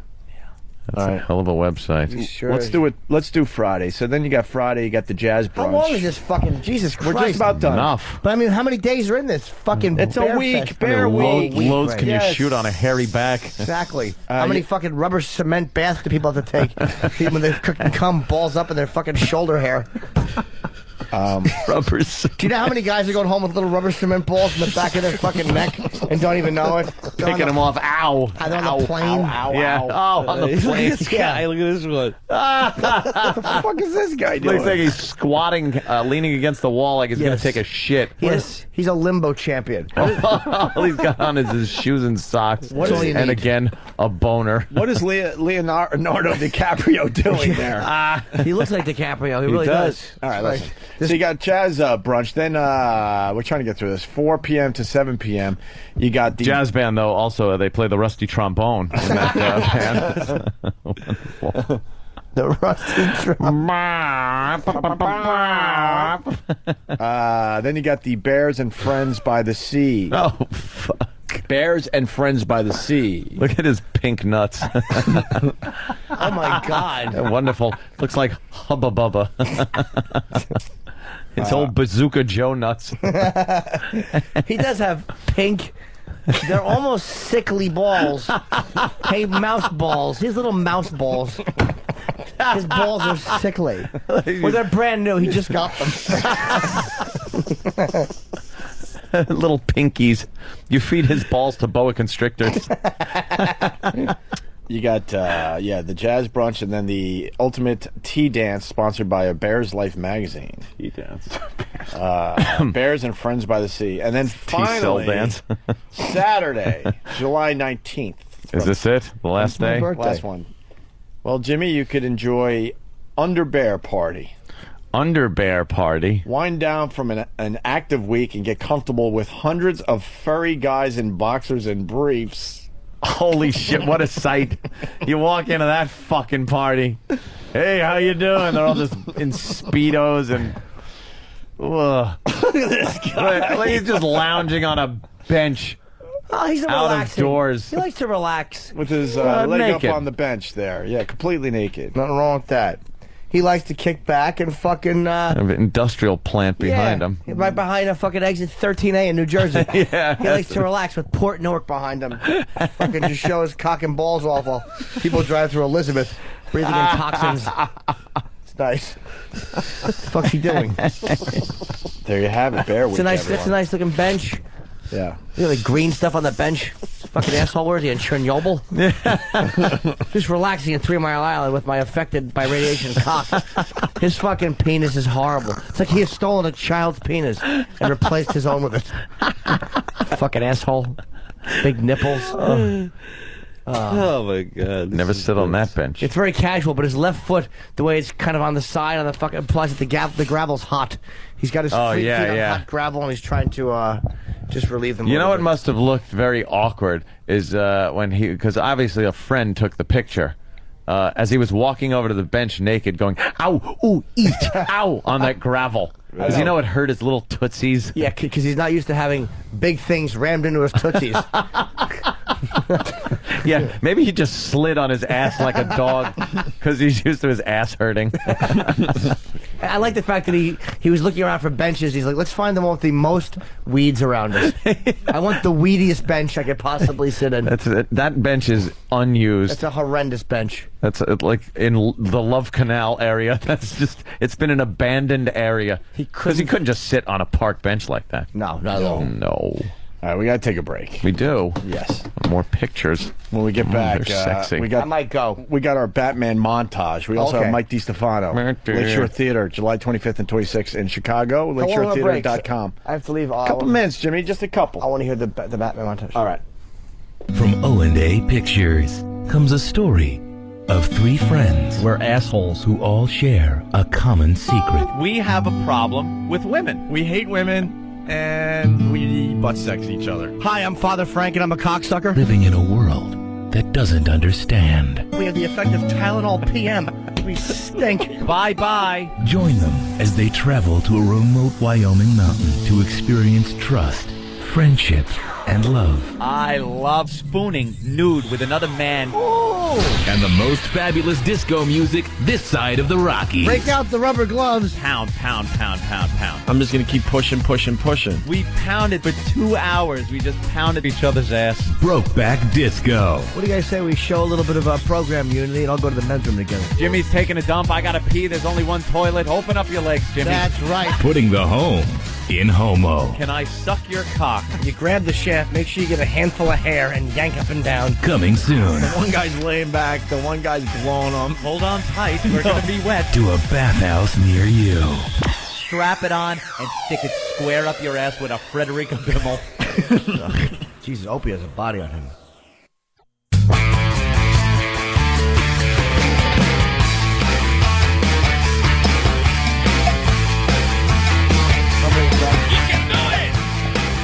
And we are back with Norton and Friends. Today I have my friends Greg and Tony stopping in. I enjoyed it. Hello. It's good to have you. All right, Jim. We have Mike DiStefano. Yeah. Who's performing at the Lakeshore Theater in Chicago July the 25th and July the 26th. That's right. 2 shows per night. It's the Lakeshore Theater, Theatre, the old English spelling, .com. It's a theater I did when I was out there. And I thought it was a terrific little place to perform. And I suggest you go see Mike if you're out there. And it's not far, by the way, from where Happy Typing Girl has her cupcake place. Oh, and those things are to die for. I mean, don't get me started. I hate a whole bunch. You know. So that's where we are. And they're going to play the Batman montage. The Batman. What happened? The Batman montage. We definitely want to hear this. Because they only have, Stan said I only have 3. Because a whole bunch of them didn't say I'm Batman. Awful Minneapolis accent. Hi, John, and all the guys at Niagara Industrial Mall in Niagara Falls, Ontario. So, Sam, you got They 3? listen to our show every day. Ooh. Thanks, John, and the gang. Yeah, Batman. Adam West, Batman Explains, Mr. Freeze. So we start with old school Batman. Michael Keaton or the Adam West? Adam West. Adam West. It all started with Going Mr. West. Way back. Sure. To the TV series. How can we forget? Poor devil. Forced to live in an air-conditioned suit that keeps his body temperature down to 50 degrees below zero. No wonder his mind is warped. Your pity is all very well, Batman, but what is he up to? Yes, what is the point of his shenanigans? Icy calling cards, Chief O'Hara, to let me know he's back in Gotham City. Of course, he wants revenge. I'm not so sure I blame him. It was an accident, Batman. That's right. You didn't mean to knock that beaker of instant freeze on him during the fight in his laboratory. You didn't know it was his girlfriend that you fingered at the movies that time. How are you supposed to know? This dialogue is horrific. And so Brando would have shot himself listening to this. The horrendous lack of emotion. Yeah. Yeah, this is just like what we saw last night, huh, Jimmy? Too bad we couldn't have got a montage of the Mr. Joker. We should have that for tomorrow. The original Joker. And Jack Nicholson is the Joker. 50 degrees and Heath below Ledger. zero. I'll go through some movies. All right, good. Thanks. What's the haps? The boy wonder is right. He was the culprit, Batman, experimenting with those devilish instant freeze solutions, and for some criminal purpose, undoubtedly. You're right, you foreigner. Nevertheless, I feel it's my duty not only to catch him, but with all the medical know-how at our command, to help that sorry creature back to a normal way of life. That's right. E-Rock. Sorry, Eric. Eric. And then I'm sorry. And then you got the I Am Batman montage. Oh, this fucking stupid Michael Keaton. Well, it's Michael Keaton, and then George Clooney, and then Christian Bale. Oh, good. What happened to Val Kilmer? Yeah, you couldn't get him? Not on such short notice. I'm Clint Get him Eastwood. saying, I'm Batman? No, I looked at a lot of Val Kilmer Batman clips. Batman. I am Batman, and I'll be at Heartbreak Ridge. Fucking asshole. Here we go. What are you? I'm Batman. Hi, Freeze. I'm Batman. I'm Batman. We actually do have the other one. George Clooney just went, hey, I'm Batman. Yeah, like George Clooney's is just, Hey. he sounded like he's still on the ER set. Yeah, ER. Just, it's, wow, way to like act. Fucking Listen again, you're Dusk right. till dawn. You're It's right. just George Clooney. Hey, I'm Batman. It went from good to awful. Like, I'm Batman. Hey, I'm George Clooney. I I'm like Batman. Clooney's the best. What are you? I'm Batman. Hi, Freeze. I'm Batman. I'm Batman. The music was great. Yeah. I was into Ron and Fez. I think it was probably last week. Fuzz. They were noon to 3, by the way. They were talking about George Clooney's Batman, and they were saying how in an interview, like he pretty much admits that, and he knows that he was the guy to ruin the previous franchise, yeah. Batman franchise, and couldn't care less. Yeah. Just he laughs about it. He's like, yeah, I did that. That was me. That was me. Screwed up the whole thing. My bad. Freeze. I'm Batman. I wonder what they're going to do with these new Mr. Freezes. I bet he's just throwing ice cubes at everybody. Don't be I bet silly. he turns the air conditioning on when he leaves. Oh, Mr. Freeze is going to be... Jimmy, before you leave, your buddy, our buddy, Rampage Jackson. We didn't I talk about know. Rampage yet.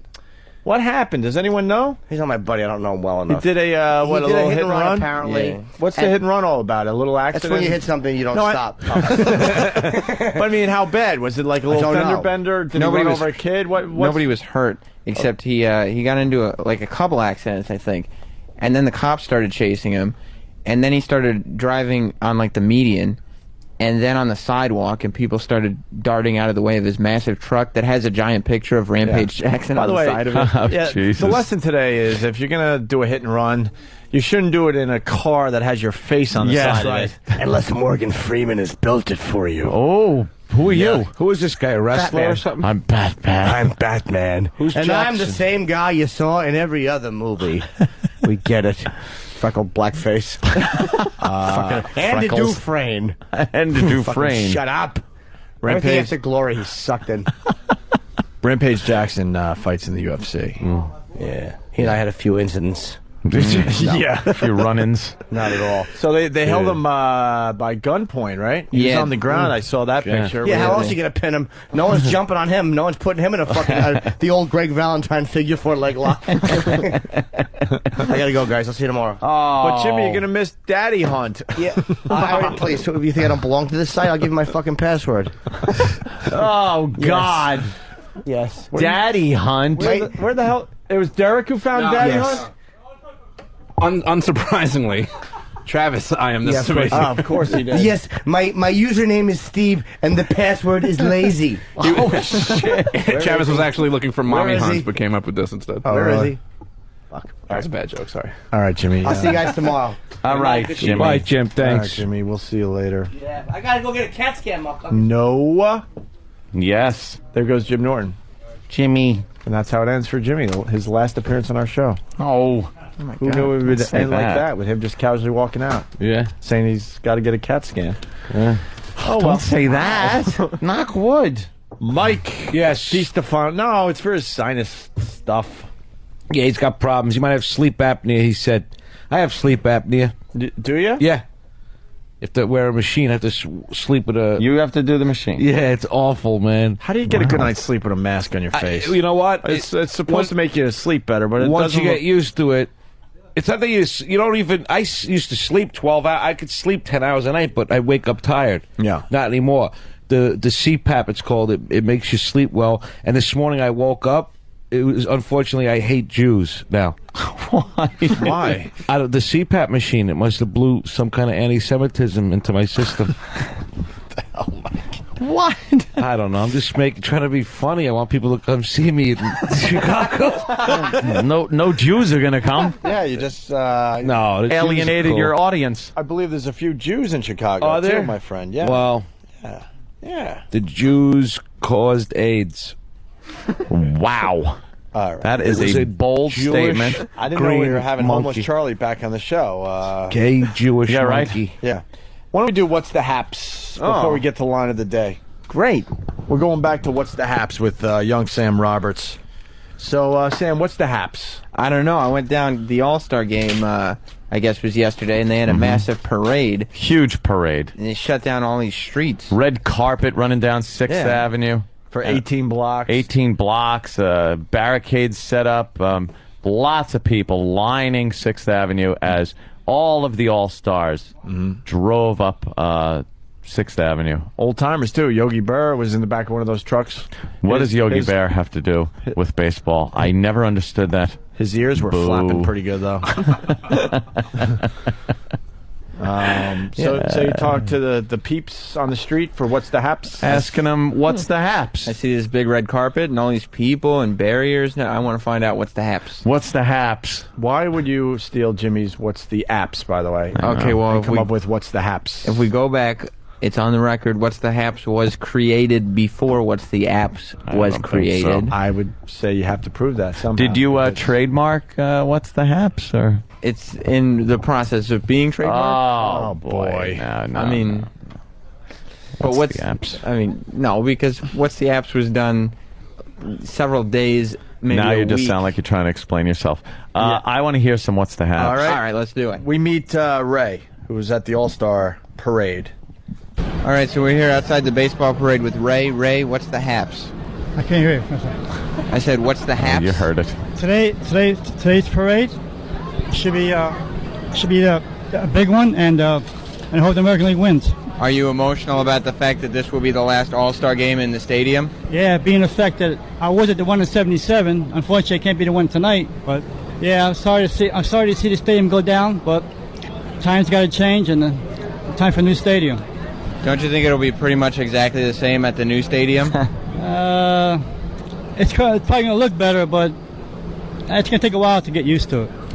Ray doesn't have a job, does he? He's a principal at a high school in the Bronx. Poor Ray. Yeah, Ray was just looking for some free fun. Thought he just these guys walk around New York City looking for free fun. Free fun. What's going on over here? Yeah. Then somebody comes up with a mic and they figure, I'll be on sports radio or something. This is going to be great. And then they find out it's What's the Haps. Right. With young Sam Roberts, we got more Ray. So, have you been keeping up to date with the latest, with what's going on with Obama? No comment on that. Just here for the baseball. I'm not into politics. No comment. Have you decided who you're going to vote for at all?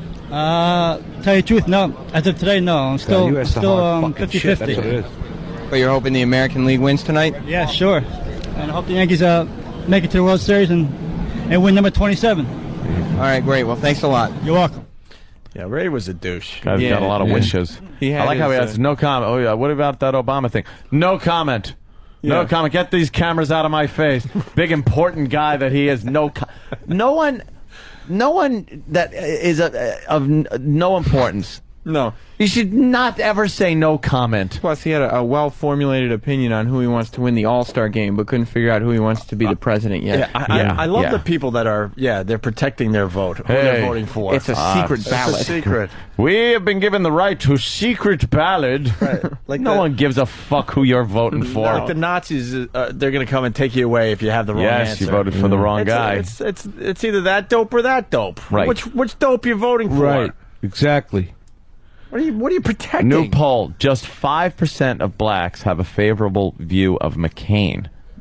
Among black voters, Obama 94%, McCain 1%. Now, don't try to bullshit me and tell me that they're not voting on racial lines. That is an absolute landslide. Black people are tired of white presidents. No shit, sorry.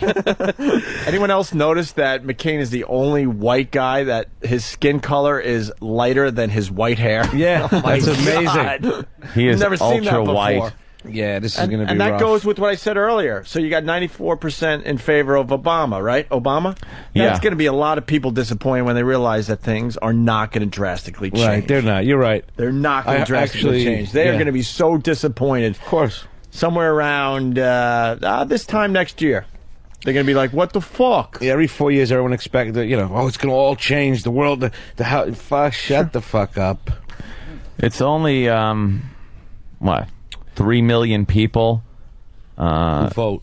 No, 300 million people in the country. Mm-hmm. So you take 300 million people in the country. Right. So you take 30 million, 10% or so is black. I'd say 30 less. million. What? I would say less. No, it's 10%. It's between 10 and 12. Oh, it is? Okay. Yeah. I'm sorry. So 30 million. Boy, and if 99% of them voted, it would just be a landslide. But it's states. Yeah, I know. It's not many. You don't really people get your in individual Maine vote. And New That's why Hampshire, Republicans in New Vermont, York, and- you could stay home. Yeah. You don't have to vote because It's already decided. always New York will always go Democrat, and they will always give it to the Democratic candidate. We truly don't have a voice in New York. No. Obama wins New York. It's when guaranteed. you go to the polling, they're like, all right, I'm voting Republican, and you pull the handle. Doesn't mean shit. Right. Because the state is going. Well, because they didn't trust us with voting for the president in the end. It's the Electoral College. Yes. All right, let's go back to the streets. Yeah. We're in the middle of What's the Haps? What's the Haps? Who do we got next? Anthony? Oh, yeah, Anthony. I was down there, and Sam came up to me and said, "What's the haps?" And you could hear this sound of me punching him in his face. Right. Short. All right, so we're here at the baseball parade with Anthony. Anthony, what's the haps? The haps? Yeah. What is the haps? That's what I'm asking you. I don't know. What is the haps? The haps, it means like what's happening. It's like an abbreviation for what's happening. Oh, well, right now is we're just waiting for the All-Star Game parade. Do you have any plans on who you're going to vote for in the upcoming presidential election, whether it's Obama or McCain? Officially, not really, but I'm leaning towards Obama. Did you see all the controversy all of a sudden with the picture of him on the New Yorker? Yeah, what did you think? That's kind of low. I don't know why they did that. Kind of low. Yes, low indeed. I'm glad he was able to unofficially give his word, though. Sam, this is terrific stuff you got from the street, by the way. Oh, thank you. Just amazing. Thank you. You don't buy that it was satirical? Not really, no. But they may say it is, but, they should have done it, they should have thought about it twice. What do you like about Obama? I think he's a different type of president, He brings a big change. Even though he's experienced, he knows what he's doing. And most importantly, he's all about values. What? Does the fact that he's black have anything to do with it? Not at all, no. No. And are you upset that the Neon Men aren't going to be on the new Shea Stadium? Are you glad to see those terrible things go? Yeah, I think that should, be brought down with the Shea Stadium. All right, well, thanks a lot. I appreciate it. No problem. Thanks. What an idiot. Yeah. That guy just came off as an idiot. Yeah. It's a lot of stupid people. What ethnic background was he? He was Spanish, I think. He was Spanish. Voting for Obama because he's all about values. Mm-hmm. And different. And he's different. Mm-hmm. He's a different president, even though he's not elected yet. Right. Boy, that guy was an idiot. But everyone's like that. I know. That's the majority of the country. The reason for them voting is just always something dumb.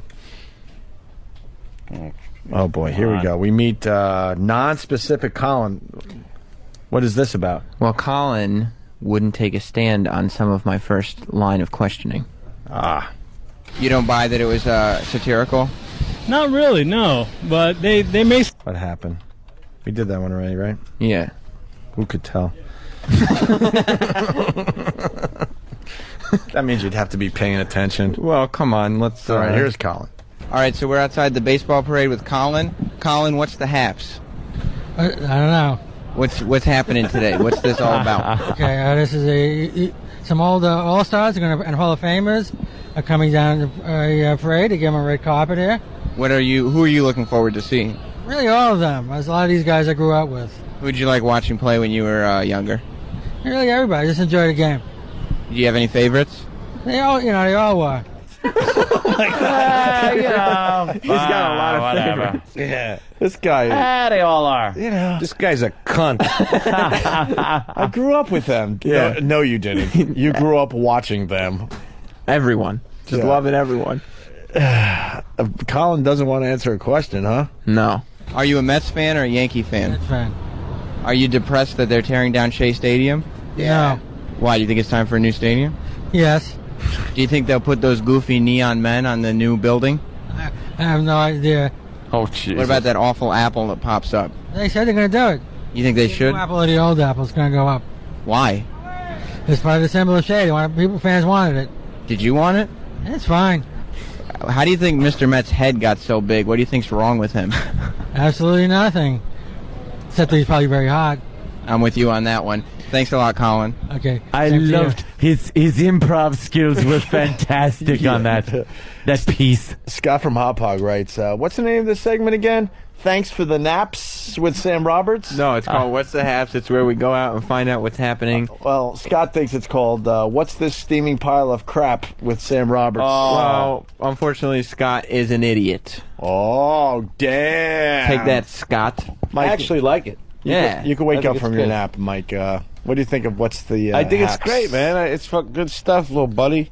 Thank you very much. Little buddy. You should come up to the Bronx and talk to some of the people in my neighborhood. It'll be funny. Yeah? Oh, yeah, they're fucking retarded. They would love them, right? Yeah. Yeah. Maybe I'll do that then. Yeah, we'll do it together. I'll go out with you. We'll do something. All right, great. We'll talk to like Italian guys about like the war in Iraq. You know, you'll hear just the dumb.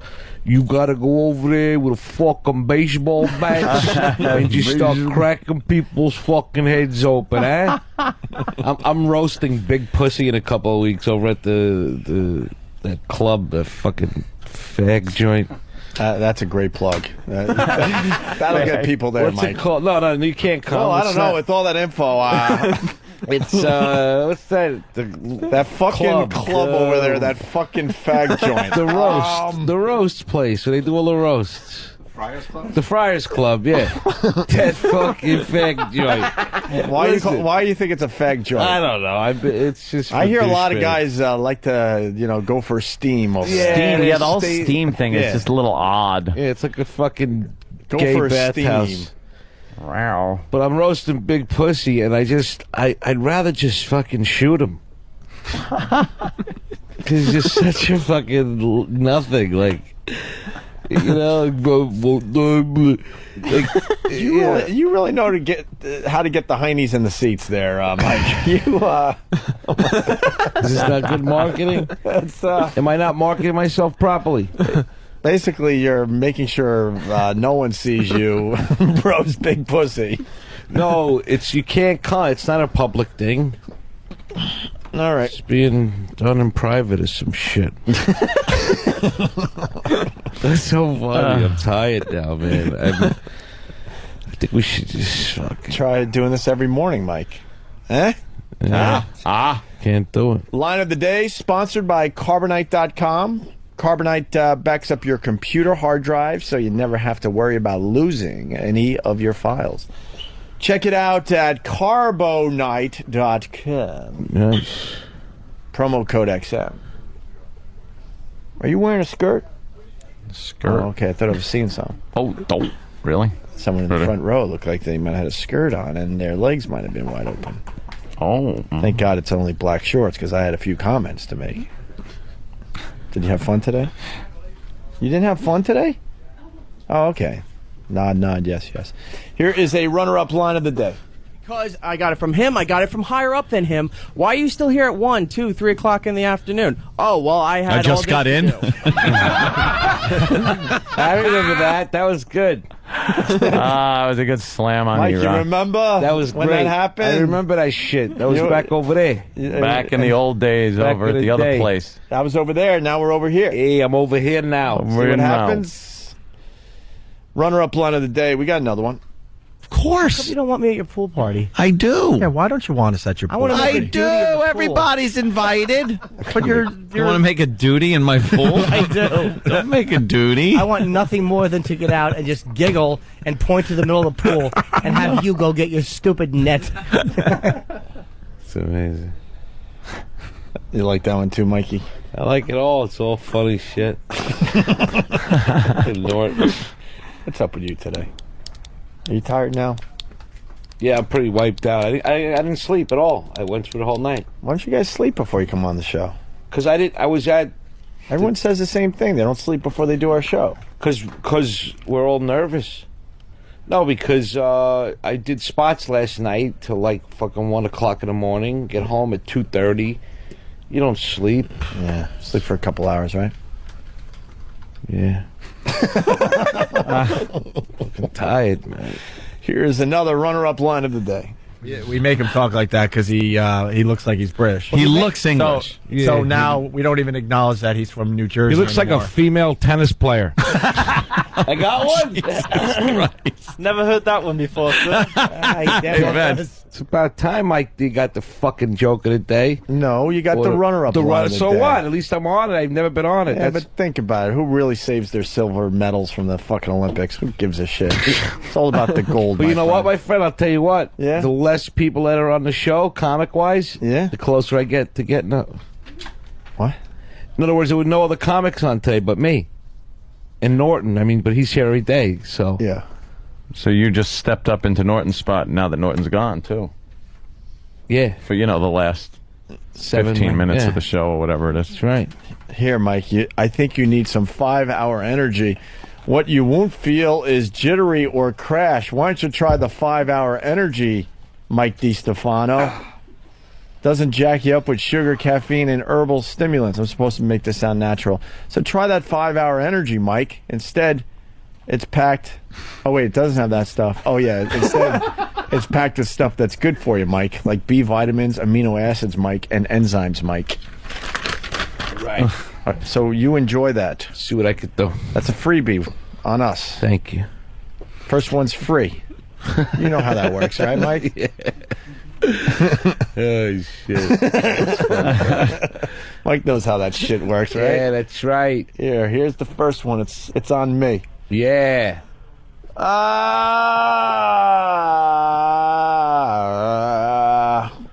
Yeah, JC in Jersey, before we get to line of the day. Go ahead. Hey, Mike, I saw you back in 2006. Yeah. I got drugged into the Laugh Factory by those animals on the street, and it ended up being a great show. You were at the end. You were fucking hilarious, dude. Thank you, man. Relax. Chill the fuck out. People are going to come see you, especially the O&A fans. That's right. Lakeshore Theater, July 25th and 26th in Chicago, Illinois, my friend. All right, I'm going to calm down. Thank you, man. Yeah, you tried, and after the show, you tried to trick me and my girlfriend into saying something bad about you. We were walking down the back stairs, and you had on glasses, a hat, and a jacket that you didn't have on stage. Uh-huh. And you looked at me and you go, how about that last asshole? What a dick he was. And it was me I was talking about. Yeah, you were trying to get us to slam you in front of your face. I'm like, dude, you were hilarious. What's wrong with me, do you think? You think I just hate myself? I think so. I'm serious. I'm so desperate right now. I'm asking callers to help me. I loved your joke about punching the Jamaican bitch in the pussy. Fucking hysterical. Nice. I didn't actually call her a bitch, though. All right. Okay. Well, she was anyways. Yeah. Punching out. All right. Thank you, sir. Bye, buddy. Let's say hi to Fontaine, and then we're going to do line of the day and get the fuck out of here. Fontaine. Hey, man. What? How do you say your name? You fuck it up every time I call. All right, well. It's Fontaine. Opie. He said it right. All right. What do you got? Yeah, he did. What do you got? Jeff Green probably got some of that 5-hour energy deep kicking Jeff right now. Oh, okay, shit. see, now he just decided to remove all damn. subtleties about it. And he's talking about my girlfriend, Mike.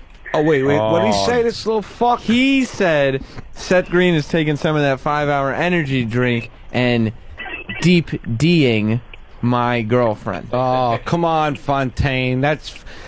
you can't say that kind of stuff to people. Yeah, Sam, I'm sorry. I should probably say, Jess's Pink Socket is brought to you by 5-Hour Energy. Listen. All you're doing is making the 5-hour energy people question whether they should sponsor this show. Yeah, Mike you're not. DiStefano. Yes. Mike D. Yeah. as an O&A fan, man, we can tell who's going to be hilarious. I've never heard you on stage, but we can tell your presence in studio. You have got to be a funny motherfucker. Oh, thanks. If I ever get the chance to see you, I'm going to see That's what you want to hear after 3 hours of radio, that you gotta be a funny motherfucker. No, he's not saying that. You know, no, you he's saying, You gotta be. No, he's saying he can tell I'm a funny guy, right? Yeah. Yeah, not like I gotta be like you're pressuring I heard gotta me. be. Nah, if you're on with Opie and Anthony, you gotta be. You gotta be. funny. Haven't you don't even know how your own people express themselves. I'm gonna start my own radio show. I'll let you know. Give me your email address. Hey, Mike. Yes, sir. Click. Hey, what about Obama? You're black and you're... All right. Yeah. That was the Black reason and we you took his proud? call. Yeah, I He know. He won't admit. And we like when the black guy and the black, was he a and the colored black fella? girl says, I'm voting for Obama because he's black. Because he's black. Right. And That's I don't the blame him honesty one right bit. there. How could you blame that? How could you blame people for that? Fuck that. We've Be been doing honest. it all our lives. Come on. By the way- Anthony, if a Italian guy gets caught, he didn't do it. No, he's guilty. I know that. No, but we kind of have that thing too. Where we stick together. I know they're Maybe guilty. not you rat bastard. I know they're guilty. I know, but would you tell? Would you? I'm not going to rat. Right. So, like, we have an Italian thing, and I think black people have the same thing we have. We should honor it. What? Big cocks? Dude, I think you're very racist, man. Do you think? What do you? You think I'm racist? No, I am the biggest racist there I don't is. know if you are. Patricky, my pal Patricky O'Neill has racist called too. me a racist many Yeah, but times. Patrice and admits Patrice he's is a a racist. racist. But he's honest about it. We're all Shit. racist. Just come on, lighten up. Everyone's a Patrice racist. and Anthony were the same Lighten color, up. they would be the best of friends. Yeah. Oh yeah, No but we're joke not. there. They So really we're would be. mortal Yeah, but enemies. you can't bring like them the to the snake and the neighborhood. mongoose. Sam, do I have permission to slam you and your girlfriend? Yes. All right. With that, Scott from Hop Hog writes, what's the name of Sam's bit? Again, Seth Green gave his girlfriend the claps Okay, well, that's just stupid. with Sam Roberts crying. Yeah. That's very... And Pat D from Matawan writes, Jess's new bit. Yeah. Her head... fucked it up. Her head in Seth Green's laps. Oh, jeez. I've got 2 words for all those people. Yeah. Grow up. Oh, wow. How do you like that? I got 2 words from him, too. Yeah. You motherfuckers. Yeah. Grow up. Sons of bitches. I like Sam. He needs to be protected, not fucking ridiculed, man. Thank you. I've It's always like, I thought feel like that. the guy, I take a flamethrower to this place. Yeah. Like that movie. What movie? The Yeah. blind dude. He helped Right. the kid at the end. The flamethrower. Right. What movie? I'm going to man? take a flamethrower to this place. Remember? The blind guy. You don't The hurt blind guy? this boy, you embrace him. Right. Yeah, the blind guy. Yeah, you embrace me. Blind Fury with Rucker Hauer. No. Damn. No, Danny. Taking shots in the dark. Danny, I'm trying come so on hard. now. Why don't we do line of the day? Come on. Let's do line of the day. Here. I'm trying to think of what it could possibly be. Line of the day. Fucking thing. Line of the day. So funny. Prick. He has a little unclipped penis. It's so cute. Look at Ziggy peeking over the fence. Hi, Zig. How are you? Not only am I gay and incompetent, but I'm stupid. Bravo. It is great. All right, why don't we get the fuck out of here? All right. Mikey? You guys have been fabulous. Thank you so much. Fabulous. Come see me in fucking Chicago. Chicago. Lakeshore Theater. Yeah. Mike's a Come on, very man. funny motherfucker. LakeshoreTheater.com. Yes. July 25th and 26th. That's right, motherfucker. With that, we're out. Oil prices plummet by more than $6 we didn't a even barrel fucking today. talk about that. I just want to say briefly, it's because George Bush had a speech yesterday, and he went on, and after listening to this program, the Opie and Anthony Show, President Bush decided to repeat verbatim what I said. Drill, drill, drill for oil. That's what he said. Drill, drill, drill. And the price of oil goes down. Dropping. Dropped a lot yesterday and it's dropping more today. Doesn't matter if he's really going to drill or not. It's all a psychological thing. If he says we're drilling, the price will go down. If these fucking assholes say, oh, we're shutting down refineries, we're not going to drill, we're doing, then the price goes up. Be smart. Just keep saying we're drilling. Actually send fucking equipment to Alaska and stuff. Start shipping. It takes forever to get that shit done. But if it's like, well, supplies for oil rigs are being sent to Alaska as we speak. price goes down again. Yeah. You should but be keep president. this all under your hat, everybody. President Anthony. Yes. George Bush, okay. John F. Kennedy and Martin Luther King both died at the top of their game. They were young men, brilliant futures. But really, if they would have lived long enough, we would have realized they were just as big as scumbags as everyone else. Bush, remember when he said, we're going to get those terrorists? Remember he said that? We're going to get those terrorists. If he would have died right then, he would have been remembered as a good human being. Great man. Yeah. But he's not. He's a fucking piece of human shit. All right, Mike. That's just brilliant. Wonderful. Isn't that good? Oh, it's not good? That's good. Could you get in trouble for that? I don't know. We'll check Bleach Park later. No, just erase it, can you? I know. Mike just being funny. That's all. We did line of the day? I love President We did that, okay. And now a word from Sam's girlfriend. That's awful.